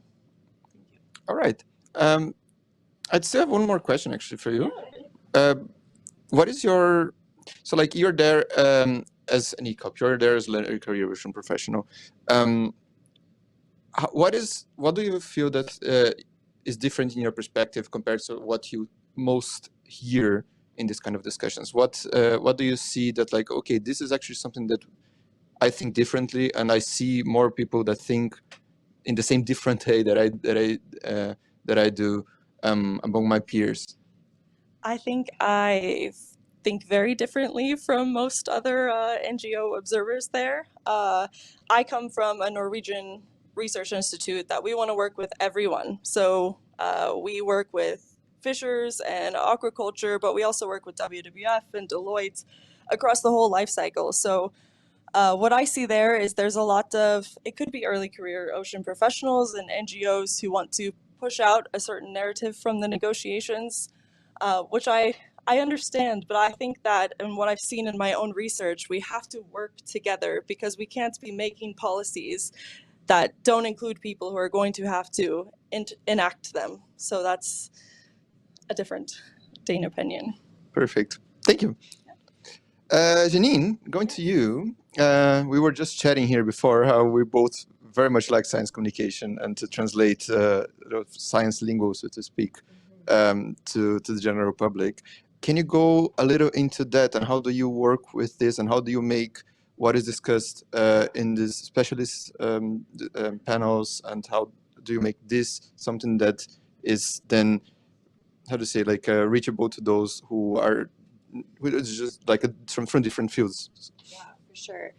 Well, I think I am concerned that even if we can do the plastics treaty and all the higher ups can get it sorted, let's fingers crossed that they can in Geneva, then it has to be ratified. Then it has to trickle down to the governments. And that, I mean, we're getting ahead of ourselves, but I guess what I want to see in the plastics treaty is being able to translate it. How is this going to work with consumers? Like, and on my side, I'm trying to get consumers on the ground ready for the possibility of this plastics treaty coming into force, because as we know, people's minds do not change very easily. People like their plastic cups, people like their single-use items. So I think for me as a kind of science communicator who wants people to think about going zero waste, and I want to try to start fostering this idea of circularity, extended producer responsibility, trying to move away from single-use plastics so that when Emily is able to push for a strong plastics treaty, when it trickles down, we're ready for it on the ground. And do you have strategies? What strategies do you use to make it? Honestly, I think our social media influencers said it really, really well. I think it's really about being engaging and storytelling. And, you know, scientists love facts, and we know that, but the general public, I don't think really, I mean, you can get really bored easily when too many numbers are thrown at you. So I think with using social media, it's making it fun and trendy, and you know, making something that sticks, and also making it accessible. You know, breaking down barriers. You know, the financial barrier and things that are convenient. We have to be innovative as ECOPs and young people, innovative solutions. How can we make reusable integrated into everyone's lifestyle in an accessible and efficient manner? And it's just kind of translating that into social media and blogs and getting it to as many eyes as possible. I try to collaborate with as many other nonprofits and social media influencers as possible. And I think if we're collaborating and working together, we can spread the message. And once again, let's get the plastics treaty written up and done, and then let's make sure that the consumers on the ground understand it and don't push back on it. Can you think of an example that illustrates like this? Honestly, I do have an example. I'll try to make it quick, but from where I am, the city of Vancouver, they thought they were doing so good. We put in a ban on single-use plastic cups, right? Hooray! And so small businesses, coffee shops, they legally had to put a 25-cent cup addition to every coffee sold. And, Zero Waste Vancouver thought they had done so good and we're going to save the planet by doing this. And I mean, I don't know if you can tell from my tone, but it didn't work very well. I think what happened here was we were punishing the consumer. We put a 25-cent addition to the single-use cup. And so everyone's at the coffee shop going, ugh, yeah, cost of living isn't good enough. Thanks a lot, like another 25 cents. This bylaw got a lot of pushback. By different organizations. It wasn't fair for the lower middle class to spend 25 extra cents. And there wasn't enough support from the general public, and it got overturned. So a year later, that was removed, and there was a whole big hustle and bustle about it. And now Canada has actually banned 6 categories of single-use plastics, which I think is going well. But it just kind of shows that you can't just put in the policy. There also has to be a push and a support, and come on, let's do it. Let's do it. We can do it together on a public level. Yeah, it's interesting because in Germany, for example, the Green Party is often described as like the prohibition party, Yeah. because they always want to like prohibit things or change, like Yes. charge more for things, which is at the end of the day also like a PR problem. Like it's how you're perceived, because and also how you tell a storytelling again, as was discussed earlier, because it's also from the way I see it is you have a top-down perspective from, okay, things need to be discussed at high level, then turn into policy, and then be ratified, and then this eventually turns into what the consumer or like the general public does. But at the same time, who elects the people who have the high-level discussions is also the general public. So like it doesn't need to be a top-down path, but actually also a bottom-up path. And this, if you really think about it, is just a really messy up and down exchange. If I could add to that, even liberal and conservative in Canada, but our right-wing government actually had an entire campaign to bring back the plastic straw. So it just kind of goes to show that, yes, we're pushing and we're so happy with like the progress we've done, but there is pushback. So, ocean literacy, waste literacy is so important, or else these laws and regulations aren't going to go anywhere. Yes. Thank you very much. Yeah. So speaking of high-level negotiations, Gia, could you share with us your European, your perspective on European marine littering monitoring? Yeah, thank you.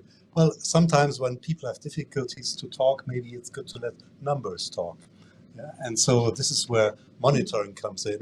So as undeniable scientific evidence of that something's going wrong, because we have so often opinions, perceptions, and to overcome this is the scientific thing, which then must not remain science, but must be brought into the policy area.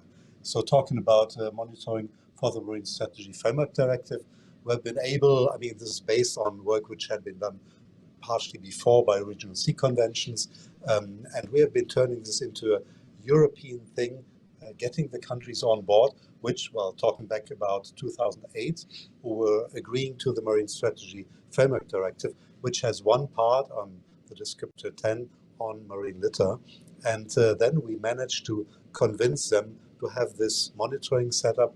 And one important part is actually coastline litter or beach litter. So there's a very simple methodology, no rocket science.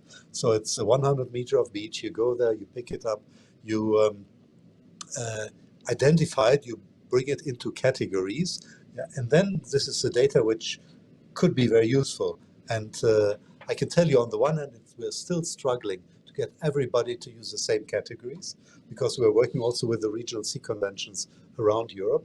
The Baltic Sea has only a few, but the Mediterranean Sea has a lot more countries which are non-European. And of course, we'd like to do this together.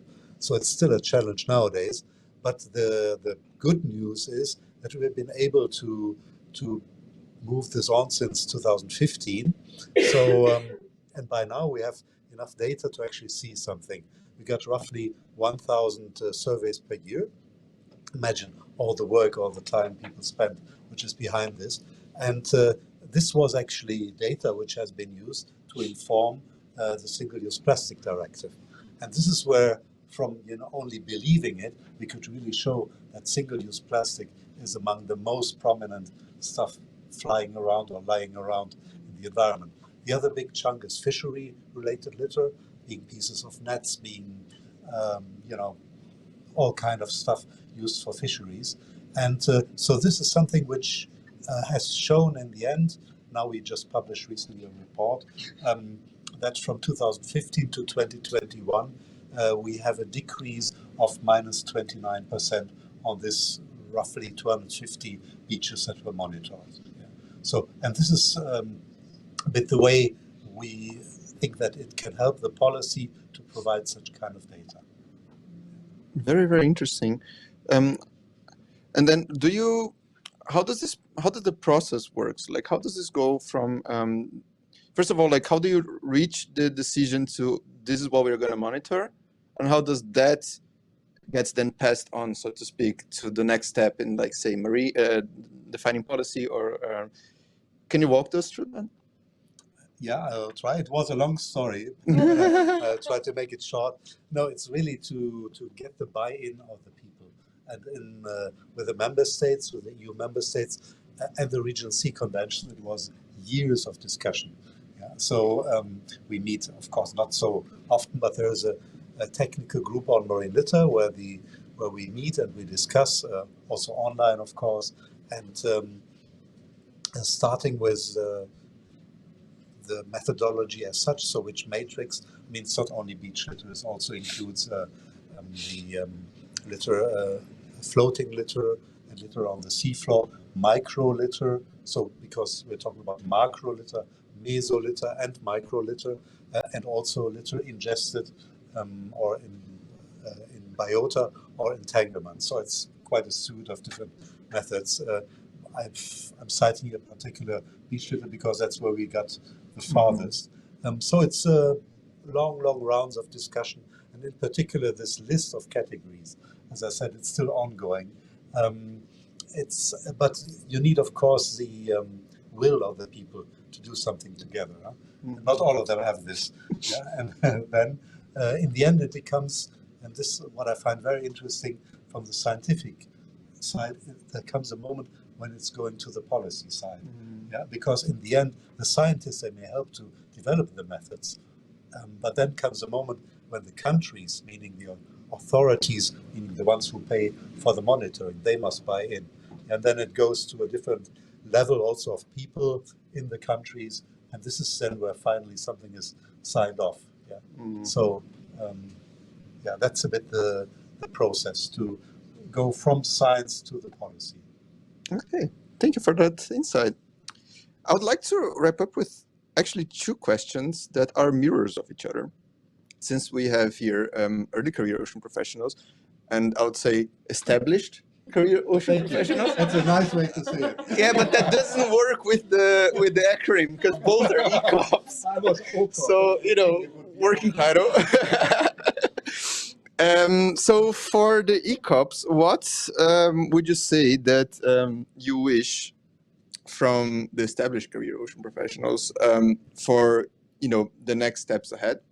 And then I will hand it over to you. What do you wish from the ECOPs for the next steps ahead? That's a good question. I mean, honestly, for me, I find myself always trying to connect with as many established ocean career professionals as possible.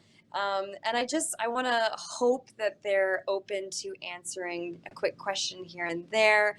And I mean, it would be a dream to have kind of a mentor in the field, not to take that much time, but I think would be what a lot of early career ocean professionals need is someone that they can email every once in a while, for a little bit of mentorship here and there, because I think we can all agree that this field is not easy. It is competitive. It is hard. So I think mentorship would be my request.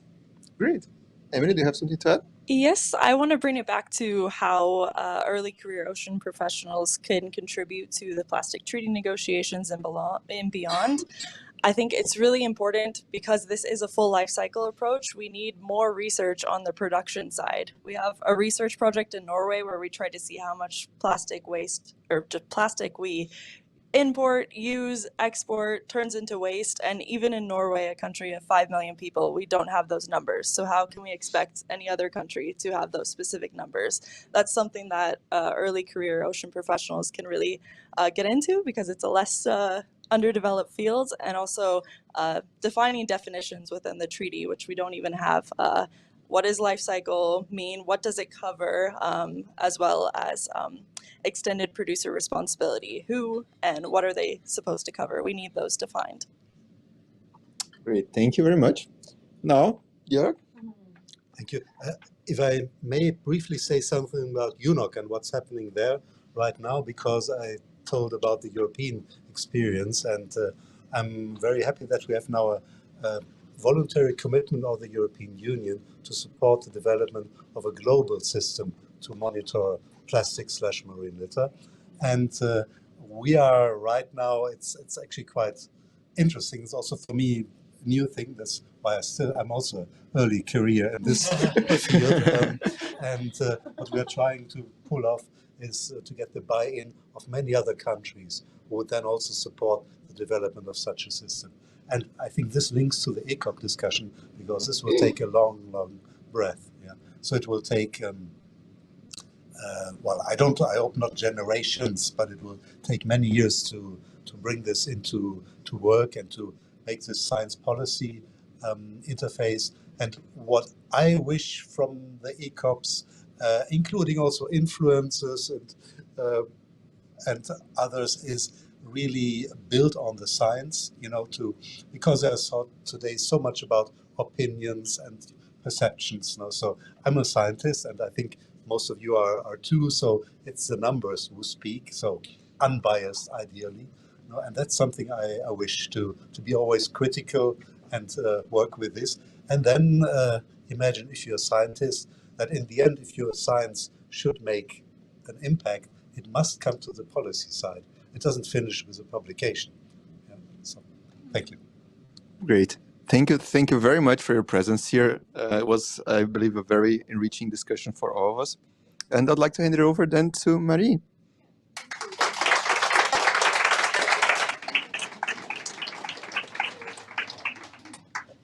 So thank you so much. I think we are all very excited for August and for the negotiations in Geneva. So let's cross fingers for that, for those outcomes. Yeah, we talked about pollution earlier, and we heard that military is the #1 pollutant. I didn't have the chance to look it up, but telling from my guts, it's not this one single polluter who's really where we can put all the blame on. And I think that agriculture industry and so on might also have quite a big impact. So if any of you scientists among here know more about that, let's do some fact checking together. Then the plastics treaty, it's not going to implement itself, and the same holds true for the BBNJ treaty, for biodiversity in the high seas, so biodiversity beyond national jurisdiction. And both treaties are going to take political will, international cooperation, and a lot of follow through. And we're going to talk later with someone from the German Environmental Ministry about the BBNJ. But before that, I would like to ask Leonie Jomba to come up here front, because a lot of international cooperation plus follow through, that's really where you come in. So Leonie, you're an ECOP and PhD student at the Leibniz Center for Tropical Marine Research in Germany. Tell us a bit more about your work and how it contributes to the implementation of SDG 14, Life Below Water, and the BBNJ agreement. And maybe you can already set up the beamer here because we are very curious to see the planktoscope working later. So Leonie, over to you. Thank you. Oh yeah, sure.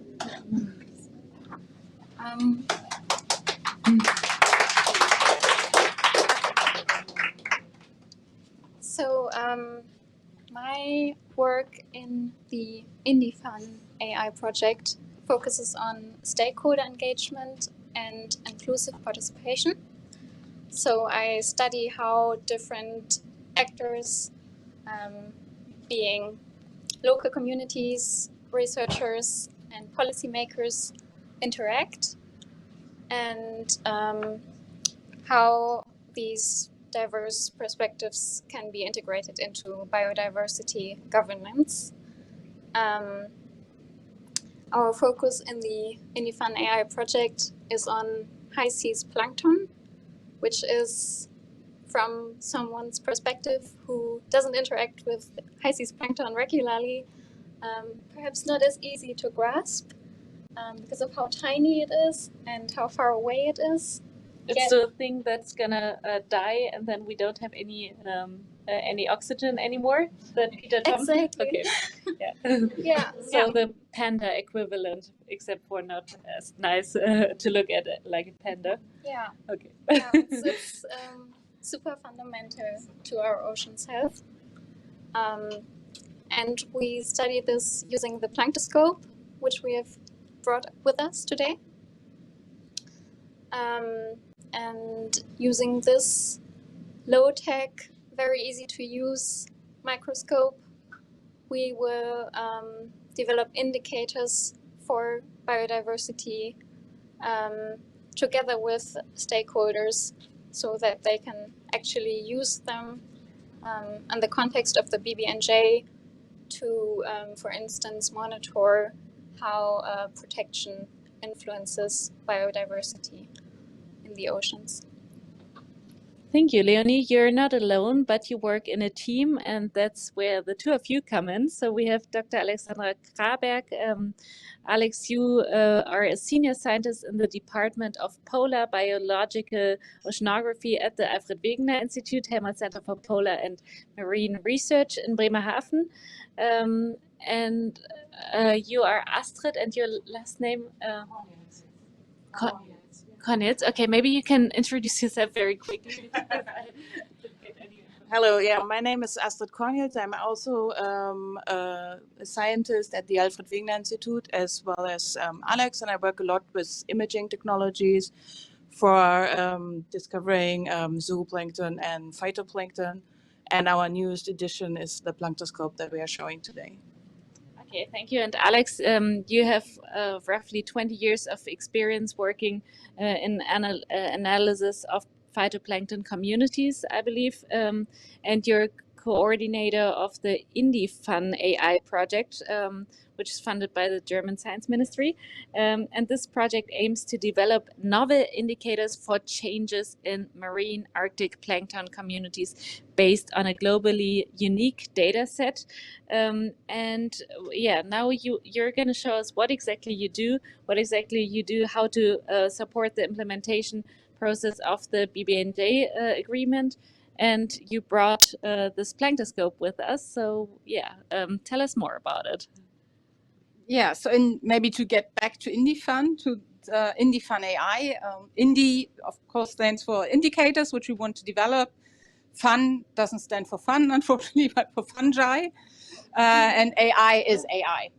And the reason why we called it that is that we believe that, I mean, there are a lot of biodiversity indicators around already, also for plankton, but we think they could be improved on for several reasons. One is that we have lots of biodiversity assessments. There are monitoring time series around the world, But most of them don't actually, if they say the biodiversity is X, Y, Z in a certain sample, they don't mean the complete biodiversity. There are many groups that are usually ignored, like fungi, for instance, parasitic plankton. There are lots of different ones, either because we have no expertise or because they're not seen as important, and they're lumped together in bigger groups. And the other thing is, you already mentioned that as well, for the BBNJ, of course, we're talking about the open ocean. We're not talking about coasts.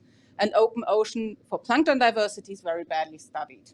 So with this machine, the Planktoscope, we're hoping to change that because it's a very easy to use. Again, you already said that. Sorry to repeat myself. To repeat what you said, it's a very easy to use piece of equipment that you can take on ships. We brought it here in our own luggage. It's very easy to handle, so it's accessible even if you don't maybe have a lot of technology expertise, and even if you don't know anything about plankton. So I could ask somebody to take it on board, ask them to be so nice to do the sampling, and then, and we'll show you an example, we upload it into a database called EcoTaxa, and there we could do the analysis. So it takes away this need for both technology expertise and plankton expertise, and maybe access to all kinds of other lab-based equipment. So that's enough me talking. More about doing now. Maybe you could move over there, Leonie, because then we see it better. So basically, this machine is, it has one button and a USB port, so it really is very easy. We have a little syringe-based thing to load the sample that then flows through, or is pumped through a little flow cell. And what you see here is actually the flow cell. So whatever is in that cell at the moment, you can see here. And when we start, oh yeah, we could. Still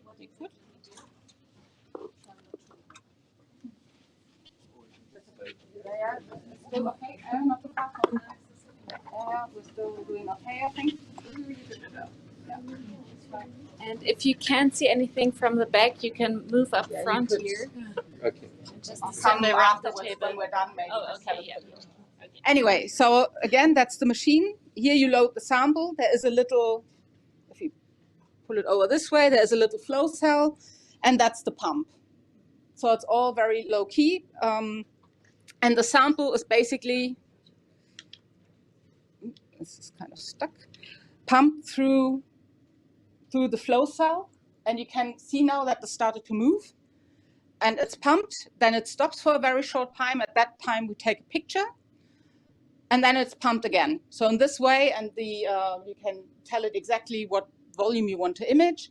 You can image a certain amount of plankton sample akin to a microscopy sample. So we actually have use a volume that's similar to what I would use in when I do net sample analysis. And then every time it stops, a picture is taken that we then analyze further. Yeah, so basically it just takes images of that cell in there. And that's, of course, not so useful now, because what we want in the end, we said numbers are boring, but sometimes you need a few numbers. So we want to know how much is there of all of the different types of plankton.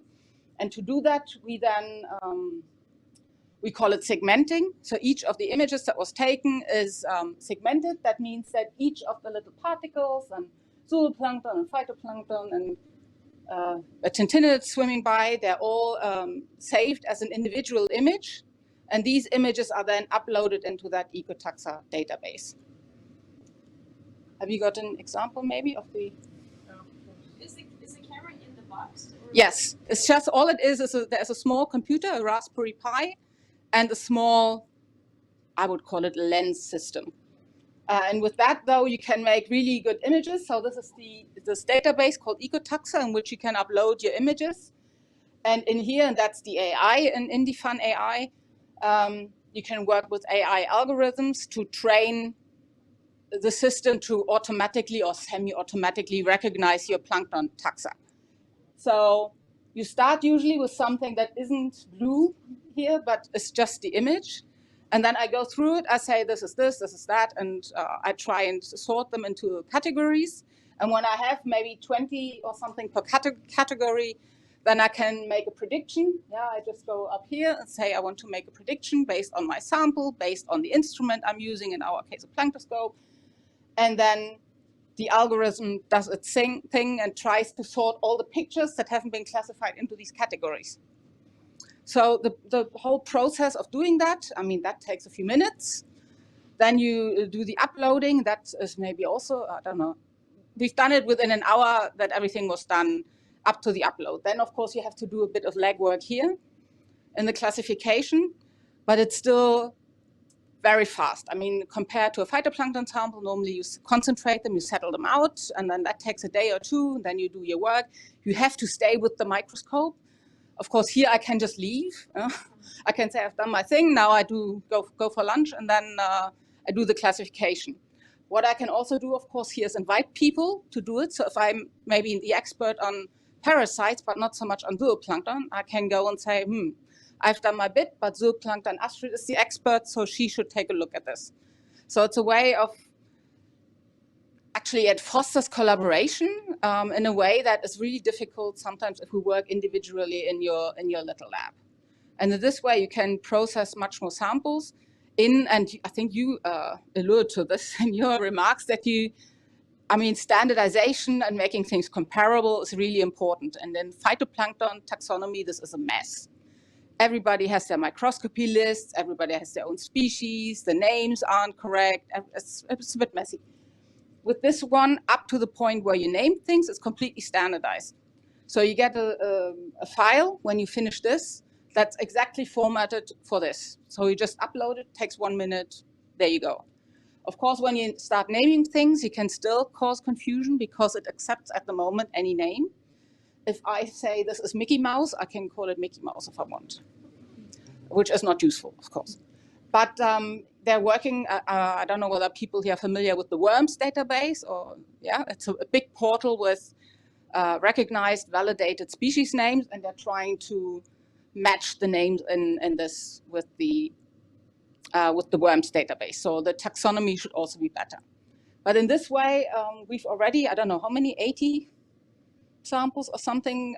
We finished 80 samples since last December, which I would not be doing with microscopy, impossible.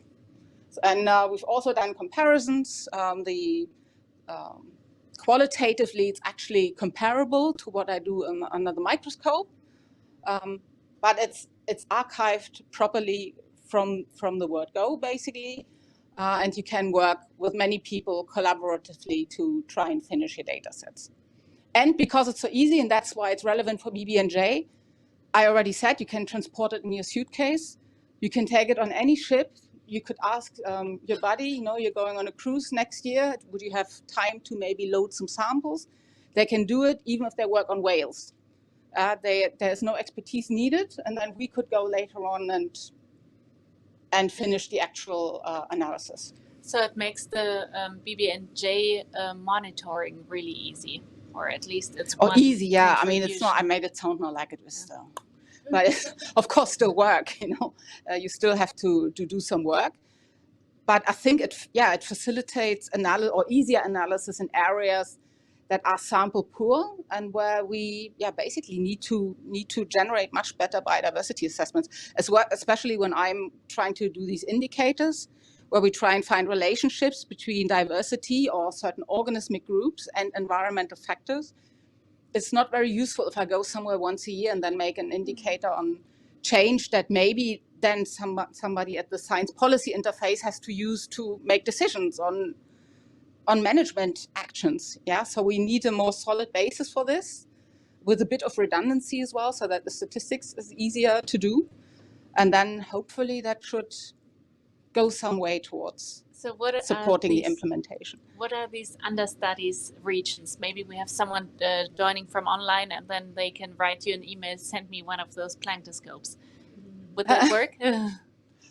Well, we don't have 50 lying around, but what I already had today was somebody from the Guyanas, I think they were, and they also said they would like to use this. And I said, if you can, if Nagoya doesn't, mess things up, you're happy to send us samples. We could find a joint student, send us 50 samples, and they can do this, or 20 maybe even. So then they, because they said they have no idea about biodiversity in their area, they have not done any assessments. So for them it would be, and that's not open ocean now, but just as an example, that would, something like that would be possible, I guess. Yeah.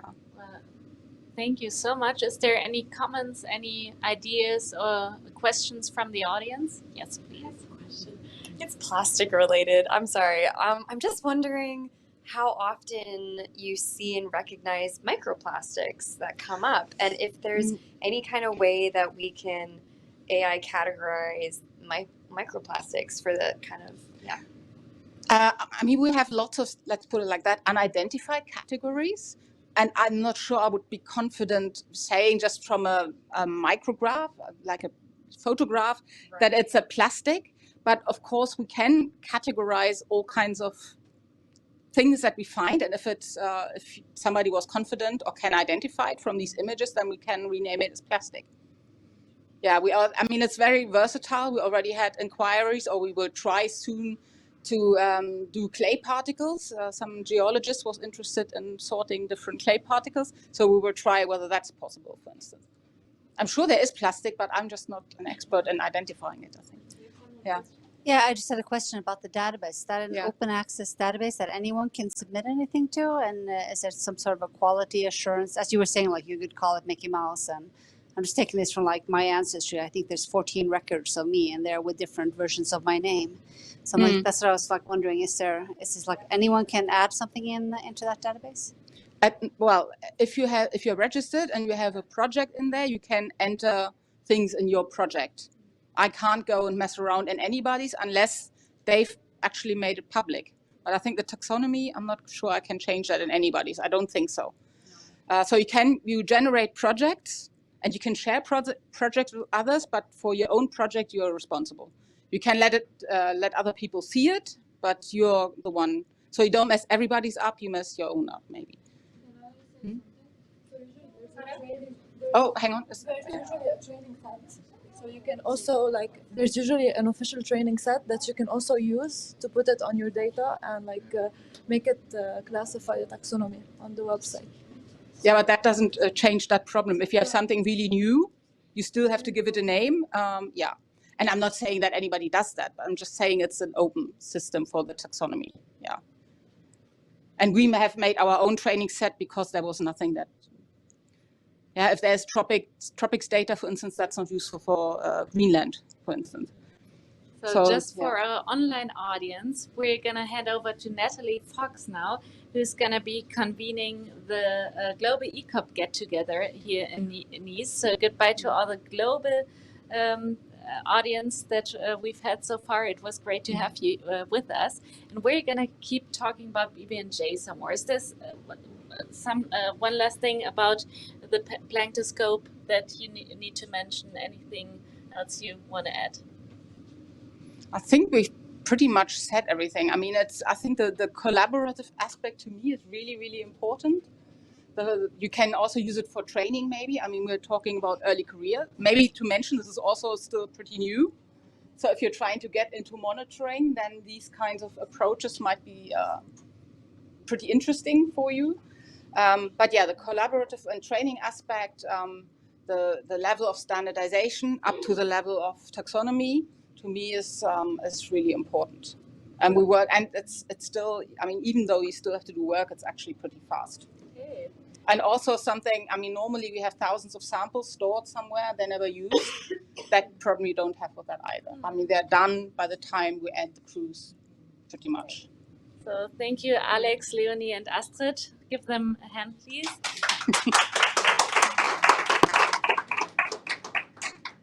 So, and now I would like to ask, Anne Freiberger from the German Federal Ministry for the Environment up front. Hi, nice to meet you. Hi, good to have you here. So thank you very much for being here. So the adoption of the BBNJ agreement was one major step, but now comes the hard part, the ratification and the implementation of it. What role can ECOPs play in turning this historic text into ocean reality? Yeah, I think today is a really exciting day because right now at this point we have the ceremony going on that will decide whether we will actually reach 60 states that will ratify until today, and then we have 4 more months and BBNJ enters into force, and then we have 1 year and the first COP will be organized by the secretary. So this is huge, thinking about that we've only finished the negotiations 2.5 years ago. And yeah, there are so many roles, I think, for ocean scientists to play. I think we had so many good examples of that science and how you communicate this really needs to tell the story, and then the law needs to follow. And BBNJ gives us really good tools at hand, like the possibility to have more marine protected areas in the high seas, in the open ocean. And yeah, science, I don't even know where to start. It needs to tell us where exactly is the best biology, like the most important parts of the high seas from like a biological perspective, and what can we actually do, which kind of use are we implementing there right now that is having a negative impact, and what should we do better? Just one example. Thank you. From your perspective as someone working at the national policy level, what are the main barriers? It really depends on the different national systems, because from the German perspective, we need to implement the BBNJ agreement at the same time as we ratify it. So really like practical things, we need to decide which authorities are in charge of the different tasks that BBNJ gives us. And yeah, we just want to be efficient and pragmatic, but still have like good solutions in the end.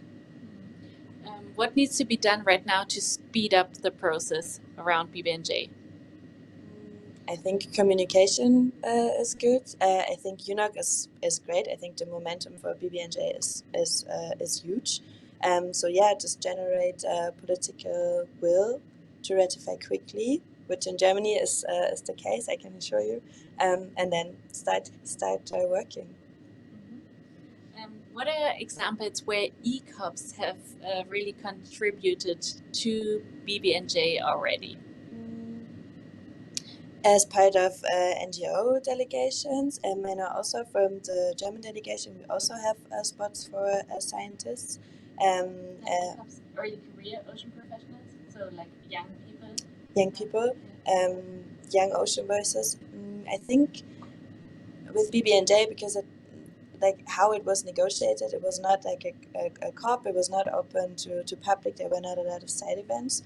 So I think this will be more in the future. But also, yeah, talk to policy officers in charge, I guess. Thank you. Looking ahead, what gives you hope that this 3D BBNJ could actually lead to long-term change for the high seas and for global ocean protection? What gives me hope is that that we managed to get this treaty in these very, very tricky times. And yeah, to see all these ideas on how to implement really effective marine protected areas. Also 30 by 30, now it's just a number, but if we think about how... Hello, hello V.ECOP Days. We're here live in the port at Nice with the amazing Hanley Prinsloo. So if you don't know Hanley, she's an amazing freediver, but she's also a pillar of ocean stewardship. And she's just going to have a quick interview with her. We dragged her away from her dinner. We've got to be quick. So my first question to you, Hanley, is how has the ocean or your ocean connection influenced your career? Ocean Connection for me was really what drove me into ocean conservation. As a freediver, I spent so much time underwater exploring the Great Blue, diving with whales, with dolphins, with seals. And every time I came back onto land, seeing the lack of ocean access in my own country, South Africa, that most South Africans don't have access to the ocean. My career was in social political documentary filmmaking, but seeing a lack of ocean access in my country is what started the vision for the I Am Water Foundation. So for me, my ocean connection is what really pushed me to create Ocean Connection for others, because I don't think we can only talk about things, study things, and collect data and think we will make the right decisions unless we truly feel something. Oh my gosh. So tell us why you're here this week at the UN Ocean Conference. What is happening with I Am Water Foundation? There is so much happening here at the United Nations Oceans Conference. I'm probably only experiencing a sliver of it. But the amazing thing is at these gatherings is that so many like-minded people who have a shared vision are here. And so for me personally, it's about connecting with the people that I have shared vision with, that I have projects with, and that I want to have projects with. I'm also here to learn. I'm here to meet other people who are doing similar work that I haven't heard of, and partnership building, because I truly believe that collaboration, when there is real shared stakeholdership, is incredibly powerful. And what better place to really look for collaboration than at the United Nations Ocean Conference, where everybody is. Well, I know for a fact that the ECOP program would love to partner with you, so let's talk about that. But do you have any advice for early career ocean professionals who might be here or even watching at home about feeling overwhelmed? You spent a lot of time in the ocean. Can we go there and find some rest and some solace and some activation? Yes, I think for all of you who are early career, remember that absolutely everybody was early career at some point. I think we sometimes forget that, and we compare ourselves to the people who are maybe our role models or people who inspire us, and then one can get some kind of imposter syndrome, or you can get some kind of like stress, like why am I not doing more? Why haven't I started an organization? Why haven't I done this? Why haven't I done this? Just take a breath. One of my biggest pieces of advice oftentimes is that in order to have impact, one doesn't have to start an organization. There's power in collaboration and partnership, where you don't have to do all that hard work that others have done, and rather aligning with a tribe where you can collaborate. I also think that finding mentors is really powerful, and find people who aren't only impressive in the work they've done, but align with your values, because life is long, especially if you're young and lucky, life will be long. So align with those who align with your values so that you can walk the path that's right for you, not just one that will work for your ego, because there are a lot of egos in every part of life, and this one as well. And I think if we can step away from that and rather really find what authentically inspires us, we will find the path that works for us. So pay attention to what your values are, find the mentors who model that, and yes, get in the ocean as much as you possibly can. Amazing. Thank you, Hanley. Do we have time for one more question? Yeah, okay. So I know that you are running an event this week as well, on Wednesday, I think. And can you just talk us through that event? What are you doing with your participants? On Wednesday morning, I'm running an Ocean Connection experience. I believe that we can't just sit around tables and talk about what we're doing for the ocean. We need to also have that personal connection with the ocean. So we'll be doing some breath work. We'll be doing some deep ocean connection visualization work, and then we'll be going into the water and really exploring that personal connection with the ocean. And you've been in the water since you've been here. Many people probably haven't been in the water. Tell us about that experience. I flew in from Cape Town and went straight onto a boat and went free diving. And it was wonderful, also quite insane, because then trying to get ready for an event in the evening, that's just what it is like right here, right now. And just before this, actually, you can tell by the kind of crazy hair, I went for a quick swim, because it really is the way to remind ourselves why we're doing what we're doing. Yeah, so if you are at the conference or you're ever attending a conference, try and get in the water as much as you can. So are we wrapping it up here on the street? at Nice. So we're sending it back to our moderators, ready for some more presentations, and letting Hanley go to eat her dinner. Or should we ask one more question? I'm happy to share what IMWOD is doing if you want to. Yes, we're gonna go for it. Yeah. So for those of you who now know that I swim wherever I go, but don't know the work I actually do on a day-to-day basis, the IMWater Foundation works with creating ocean connection experiences for children in underserved communities. And we've been doing that since 2010 in South Africa, taking children snorkeling, ocean literacy, and working with building an ocean connection for children who historically and sometimes even geographically have not had access to the ocean. And we've been doing this for so long, and we've drilled deep into our methodology that now we're at a place where we've built an Ocean for All Alliance, where the framework we've created for the work we do in Cape Town, we can train grassroots organizations around the world to offer ocean connection in their own community in their own way.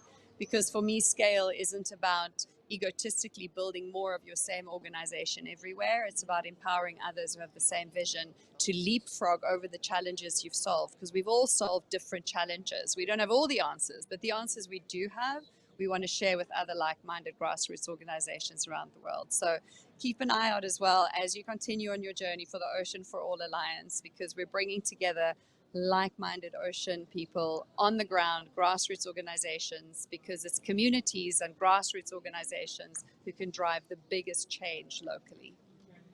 It's amazing. We have 61 national and regional nodes as part of our program. So yeah, so many in Africa, which is going to be the closest to you, and then also Asia and in the Pacific region. So yeah, there's definitely lots to be done. hope for collaboration there. So we're gonna say goodbye and thank you all for watching. We hope that you join us tomorrow. There's still a little bit longer left of V.ECOP, so join us tomorrow live in Nice, and have a great final discussion hearing about the ratifications that have just come out. Happy swimming! Thank you to Hello. Natalie. Hello. Thank you so much, Natalie, and welcome to the virtual ECOP Days. For those of you who've just joined, we are your hosts, Sandra and Amy, for this evening, for the rest of the day today. And I'm just going to start by sharing my screen.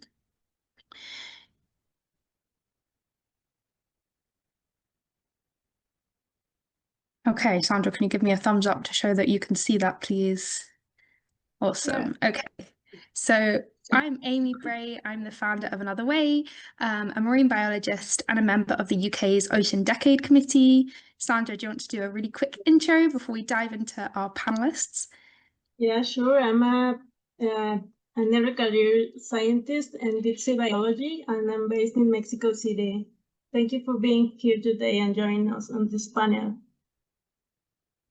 Awesome. So a bit of an agenda for the rest of this evening. So we've got some presentations, which will follow this. We then will have a panel discussion with our amazing contributors. So if you have a question, please put it in the chat, and then we will wrap up. And at some point, we might also dive to Nice for another interview.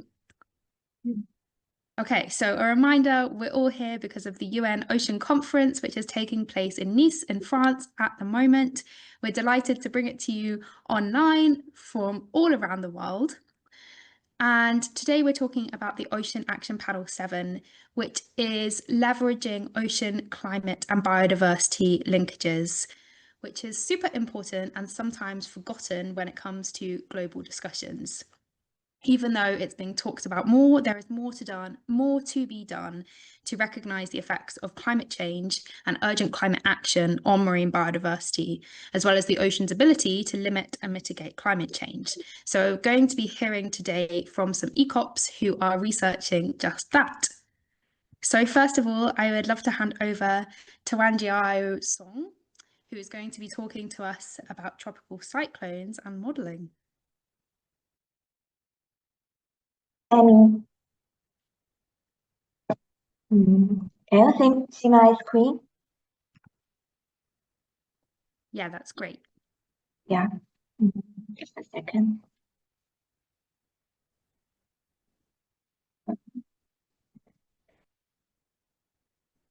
Okay.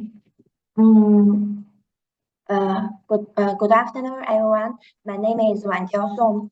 I'm the postdoctoral researcher at Gilmer. Today, I'd like to share the presentation titled Tracking El Nino Impacts on Tropical Cyclones and Precipitation using multi-source satellite data and predictive modeling. Let's start with failing satellites. We have launched 20 satellites across two generations and 4 types. For example, FY4A and FY4B provide the first imagery with 250 spatial resolution and 1 to 2 minutes temporal resolution. This high frequency is helpful for us to observe the eye evolution of the tropical cyclone and the structure changes. Here is an animation of eye tropical cyclone. Here is the imagery of eye formation and spiral bands.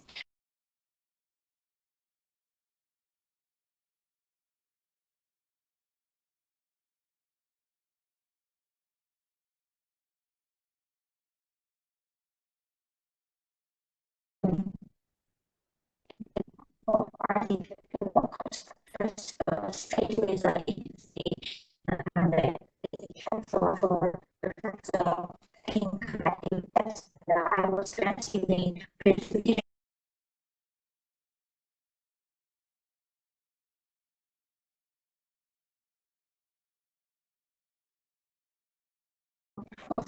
And precipitation. And so, El Nino southern oscillation is a major driver of global seasonal climate variability. However, its regional impacts, particularly on tropical cyclones activity and coastal precipitation in East Asia, remain uncertain. That's our core motivation behind our work, using satellite data to decode these complex regional responses. Let me introduce the core research components of our work. Firstly, we integrated the sea surface temperature, sea level pressure, and outgoing long wave radiation anomalies to develop a multivariate ENSO interaction indices to help capture the complex interactions. Secondly, satellite data often have some missing values due to clause or other issues. We improve the fusion algorithms to construct missing values in variables like sea surface temperature, chlorophyll, making the spatial patterns more reliable. Thirdly, we enhanced the Genesis potential index by incorporating added kinetic energy, outgoing long wave radiation, omega field, relative humidity. It is helpful to observe the environment evolution under different El Nino stages. Fourthly, we explore the climate teleconnections among Pacific decadal oscillation, East Asia summer monsoon, and precipitation patterns. Our findings shows how atmospheric circulation anomalies affect moisture transport and moisture border changes, which are key to understand hydrological extreme in this region. Fifthly, machine learning techniques are applied for improving ENSO forecasting at 9, 12, and 18 months in advance. Our findings show that long short-term memory framework perform better than artificial neural networks in capturing temporal dependencies in the data.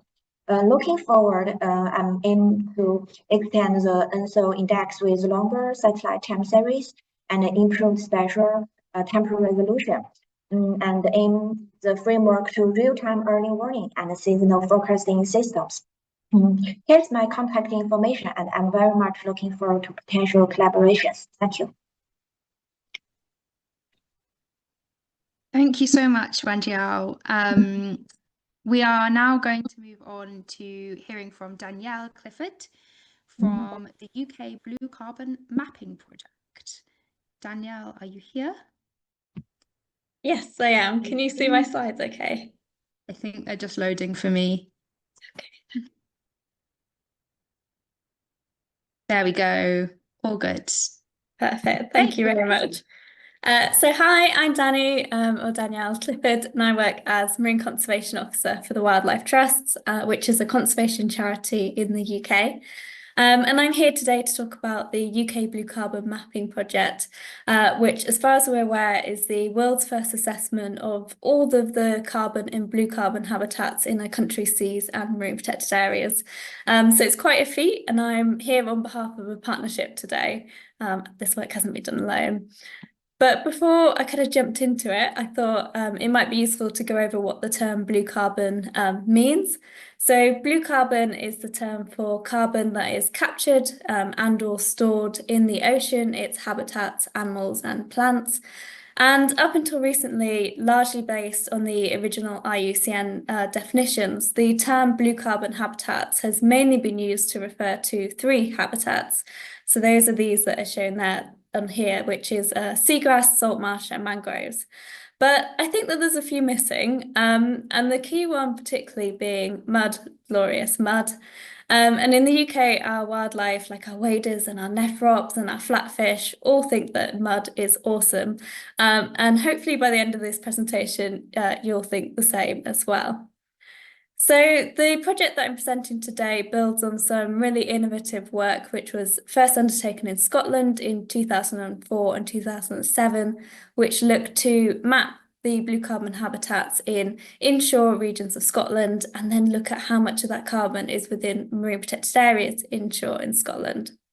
And then following these assessments, we did a pilot project. So this was a collaborative project with the North Sea Wildlife Trust, RSPB and Blue Marine Foundation. And essentially we commissioned those same scientists to do this for the whole of the English North Sea. And these projects really showed that these assessments could be done. And so the Wildlife Trust, WWF and RSPB, we got together and we decided, let's try and do this for the whole of the UK. So we decided to start the UK Blue Carbon Inventory. So just like these brittle stars, many arms made light work, and this was very much a partnership approach with the research led by the Scottish Association for Marine Science, who also worked in collaboration with some other academics in the UK. And we also had a really great independent advisors who helped to support the delivery of this project and ensure cohesion with other government initiatives as well. So how did we do it? The research was undertaken in stages over 3 years. So essentially we divided the UK and Isle of Man seas up into regions, and there is a scientific report available for each of these. And then we compiled all of these regional assessments into a UK-wide assessment as well. And basically, SAMS looked at the distribution and the extent of all the blue carbon habitats which we know or think store carbon or sequester carbon in the United Kingdom. So this included sediments, it included kelp forests, included seaweeds and biogenic reefs. So much more than just those three habitats which are traditionally talked about. And then they essentially did a literature review and estimated the quantity of carbon within each of these and times that by the area of the habitat. And they did the same for the average sequestration rate per year. So how much carbon accumulates in these habitats per year. And what did they find? So the results were really staggering. They found that 244 million tonnes of organic carbon are stored in just the top 10 centimetres of UK habitats. And over 98% of that, 240 million tonnes, is within those seabed sediments. So that's that mud, really glorious mud. And up to 30 million tonnes of organic carbon is added annually to these sediment stores, which is 3 times as much as the carbon that's stored by all of the forests in the UK combined. So a really significant amount. You might notice that I mentioned just the top 10 centimetres, and it's really worth emphasising that this is really just the tip of the iceberg. We only looked at top 10 centimetres largely because that's where we have data, that's where we know a bit more about the carbon. Once you look further down, there's a lot less information available about the carbon stored there. But also it's this top layer which is the most impacted and the risk of being impacted from human activities.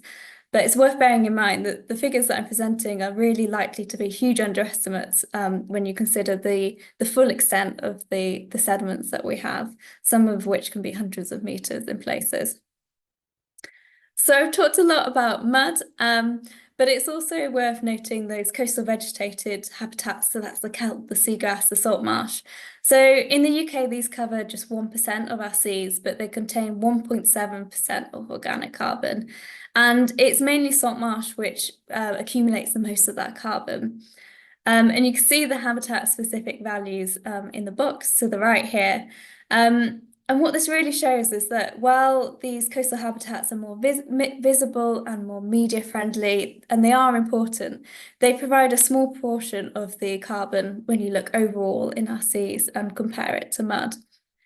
But it is really worth remembering that this is a carbon cycle and that there are flows of carbon between all of these different habitats, the majority of which eventually end up in that mud, which is one of the reasons why it's one of our biggest stores. So this report also highlighted that phytoplankton contributes about 7.2 million tonnes of carbon per year to the carbon that's kind of floating around in our seas. And a small proportion, just 0.3 million tonnes of carbon, is added from those coastal vegetated blue carbon habitats. And this kind of flows in the ocean, and then that's 13.5 million tonnes of carbon, which end up in that mud per year. And if you're really good with numbers, you might notice there's a bit of a mismatch there. And there's a few suggestions in the reports of why this might be. And one of those is that there might be a missing source of carbon, one of which could potentially be carbon that comes down and enters our seas via rivers. So it might be that you have a peatland or something that's eroding upstream on land, and that might then potentially add carbon into our seas via riverway. So some real source to sea potential there, but more research is needed on that to really figure it out. We also looked at how much carbon is stored within our marine protected areas, and 43% of carbon is within existing marine protected areas, which leads really well onto the next part of the story, which is what are the threats to this carbon? What would we want to protect it from? So unsurprisingly, when you think that most of the carbon in UK seas is in those muddy sediment habitats, the biggest threats are activities which disturb the seabed. So things like bottom trawling and development. And these activities impact the seafloor, they can disturb those carbon-rich sediments, and they can potentially release carbon back into the atmosphere, which would worsen climate change. Which is really interesting when you start thinking about the development and expansion of offshore renewables, which we're seeing a lot at the moment, and that this could potentially compete with their own goal as well. So it's really great to know the science, but I'm a conservationist, so I will always ask, so what do we need to do? What needs to change? So we've got a number of recommendations from this work. The first one being that we need to better manage our marine protected areas to protect them from things that damage both carbon and biodiversity, and to use our marine protected areas, even though they maybe weren't initially designated to protect carbon, we could use them and they could be a win-win for the nature and the climate crises. We also need to improve our planning of activities in our seas. So blue carbon must be embedded into our marine spatial planning, and activities should be strategically planned to avoid disturbance to areas of blue carbon. And where this isn't possible, we need to be minimising the impact on blue carbon habitats as much as possible. And one way to do this might be to include blue carbon in environmental impact assessments, which will help to incentivise industries to avoid and minimise their impacts.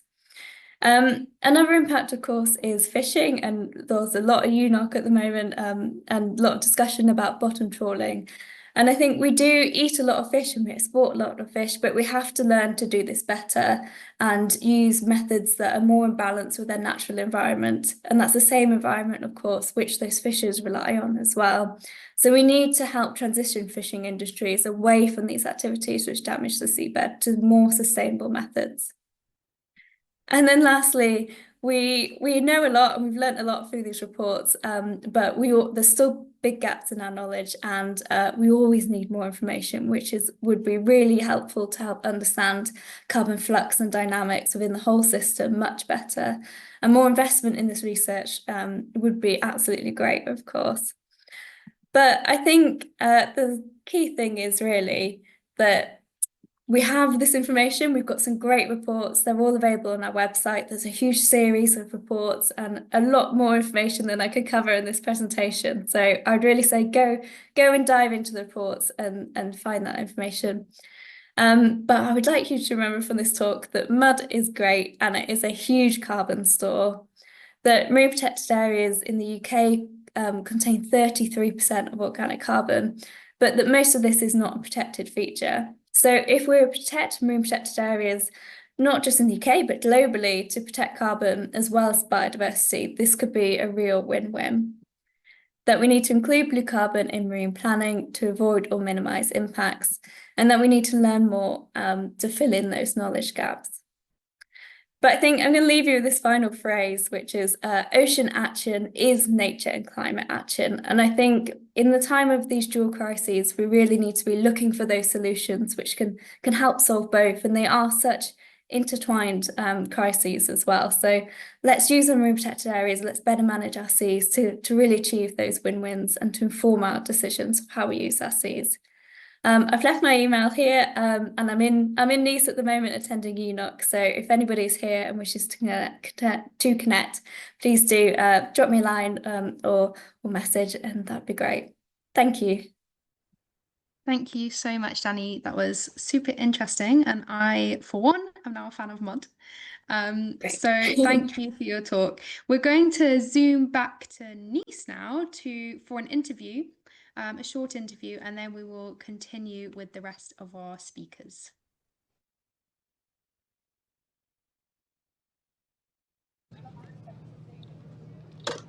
So we are back here in Nice with Georg Hanke. For those who are just joining us now, he's gonna quickly introduce himself, but we were just talking right in one of those windows there, where Georg was part of a panel discussing microplastics research. Now we are switching to a different kind of microparticles, but now it's microbiology, correctly? Not only, it's the whole marine biology, actually. Oh, okay, interesting. So let's start. Can you introduce yourself quickly again? Yeah, my name is Georg Hanke from the European Commission Joint Research Center. So working northern Italy, and we are the scientific service of the European Commission. So working closely with colleagues in Brussels who are implementing directives which are on about the marine environment. Perfect, thank you. How do you see the role of marine biodiversity monitoring in ocean protection? Yeah, well, it's what we want to protect. You know, we are worried about biodiversity being destroyed, being changed in a way which wouldn't be natural. And so the monitoring is the part where we try to understand the current abundance of certain species, which can range from plankton up to whales. And of course, each of these different species has their own importance in the ecosystem, being it the phytoplankton producing the oxygen, or if too much, causing eutrophication. The fish, of course, as food, but also as an important factor in the ecosystem, and up to the predators who are sort of at the end of the food chain in the environment. So it's very important that we have a knowledge about the abundance, the whereabouts of the species and their well-being, so that we can actually see if something is going wrong and maybe there's need to change something. So what do you say, how do you say are the challenges and requirements in view of data needs then? Yeah, the ocean is of course a difficult because it's big, it's deep. In order to get data, you need to go there. So the accessibility is sometimes difficult, sometimes just plainly expensive.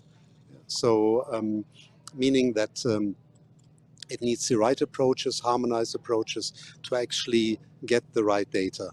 So you need to understand which kind of data are needed in order to do the right things.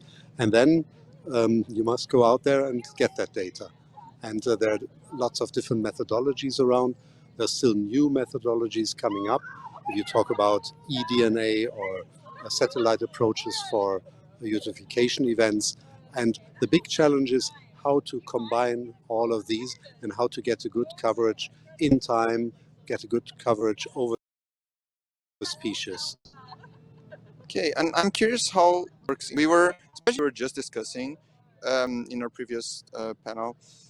Is this a research that it happens in parallel to the research in microplastics, or is it something that like they are combined and then there are multiple different parameters that you can analyze that are the same experiment? How does that work?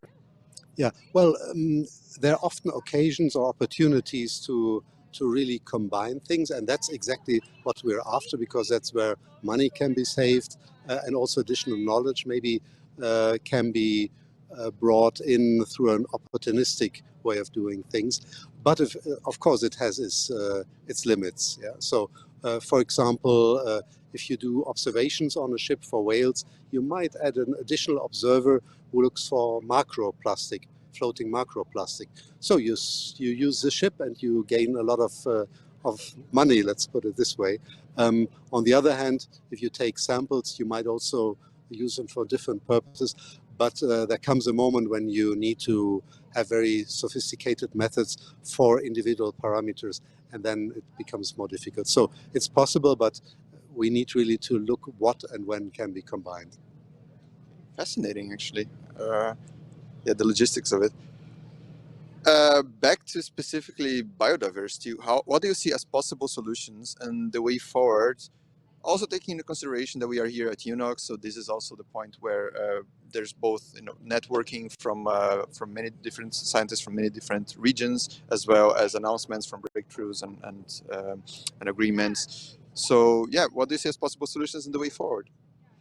Well, on the one hand, we have new technologies coming up. If you talk about eDNA, for example, you talk about imaging technologies, so taking images through in situ instruments, remotely operated vehicles, or autonomous underwater vehicles. And then the real opportunity in future will probably be to combine all of these. So you got imaging data, you got data from eDNA, which is environmental DNA. So you measure the material, the genetic material, which is in the water, and that gives you a fingerprint of the species which have been there or are there. Yeah, and if you combine satellite images, which in situ images, with eDNA and with sampling, that will be probably the future, but it's very challenging, and it requires very good data systems. It requires harmonization of methods, bringing all this data in a place where it can be actually accessed to do then the science afterwards. Great. Thank you very much, Georg. First, we had the pleasure of having you in a panel and now a one-on-one conversation. Thank you very much, and back to the live stream. Thanks to you. Thank you. We are back in the virtual room now, and we are moving on to our next presentation by Marie Launay on Arctic cod in a warming Arctic. So Marie, over to you. Hello, I'm sharing my screen. Can you see it? Yeah, it's just loading. Okay. So yeah, I'm Mary and I'm a PhD student at McGill University, and today I wanted to talk about my research project in the Arctic Ocean. So you might be aware that the Arctic ecosystem is warming 3 to 4 times the global average, which is kind of alarming. And as the ice melts, species that are perfectly adapted to extreme cold environments now have to fight against their own biology. And you've probably all heard about polar bears of beluga, but today I wanted to highlight a far less visible but yet equally important species in the Arctic cod. So the Arctic cod or polar cod, like it depends where in the world you are, but it's the same species. He mainly fed on zooplankton, and then he is himself consumed by some larger predators. So you see that he has like a very central role in the Arctic ecosystems, and if this species disappear, it will have impact on the entire Arctic food chains. So without this species, life in the north simply wouldn't be as it is today. But nowadays, the species is facing several threats, such as the warming temperatures that disturbing its metabolism, the sea ice loss that is just destroying its habitat, and the arrival of new southern species that bring new competitors and new predators. And those pressures are intensifying, and yet we still know too far little about the species, despite its central role in the Arctic ecosystems. And I think that to protect the species, we first need to better understand it, and that's really like the main objective of my PhD project. So we know, for instance, that Arctic cod change habitat over the course of their life. So the juvenile just live right under the sea ice before shifting to way deeper habitats when they get older. And this mechanism is well known by the scientific community, but why it does that remains poorly understood. Is it because of temperature or predators? Me, I decided to test another hypothesis, and I wanted to ask if it might be linked to their ability to fed. So to test this hypothesis, I specifically focused on one aspect of their morphology, which are the gill rakers, that are the tiny comb structure that you can see on the slides, that are located into the mouth of the fish. So when the water enters the mouth of the fish, like it will go out by the gills, but the gill rakers that are inside will retain like all of the plankton. So that's all a fish eats. And in my paper, I decided to investigate by counting the gill raker density in individuals of different age. And at the same time, I analyzed their diet by identifying the prey that I find in the stomach. The goal was really to determine whether their feeding capacity changed with age and whether that could help to explain their habitat shifts. And my results show a very clear pattern. So on the graph at the top of the slide, you can see that we have a significant decrease in the gill raker density as the fish age. And on the bottom one, you have like the opposite trend with an increasing size of their prey item as the fish age. So in fact, we have like juvenile fish that live like at the surface water that have like very dense gill rakers, so they can filter like very small plankton. But as they age, like their gill rakers become sparser, and so they have to go like deeper in the water column to find bigger prey that are more suited for their new morphology. So now that I've been exploring the morphology of Arctic cod, I'm now focusing on another essential aspect, which is the population genetics. So you all know that DNA is kind of a unique code for every individual, and in population genetics, the idea is really to compare this code between individuals to know if it belongs to the same population or to a different group. So in the case of the Arctic cod, the idea is to take a look at the circumpolar area of the Arctic Ocean and see if we have only one big population of Arctic cod or if we have like different groups with their own characteristics. And this really matters for conservation, because if we have different population, we might need different strategy to effectively protect the species. But that's not all. It can also help us to measure what we call the genetic diversity, meaning the variety of genes within a population. And the higher the diversity, the greater the change the species has to adapt to change, like warming water. On the other hand, if the diversity is very low, it's a real warning sign for us biologists. So you see, population genetics is not just like genomics, it's a real powerful tool to guide conservation efforts. And so I have some preliminary data, result of my study. So I sequenced the DNA of 500 individuals from several key regions in the Arctic. And my preliminary results suggest that there are at least 4 populations. So one on the west and one in the east of the Canada, one in Greenland, and one that combine Russia and Norway. So understanding this population structure was essential, and the next step in my work is to assess the ecological health of each of them. So I'm working in collaboration with Fishery and Ocean Canada, and my goal is really to help inform some decisions that will ensure the protection of the species. And there is urgency because Arctic cod populations are declining very rapidly, so much that Norway recently adds the species to the red list of the IUCN. But this is not just about saving one fish species. Arctic cod is like a cornerstone of the Arctic ecosystem, as we see at the beginning, which is itself crucial for some global ocean system. So if this species perfectly illustrate ocean health, climate change, and biodiversity are deeply interconnected. Change in sea ice and water temperature directly affect Arctic cod, which in turn impact the entire Arctic food web and can influence like global ecological cycles. So if Arctic cod disappear, an entire balance could collapse. It would impact food webs, fishery, economy, and human community. So in the overall, it will concern all of us as the fate of this little fish reflect like the broader challenge that our planet is facing.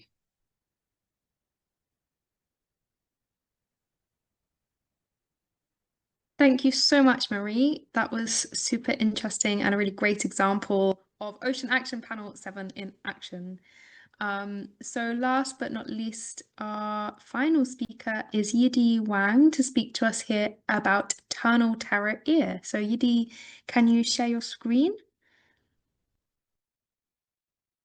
Yes, hello, hi, can you hear me? Yes, we can hear you loud and clear. Perfect. Yeah, I'll just share my screen right now. Can you see it? Yeah, that's great. Perfect. Yeah, so I will just share with you our website, Eternal Terra Year. It's inspired by oyster and which also resemble the shape of year. We take this metaphor to say that we hear the ocean and earth clearly. So we also got inspired by the geometrical structure of the oyster and also how it's interrelated to the ecosystem. We want to use this inspiration to create future cooperative infrastructure also for the human society, for political system as well. So we have different people on board with citizens, artists, and policy consultant together. We do in-depth research, and then altogether we will launch, journals and everything. And this is our key organizational activities. We want to make a decentralized governance. It's also inspired by the small oyster, because so far right now we have the Eurostack, for example, in the European scale. But I think if we learn from the oyster and the biointelligence, we can even create more delicate and organic structure, not only from engineering stack, but more complex in terms of the geometry. So we will also invest in cultural infrastructure and put in education, new programs as alternatives. And altogether in different locations of the world, also got inspired by the one system of the ocean, we will build planetary civic networks with people from Asia, Africa, and etc. We are a future cooperative infrastructure inspired by ocean, and we are connected to the Fab City Global Initiative, which is also a planetary network. They build devices and low-tech citizen science toolkits for citizens in every location. Maybe you can find in your own city as well. And this one is a diagram created by our researcher, Caroline. Probably she can also quickly introduce what is this and her research with the marine scientist. Hello, Caroline, are you online?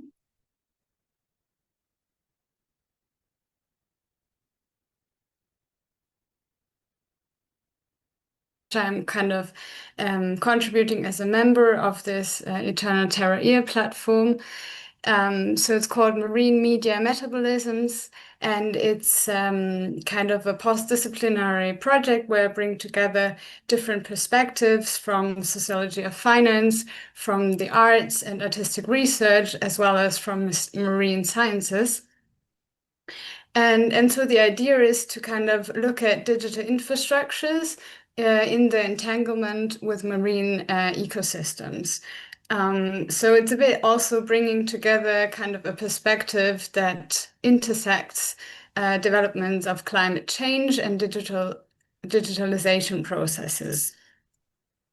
So the one hand, we look at financialization practices of the deep ocean, so including maritime extractivism of minerals from the deep sea to expand digital infrastructures.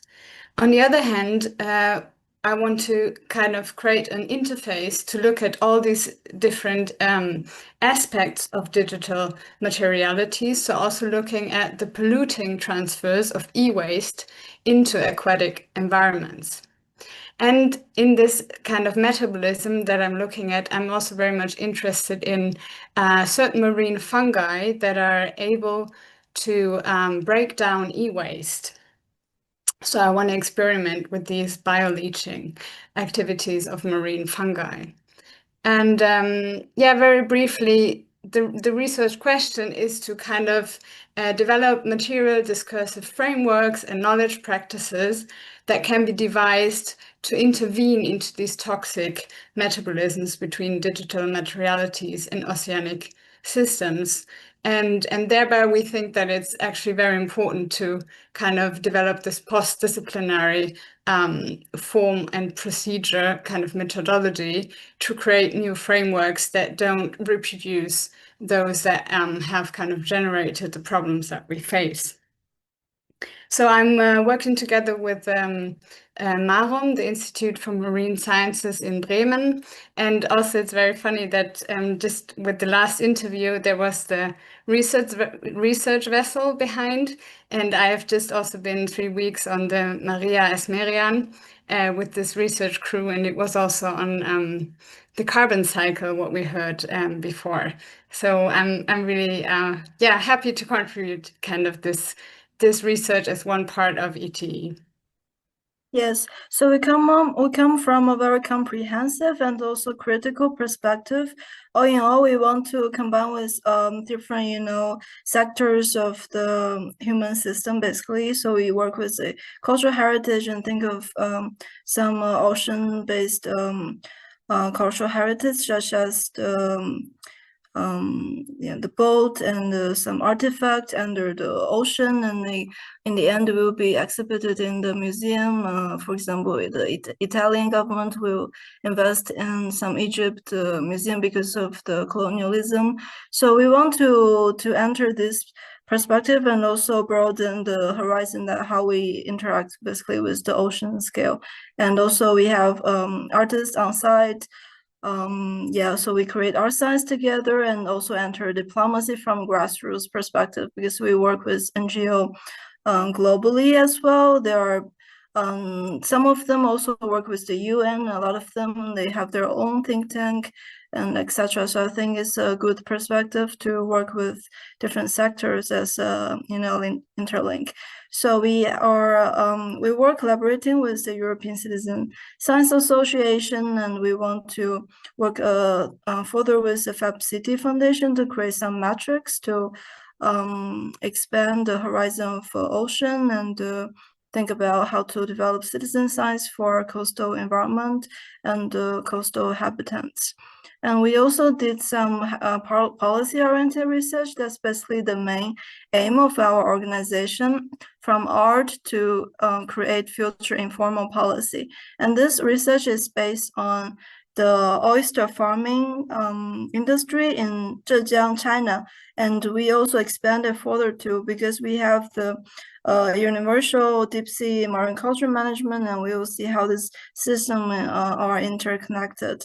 So it's basically a learning process as well for all the members, and we can develop educational toolkits for citizens, also artists, to start to use the open source data and digital twin, etc., from the ocean to make their artwork more evidence-based. I think we need to stay outside of our echo chamber and create larger impact. We also want to combine with the DSA framework, Digital Service Acts. One of the aspects, we did research in Sciences Po in Paris, and the Open Institute for Digital Transformation, how to detect Meta's greenwashing content. So basically it means both environmental regulation and also digital regulation is gonna be combined.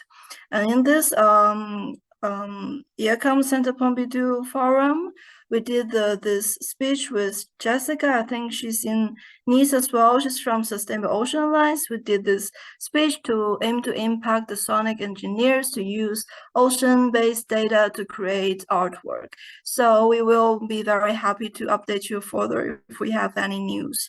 And this research is more artistic, based on sonic and architectural composition, how we can extend it further into human system infrastructural composition. So our organization, and also not only the inland but offshore infrastructure about ocean, could also be more democratic and participatory. So people should decide, should take into the role as stakeholder as well. So that's basically what we advocate for, and we actually actively collaborate with different NGOs, different people who are advocating for this kind of new mode of democracy as well. So we make journals as well with artists. We want to intervene to the political system using grassroots perspective and also personal experiences from artists. For example, this one is reflecting on the forest. But on ocean aspect, we can also work on that as well, which is handled by Caroline. And yeah, these are some activities we've been participating in. And feel free to share your projects with us. We would love to feature it in art science conferences. So yeah, happy to talk to all of you. Thank you. Thank you very much, Yudi. And please, as you say, do get in touch to learn more about their work. Okay, so now we just have a couple of minutes left, but we would love to ask all of our contributors one question. So we are interested as to your hopes for UNOC 3 in Nice. How do you think that ocean climate linkages should be addressed, and what is your hope for solutions that come out of UNOC? So I'm going to start with Wang Jiao. Are you still with us? Yes. What would your hopes be for ocean climate biodiversity linkages out of UNOC? I think next step, I aim to also focus on the also diversity and under the climate change, using multiple analysis, observation, and satellite data. Also analysis associated hazard such as tropical cyclones and precipitation, floods, something like that. Thank you. Thank you. Danny, what would your hope be? My hope would be that nations recognise the value of our seas, and that includes blue carbon and biodiversity, and that they make really strong commitments which actually make a difference at sea and use marine protected areas as a tool to actually protect those areas from all damaging activity and use them as a tool for both the biodiversity and the climate crises. Mm-hmm. Thank you so much. Let's hope that that happens. Marie? Yeah, I think that I'd like to see like a stronger recognition of the ocean role in like the climate regulation, particularly in the CO2 absorption and the heat. So yeah, I hope that we will have like a more integrated approach that link like the climate and the biodiversity and the ocean policy like all together. That would be good. Mm-hmm. Mm-hmm. For sure. And finally, Yudi, what would your hope be? I believe Caroline and I both, we want to, as an organization, Eternal Terra Year, we wish to be totally transdisciplinary and also create a transnational coalition on this matter. So all the different sectors we could work together on the ocean matter is, beyond the ocean as well. It inspired the whole political structure as well. So we need to all work on it together, participatorily. Thank you. Thank you so much to all our contributors, panelists, speakers, and interviewers during our Ocean Action Panel 7. We are now wrapping up the day, the first day of UNOC, and we can't wait to see you tomorrow. Thank you.